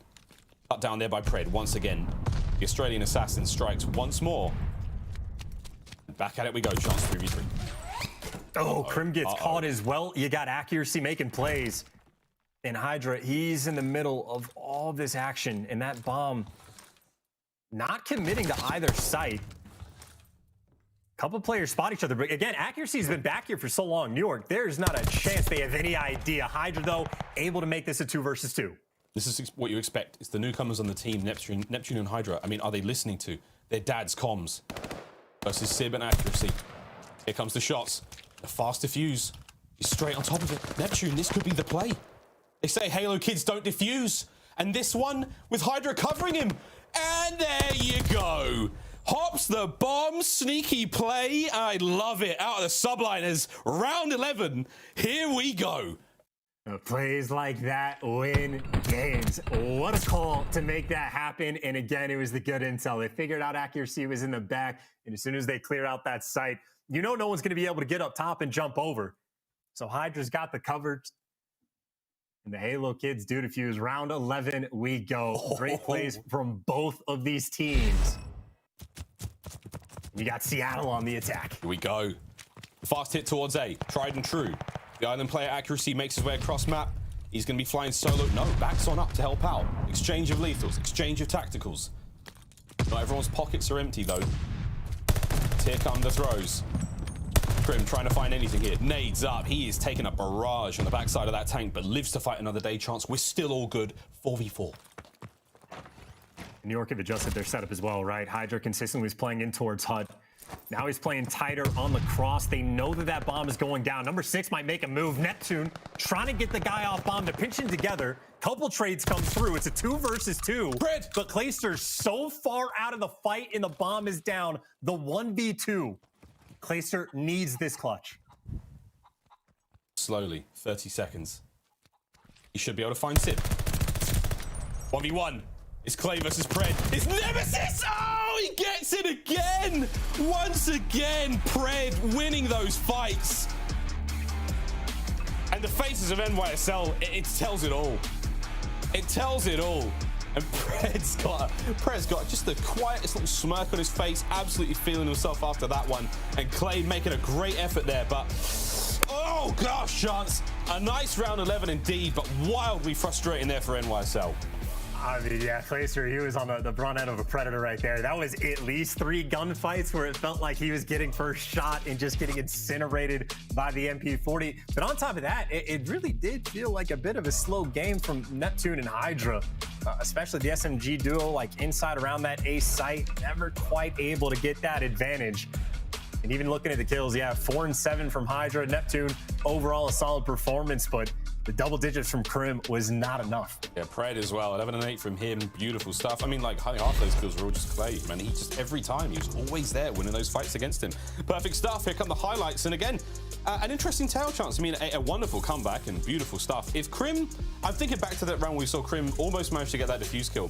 I think it might be this point. No, it's way after this, actually. He does actually go for a really unfortunate moment where he team kills Hydra. Hydra flies in front of his gun, and while Crim's picking up kills, he takes care of Hydra as well. If he doesn't kill Hydra, at that point in time, I feel like you honestly, in that 2v1 spot, you take care of accuracy much faster, and you might have that round. This would have been 1-1 in the series then.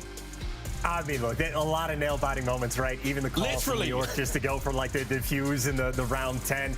A lot of it came down to the wire, but I think even one stat that stood out to me, it looked like at the end, Neptune might have been 8 and 8, but only 3 non-traded kills. So it's not like his impact was really felt. He was getting traded out consistently. And how about this one, by the way, from Mack, where he gets the ace just to run it up a little bit? I mean, I think New York maybe had that one round in round 10 where they made the bigger play. But outside of that, I think Seattle had the other 3. So Seattle truly just putting in the work. Yeah, really good stuff out of them again. And we'll take it all the way to that round 11. And this was that ninja defuse. Hydra with a body block just in case, but there Neptune, sneaky, sneaky plays. Wonderful stuff to get that round 11. And here we go, the final gunfight from Clay. Full HP. Does reposition that aim. He sent us fast on the guy at the top stairs, but Pred just too strong, too fast, time and time again. Wins his ones. Australia's finest comes to play once again, and Chance Gavutu control for map number 3. You know, Tim did say he was feeling New York. That's all I'm saying. Well, I mean, Jesus Christ. I mean, Jesus, dude. There are rumors about whether or not the curse exists. I think for the NFL, it absolutely does, but maybe it's been broken from Call of Duty. Whatever the case may be, New York won the very first map they played against Seattle. Haven't won a single map since. That is now 5 in a row for Surge against this squad. And again, going into Gavutu, where Seattle has not lost a single round. Apparently, they've gotten better since the kickoff. Well, we'll find out, though, again, how much practice has New York managed to put in. We're going to throw to a very quick commercial break. When we come back, Gavutu control, map 3. You don't want to miss it.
The Call of Duty League is brought to you by Game Fuel. Victory in a can. The Call of Duty League is brought to you by TeamSpeak, the official broadcast communication partner of the Call of Duty League. When you compete as long as I have, you learn a thing or two. You learn success isn't something you're given, it's something earned. Visit zenny.com/CDL to get a pair of Røkkr Zennies or any of your other favorite CDL teams today. 2-0 in the series so far for Seattle Surge, coming out the New York Subliners, and this man is one of the great reasons why, Chance. I mean, look at those stats from Sib so far. He is having probably way too much fun against these opponents. And from what I can gather for the non-traded kills, by the way, obviously the more maps we get, the more accurate it'll be, but like low 70s seems to be about the norm. High 70s means you are doing fantastic. And obviously with the 1.66 KD to back it up, Sib is having himself a great time. And great news for him, we're going into Gavutu where him and Pred have been running the show. So he's had the hot hand. I do not expect him to slow down. Here we go. This could be the final map in the series if you are in fact betting folks, because let's face it, Seattle Surge are very, very good at control. This is some maps, the map and mode that they've had so much success on. No one's really been able to take a round yet. This is going to be a huge one for NYSL to climb out of. A very, very tough spot to climb out of. Can they do it? Of course they can. Because quite frankly, I want another 3-0. Anyway, let's find out. Because here we go in a Gavutu. And again, on a map like this, opening bricks can really decide the show. It's almost like a situation on offense. If you get team wiped once, you're going to be stuck in your spawn the rest of the round. So got to win these opening kills. Sib cannot deliver. Hydra is there, but at least enough trades come through. And Crimsix, unfortunately, I think he got the wrong end of the barrel. That means the map now is wide open for Seattle, and Pred already in this. Oh no, Pred's already on a 4. That's going to be the A zone's second segment taken care of. I'll tell you what, it's so clean, man. It's so clean. Oh no, it's oh no, Pred's ripping him. Thank God Clay's got some magical bullets. I don't know where he came from, maybe down low, but that's going to be the end of that spree. But man alive, a disgusting open here from Pred. That's going to be the A zone taken care of as well. 2 minutes 16 now to play with. That's a lot of time and a lot of lives. 26 to the 21 of the New York Subliners. Seattle back at home here in Gabutu. I mean, look, I know it's very early days, but I still think that might be the fastest A capture we've seen on the map this year. So Seattle, again, it looks like they have improved even since the kickoff. That being said, though, they are, for the most part, kind of stuck in their spawn. The boat is as far as they're able to get pushed up on the map, and Mack is now the most aggressive member of his team. New York, they just have a stranglehold basically across the middle of the map. And you see that kill there on Crim. He was top left-hand side of the minimap. Clay immediately repositions to take on the flood now of players from Seattle making their way forward. It's been slow. Kills are good now. And YSL holding it down still. The defense stays. Net, Hydra, Clay, all in the feed. Sib's up next. How many more can he find? If anything, nothing. 5 now in a row for Clayster. As New York Subliners defense, they've certainly done their homework. This is wonderful as well. I mean, more pressure on the guy, number 8 on the minimap, Crim, just to stay alive. But it is, as long as you are in control of these spots, you're going to have a great time. And the fact that New York was able to bounce back like they have, very impressive. But obviously, still a minute on the clock. Clayster, that is 6 in a row for him.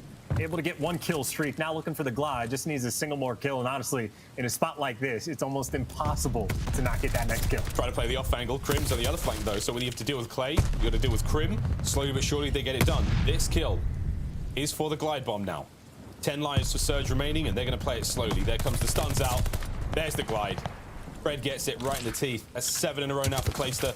Yeah, he's going to push it out there for the last one, but 7 lives remaining. Beautiful stuff out of the New York Subliners. Chance you say goodbye to A, you say howdy doody to the kill feed. Still time to get on there and maybe get a test, but this has been a beautiful round out of the Subliners. And just nice response as well, just to make sure you're cleaning up all the kills towards the end. I mean, that is best case scenario for the way this round started for New York to respond like that, especially so in dominant fashion. Right now, an 8-life lead, give or take, by the end of this round. So that is about as good as it gets. It is exactly what you want to have on the defensive end. And also highlights for the fact that Seattle, even if the opening break is that good, again, you get 4-man white a single time, you're going to be stuck in your spawn for the next minute and a half. It is not easy to get that break. Crim getting a little bit hype as well. Trying to get New York back in this. The first round loss, by the way, Seattle has had. Even when they're winning, Clay always seems angry. He always seems like he's got something to say, and that's important in a leader. Intense. Let's go with intense. He's very intense. Even when he's not being intense, he's still quite intense. Go, Clay. One of the old guard here in the Call of Duty League, still keeping things going, and back at it we go. On defensive round now, we see Seattle, what they can do. How will the offensive hit go for the New York Subliners? So far, they managed to get a couple of bodies on A. The kills are working out for Seattle. Fred, slow and steady, wins the race. Yeah, boy. Accuracy potentially causing problems, trying to be that cutoff man. Crim is actually nasty at this game. It's not a surprise when he's the greatest Call of Duty player of all this time, but every single map he was delivering in first was on Bocage. Now we're trying to open up things for the squad. Yes, he gets taken down there, but still Neptune up top of the boat. But I think Neptune's going to get caught. Yeah, Pred just has the advantage in that matchup, it feels like. And New York are struggling just to get to this boat. Yeah, it's really hard to just make the approach. We've got that little sort of archway covered, that little rock path. Boat's all good for now. Pred.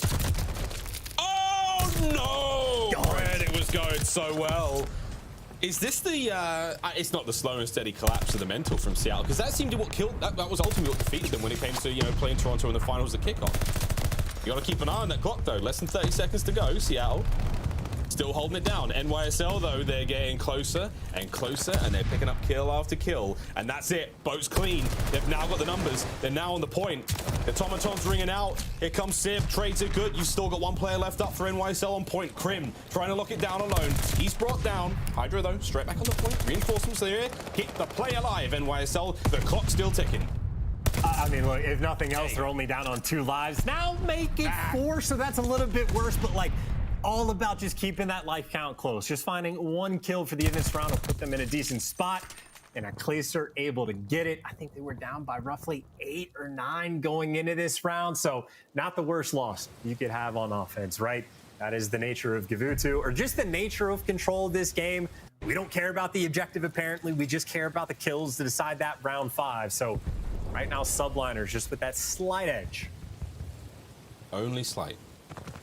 Of course, towards the end of Cold War, capturing the objectives, capturing those segments did contribute to who gets defense in the final round. Now it's just kills. If that changes throughout the year, lots changing already. 14-11 for Pred. Trying to find a few more there on the A zone. Simp, though, he and Mack now leading the charge in on towards B. Seattle attacking their way forward. Neptune, big kill. Fast trades once again, and they've got on B chance. And they've just now figured out that the B push is actually coming through. This is just Seattle right now holding P1. They have all the crosses for accuracy, and if you're not coordinating the nades to get them off, it is not fun to try to make this cross. There's an example why, but see, eventually accuracy does fall.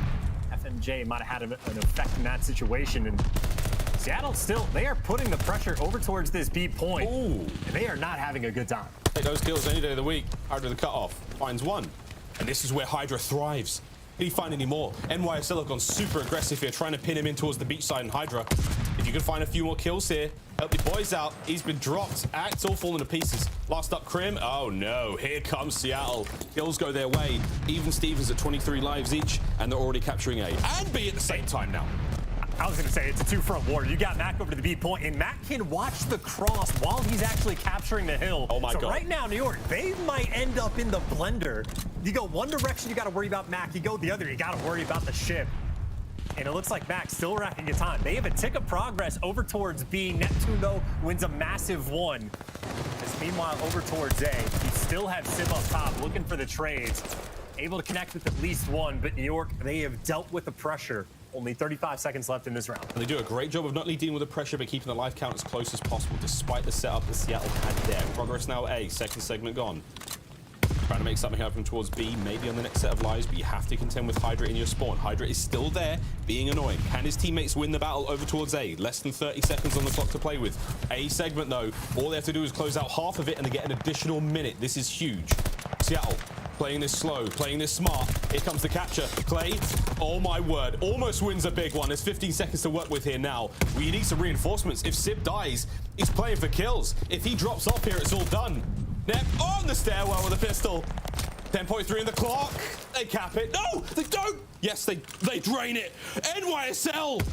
Oh my God, chance right at the absolute millisecond away. They've just sealed the round. The kills from Nep and Crim. Holy dooly. What a save that was on the goal line. And that honestly might be like the kill of the game potentially that Neptune gets on like the self-created best head glitch in the game. Crawling up the ladder with the pistol. If Simp gets that, you get streaks. And again, glide bombs actually do kill people now. They could be massive on this map. And it's not just the fact that they stopped them from getting the point. It was like 4 or 5 kills in a row from New York towards the end. Again, running up the kills column. I think they're going to be about +11 or +12. So Seattle, they need a dominant round on defense, or they're going to be saddled with offense in the next round, assuming they can even win. Pred, he's going to fall to some nades that take out the barrel. Nice little opening for New York. Oh, great opening from New York. They have overwhelmed the Seattle defense entirely. Completely flooded through. Kills going their way now, but you do have ship control in the form of Neptune for now.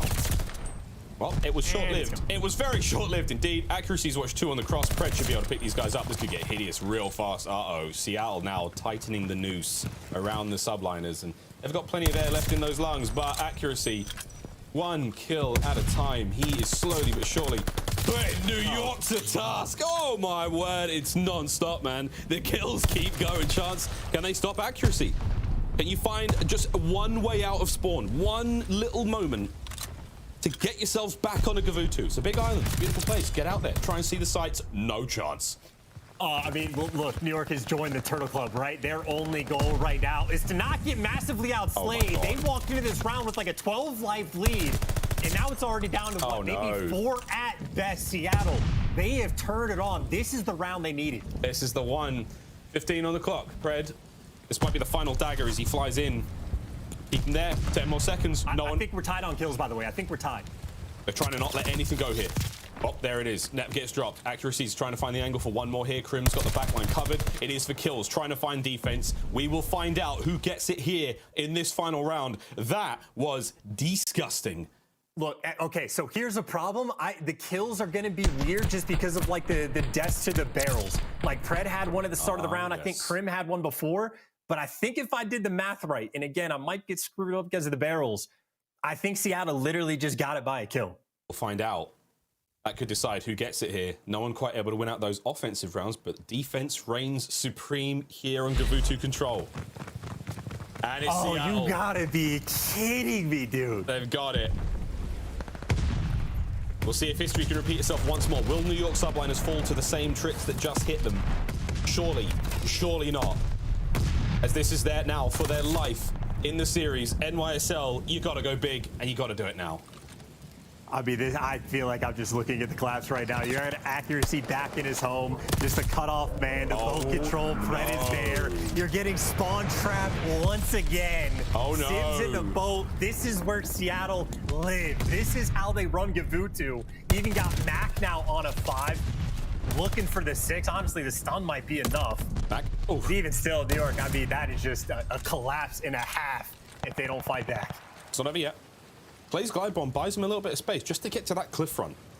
Just to get to that defilade covers. They can actually take a fight or two, and Hydra's doing it as well. Hydra, time to spring to life, son. Your team needs you. 30 seconds on the clock. 30 seconds, and it's a 3-0. What you got at New York? Flying on the point. Pred loses it to Neptune. Sib holding down mid-map for a moment, but you finally start to get some progress over towards A, and here come the numbers for NYSL. And you have to win these gunfights. You have to keep someone on the point as well. Any time that ticks by, even if you capture this point, you only get the extra minute. You are going to be running out of time. Pred able to pick up 2. Everyone from Seattle that needs to win a gunfight seemingly has been able to deliver. Finally, Hydra may be able to get a little bit of pressure. They get accuracy out of their spawn, and they have a moment to breathe.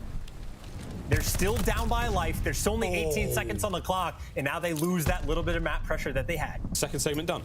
Pred cooks it. There is a peach. Sib's there to pick it up as well. Clock's now open again. Oh, here we go. It's all on Neptune. Hydra's now trying to provide some coverage. Neptune's still alive inside the boat. He's still there. On the point we go once again. Nep's trying to hold it down. He and Hydra are now finding these kills, and this is looking fine. We should see it capped. And there it is. Another minute and 15 lives each. So though, I mean, 1 minute and 5, that is not a ton of time to work with. You get at best 2 team pushes to make this break happen. The way you capture B, you basically have to get inside their spawn and spawn kill relentlessly. You had number 5, Clayster, trying it. He gets caught. You get more trades coming through. Seattle still finding these kills. And again, every single death that New York has, it takes 45 seconds basically to get across the map. And that's all the time that's left on the clock. It's not a lot of time to work with. Pred is about to do something nasty. Oh, I jinxed it, thankfully. The play is still alive now. NYSL still going forward. Sib's up next. They might have slipped on through. Can Sib find the kills here? Nep, Hydra. Oh my word. Good shots.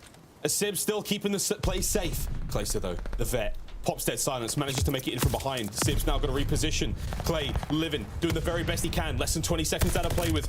Oh, here comes the strafing run. Should get at least that player off of the point. Will Mack stay alive? Here it comes, and it misses. Neptune getting closer. There's the contest. And once again, we're going back at it, baby. Sib can't quite take care of the players. They're on point. 9.2 on the clock. We stop it. Pred's on the flank. And here he goes. All the way from Australia. Finds himself a 2-piece. But the play's not quite done yet. We still have to deal with Neptune on point. Can they find the kill? Nep's dancing around, trying to find something. Sib's there for the kill. And that is going to be it. Oh, my God. It is over. Seattle Surge continue to prove to be the absolute kings of Gavutu, and that is a 3-0 complete. I mean, hey, they might have lost a couple rounds, but still undefeated on control. And that round 4, I mean, again, rewind on YouTube, do the math hopefully better than I can, but I think it was about a 12-life lead going into round 4. Seattle needed it to be dominant, and they eviscerated them. I mean, a breakdown of a round for New York. I think they lose out on defense by a single kill, which honestly could have even been influenced just by the barrels exploding. I have no idea, but they got defense on round 5, Seattle. They're not going to let it slip. Well, welcome back, guys. First of all, amazing cast. Me and aLLeY were watching that. We were like, man, these guys are really getting the energy lit in here, but how are they so good at Gavutu? They seem so ahead, aLLeY. You know what? It was this one thing I was actually talking to you about it earlier in S&D sense, but it works in control as well, where the A site, I hate that teams just happen to give that up when it comes to control. They're like, oh, it's closer to the other team. They'll get that cap way faster than we can defend it, so they kind of give it up about midway of the game. Seattle Surge doesn't do that. They send Mack past boat, and it's just free kills because nobody expects a player to be pushed up that far, because then it's always, oh, well, you left B lane open. Just leave one player there. Once he gets the information, then work on the retake for B side. So the fact that Mack is able to push past boat, which not a lot of players do when it comes to Gavutu control, is that why I think they see a lot of success in it. Absolutely. Miles, talk to me a little bit about that search and destroy, because it was lit, man. All the way to around 11, and then we saw New York just giving up that A bomb site. What does Seattle do so well? I mean, Seattle, like, they just don't let any kills get away, like, untraded. Their teamwork's so on point right now. Like, you know, they're playing so fast. I mean, the amount of times we called it, we're like, oh, that guy's got one kill. He maybe be hurt. He's going to die in a second's time, you know. I mean, we'll see the stats back that one up as well. The trades, they're so effective, man. The teamwork's on point, and they're all playing at such a high pace as well. I mean, no matter how good you are at the game, no matter how much experience you have, you can't take on two dudes at once in this game. It is nearly impossible. Absolutely. Chance, I think it's safe to say Seattle is the absolute real deal at this point. That's back-to-back consistent showings we saw to them versus this New York squad. And they're coming off a second-place finish. I mean, the guys are nasty. And I mean, they're making like consistent big plays too. Like, even think about the search and destroy, like around 11. But Seattle, anytime it was close, I think they had like 3 of the clutches out of the 5 total, like going toe to toe against some legends, just outslaying them massively. Like, they improved on the Tuscan hardpoint. Even like some of the rotations were phenomenal from Seattle, but yeah, I mean, clearly just haven't lost a step at the very least. And you just love seeing the big plays coming out consistently. It is worth pointing out, though, for New York, like, if a couple little things go right, like if the score or a kill streak from Clay toward the end actually connects on Mack inside the hill, maybe it goes a little bit different. But if you're hoping for all the little things to go right, it's never going to be enough. And a series like that from Seattle, that was just as clean as you could ask for.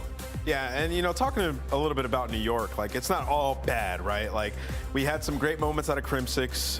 He had a really good series overall. I think at one point you were like, Crim is actually nasty at this game, and it's true, man. The guy was going off. I think the primary focus for them, it's got to be getting Neptune and Clay to become a little bit more consistent. Clay starting off that series a little rough. Started to get into his own in maps 2 and 3, aLLeY. Well, speaking about consistency, you know, as we were going into this, the key to victory was for Neptune to kind of really step it up. And when it came to that search and destroy, I thought I saw a shining light in Neptune when it came to the New York Subliners. And unfortunately, it was Hydra that kind of slowed down. So again, I'm wondering when it comes to this duo, if they just don't have the pacings on point for each other just yet. But again, Seattle 3-0, they proved that that wasn't just a one-off in kickoff. Yeah. You know, looking at New York, this team is obviously a long play. They still have a lot of time. Remember, Clay's coming off of COVID, so maybe didn't get as much practice. But what we saw to Hydra as well, he had a pretty good series. He was having some big moments. Miles, talk to me a little bit about what you saw to New York, what they can improve on. I think for me, I mean, the most telling thing about like how New York's looking right now was the listening on the Tuscan hardpoint. We heard, the very first thing we heard when we got on that listening was Crim just being like, Neptune, Hydra, calm down. That was it. Simple as that. That's the biggest takeaway I have from this one. The 2 young guys on that team, they've got a lot to prove. They know the social media is talking. There's a lot of expectations on them as this new, very dangerous submachine gun duo. I'm not saying that's getting to them, but I'm saying that, like, they still don't quite have that experience. Is Hydra a disgusting player? Hell yes. Is he making mistakes that are costing his team games? At times, of course. It's on the staff, it's on the Revens, the JPs, the Crims, and the Clays to really fine-tune those moments and make sure that he can perform up to the ability that he has. Same thing can be said for Neptune as well. So, man, I just think that it's going to take time with NYSL, but look how they closed the gap. Look how tight search and control was. They closed the gap slowly but surely. It was a really close series in maps 2 and 3, and if Pred doesn't get up and behind them at P1, maybe they end up winning that map, or if the streak connects on Mack, maybe they end up winning that map as well. So it was definitely close. But Chance, I have a question for you. Who has impressed you the most so far in Seattle through what we've seen from Kickoff Classic and opening weekend? Yeah, this is really dealer's choice, right? You could pick, I don't want to say you can pick anyone, but accuracy. Accuracy is very come on. This thing had like 2 minutes in the Hilver map 1. But outside of that, again, Mack is making massive plays. He's picking up aces in the search and destroy. He's got the nerd spots. Pred is making the constant flanks. Like, literally all of them, whenever like duty calls, when someone needs to step up, every single one of those players has been able to deliver. And again, accuracy, I have to imagine, is just like the the metal, the iron boots, whatever you want to call them. But for the team, the communication has to be on point. They play the maps incredibly well. It seems like they're always on the same page. So it is very much a group effort, but all three of like the younger guys have the pop-off plays when they need. He's definitely going to love that you called him the iron boots, the metal boots, if you will. I was trying to think of something better. I really was. It wasn't there. Miles, biggest takeaway from day one, man. Opening weekend, it's been great so far. What's your biggest takeaway? Biggest takeaway? I mean, because you're still lit. Like, those hard points. Oh my God. I was with Lando and Standy cast that one. I was sitting in the green room sweating. Like, it's so nuts. And the same could be said for Search and Destroy as well. It's small, rotations are fast, kills are dope. Like, I'm excited to see that one. I'm also thinking about Control. Like, there is a lot that can change in Control in the way teams play that one, but Seattle are still like maybe 2, maybe 3 steps ahead of most teams. That trap we saw, that defensive trap we saw in Kavutu was hideous. Like that, for me, I'm watching stuff like that and I'm like, okay, how do we get out of this without a trophy system, without, like streaks? There is nothing. It plays weird. It's so hard to for our Game Fuel Victory Spotlight. Miles, sorry to cut you there. We have Sib. We're ready to talk to him. Let's bring him on in here. What's going on, man? First of all, congrats on the W. You look insane out there from Kickoff Classic till now. You've just been lighting it up, man. And I got to ask you, what's it like playing with Accuracy and under him as an in-game leader? He's a veteran. I'm sure he's been teaching you a lot. First off, shout out to all my teammates. But specifically Lamar, I think is a really good leader. He has taught me a lot of stuff since we started playing. I'm basically like just a sponge, soaking literally every single bit of info that he can give me. So that I'm grateful for. He basically just hammers on my bad tendencies and my bad habits, and honestly, he thinks like a step ahead of me, which is mind-blowing to me. So the fact that I have the luxury of teaming with someone like that I appreciate that a lot. Awesome. Yeah, and you know what, Sid, we got to talk about it. You have been talked about as probably one of the most talented players in the past 2 years, coming up from Challengers and getting put on that Atlanta FaZe sub spot. It kind of felt like, you were held back a little bit. So now being on this roster, being surrounded by these great players, what does it feel like to really be able to showcase your talent now? I think that me being on that sub spot for FaZe, maybe it did hold me back a little bit, but I'm glad that it worked out the way it did, because comparing me then to now is a bit different. I approach situations a lot differently. I've gotten way better. Even though I was on the bench, I was still playing COD, and I got way better. So I'm glad that it happened now rather than before. And, I'm really glad that I can showcase what I'm, able to do. I still got a lot to learn. I'm still improving. I know that people said, talked about my attitude this, attitude that, but once I got here, I just, grew up a little bit and put that aside and just put my head down, and I'm working every day. Speaking of challengers, coming up from there, obviously that's the trenches, man. So you come up, now you're in the CDL Pro League. Like, what's the biggest difference in terms of competition? How's it feel? The competition, it's a way better, obviously, since just every single team is sticking with each other since day one. Compared to challengers, I think the longest team I had was, I don't know, maybe 2 months. Sheesh. So it's just kind of a lot of pickup teams, so there was really no set squads to really get that cam underway. But I think playing the league is a lot simpler than people may look at it as.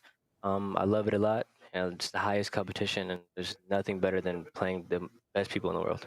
Hell yeah, man. Well, you look good, you play good. Congrats to you guys on getting that first W. Good luck going forward. We're going to say goodbye to Sib, but it certainly won't be the last time we talk to him. Let's bring in Miles and Chance and talk to them a little bit about what we saw today on opening weekend. It's been a great day, aLLeY, honestly. It has, honestly. I can't believe, I thought, we possibly would go into Game 5 against New York and Seattle. So the fact that I went in a hot 3-0 fashion, it makes me really excited going into tomorrow. I mean, Sib and Pred lit it up. And Pred, of course, was that big question mark heading into Kickoff Classic as that APAC player coming up from Challengers, a bit of a wild card across the board, clearly showing why he is here. 137 damage per life, 1.18 KD, and a 62% non-traded kill rate with 73 next to him. That's going to be Sib with a 1.37 KD on the day nameless. Yeah, I mean, these guys are just insane. Like, talk about hitting like the jackpot, picking players coming up from challengers. Like, looking at Pred, he was in APAC. We knew virtually nothing about him other than that he was just dominating every single match that he played. I gotta call Seattle. 20 plus W's. Yeah, Where did you find these guys? Where was the idea of picking up Pred coming into this, and then Mack under them, dude? What a squad. Yeah, and there was another crazy performance today, Miles, and it was London versus Florida. Now, London came out today, and they were on fire, my guy. What'd you like out of that? I mean, it was just nice to see again, it's the story of the Challengers players. Like, that has been the tale of today. Like, whether it's the Macks, the Preds, the Sibs and the Preds, it's also, the Gizmos and the Nasties. And same can be said about Afro as well. I mean, everyone came to play today. It's that thing. It's that first day back in league. It's the first day of school. You've got so many stories to tell. Everyone's excited. There's a different buzz in the air. I mean, and these guys came out today and absolutely put on a show. Massively impressed by Gizmo and Nasty's performance. Afro was just doing what he had to be done. And again, like, for the entire team, like, we saw the tweets from Zero as well. Let's face it, he had a little bit of spice to be thrown around. It was a doozy. And the same in the interviews as well. Just really impressed by the team overall. Very, very calm, well put together. I mean, come on, how many matches are London gonna win this weekend? A lot of confidence. That was good, to be fair. But that did not age very well. Nameless, clearly, but they didn't delete it. I respect that, Florida. They kept it up and they kept the confidence in their tweets and their content, but Afro clearly clapping back. Yeah, he said, nah, G, that's how many maps you just won. Hey, that's spicy, man. I don't think I've seen Afro get busy on the timeline like that, Chance. No, not at all. I also appreciate Florida a little bit later on circled Nasty instead to explain how the Ravens played in that series. But very impressive. Again, I think from like the power rankings from the coaches overall who were getting pulled by Breaking Point, they had London at like the 10 spot and Florida at like 9 or something like that. Well, I think with a performance like that, I'm starting to be more of a believer in the Ravens to see exactly how far they can go. In an interview with Zero, the thing he was saying is by the end of the year, any single time he's been able to play the full year, he's always done it on a squad that's at least top 4. So that's where I'm starting to think that the Ravens might be able to be. Yeah, and there was another lit series today, and that was Boston versus LAG. Boston was able to take that one. I mean, Boston, they played great. And the Search and Destroys, they looked absolutely incredible, Allie. Their Search and Destroy is absolutely disgusting, and that's what they needed to polish from kickoff because they lost that game 5, and that's when we didn't get to see anything more from them. So to come out hot and take both S&Ds in the series, I think does a lot for their confidence. Yeah, and LAG, though, I mean, they had some big plays. aSim had the game fuel tactical play on that game 4. The guy was going off, Chance. I know you were in the back just watching that, just getting hyped. Well, yes and no. Asim definitely has those moments where it's like after a bad performance in the S&D, he just goes and pops off for like the next couple respawns. So like, obviously with these 4 players, we see the potential. There's no doubts about how good they could possibly be. But I'll be honest, watching them play, I'm a little bit fearful. Like, I'm starting to fear, like, for this squad just a little bit or feel the pressure because there's a lot of moments, especially in the searches, where, like, they look disconnected or the teamwork's not quite on point or they don't quite have the best understanding of the game. So this is a team that looks a little bit off. And obviously, it is 4 players, a lot of room to grow. And I'm certain that they're going to be able to, like, accomplish that. But it's a little bit concerning for me at the moment. I mean, if they could just have players not drop a donut and Search and Destroy, I think they'd be all right. That's a little bit of shade at aSim and Hook, but I expect them fully to figure that out and get better going forward, especially with Bevels and Ricky on their side of things. But also checking in on social media, aSim had a streak tweet as well, which was pretty lit. He was hyped.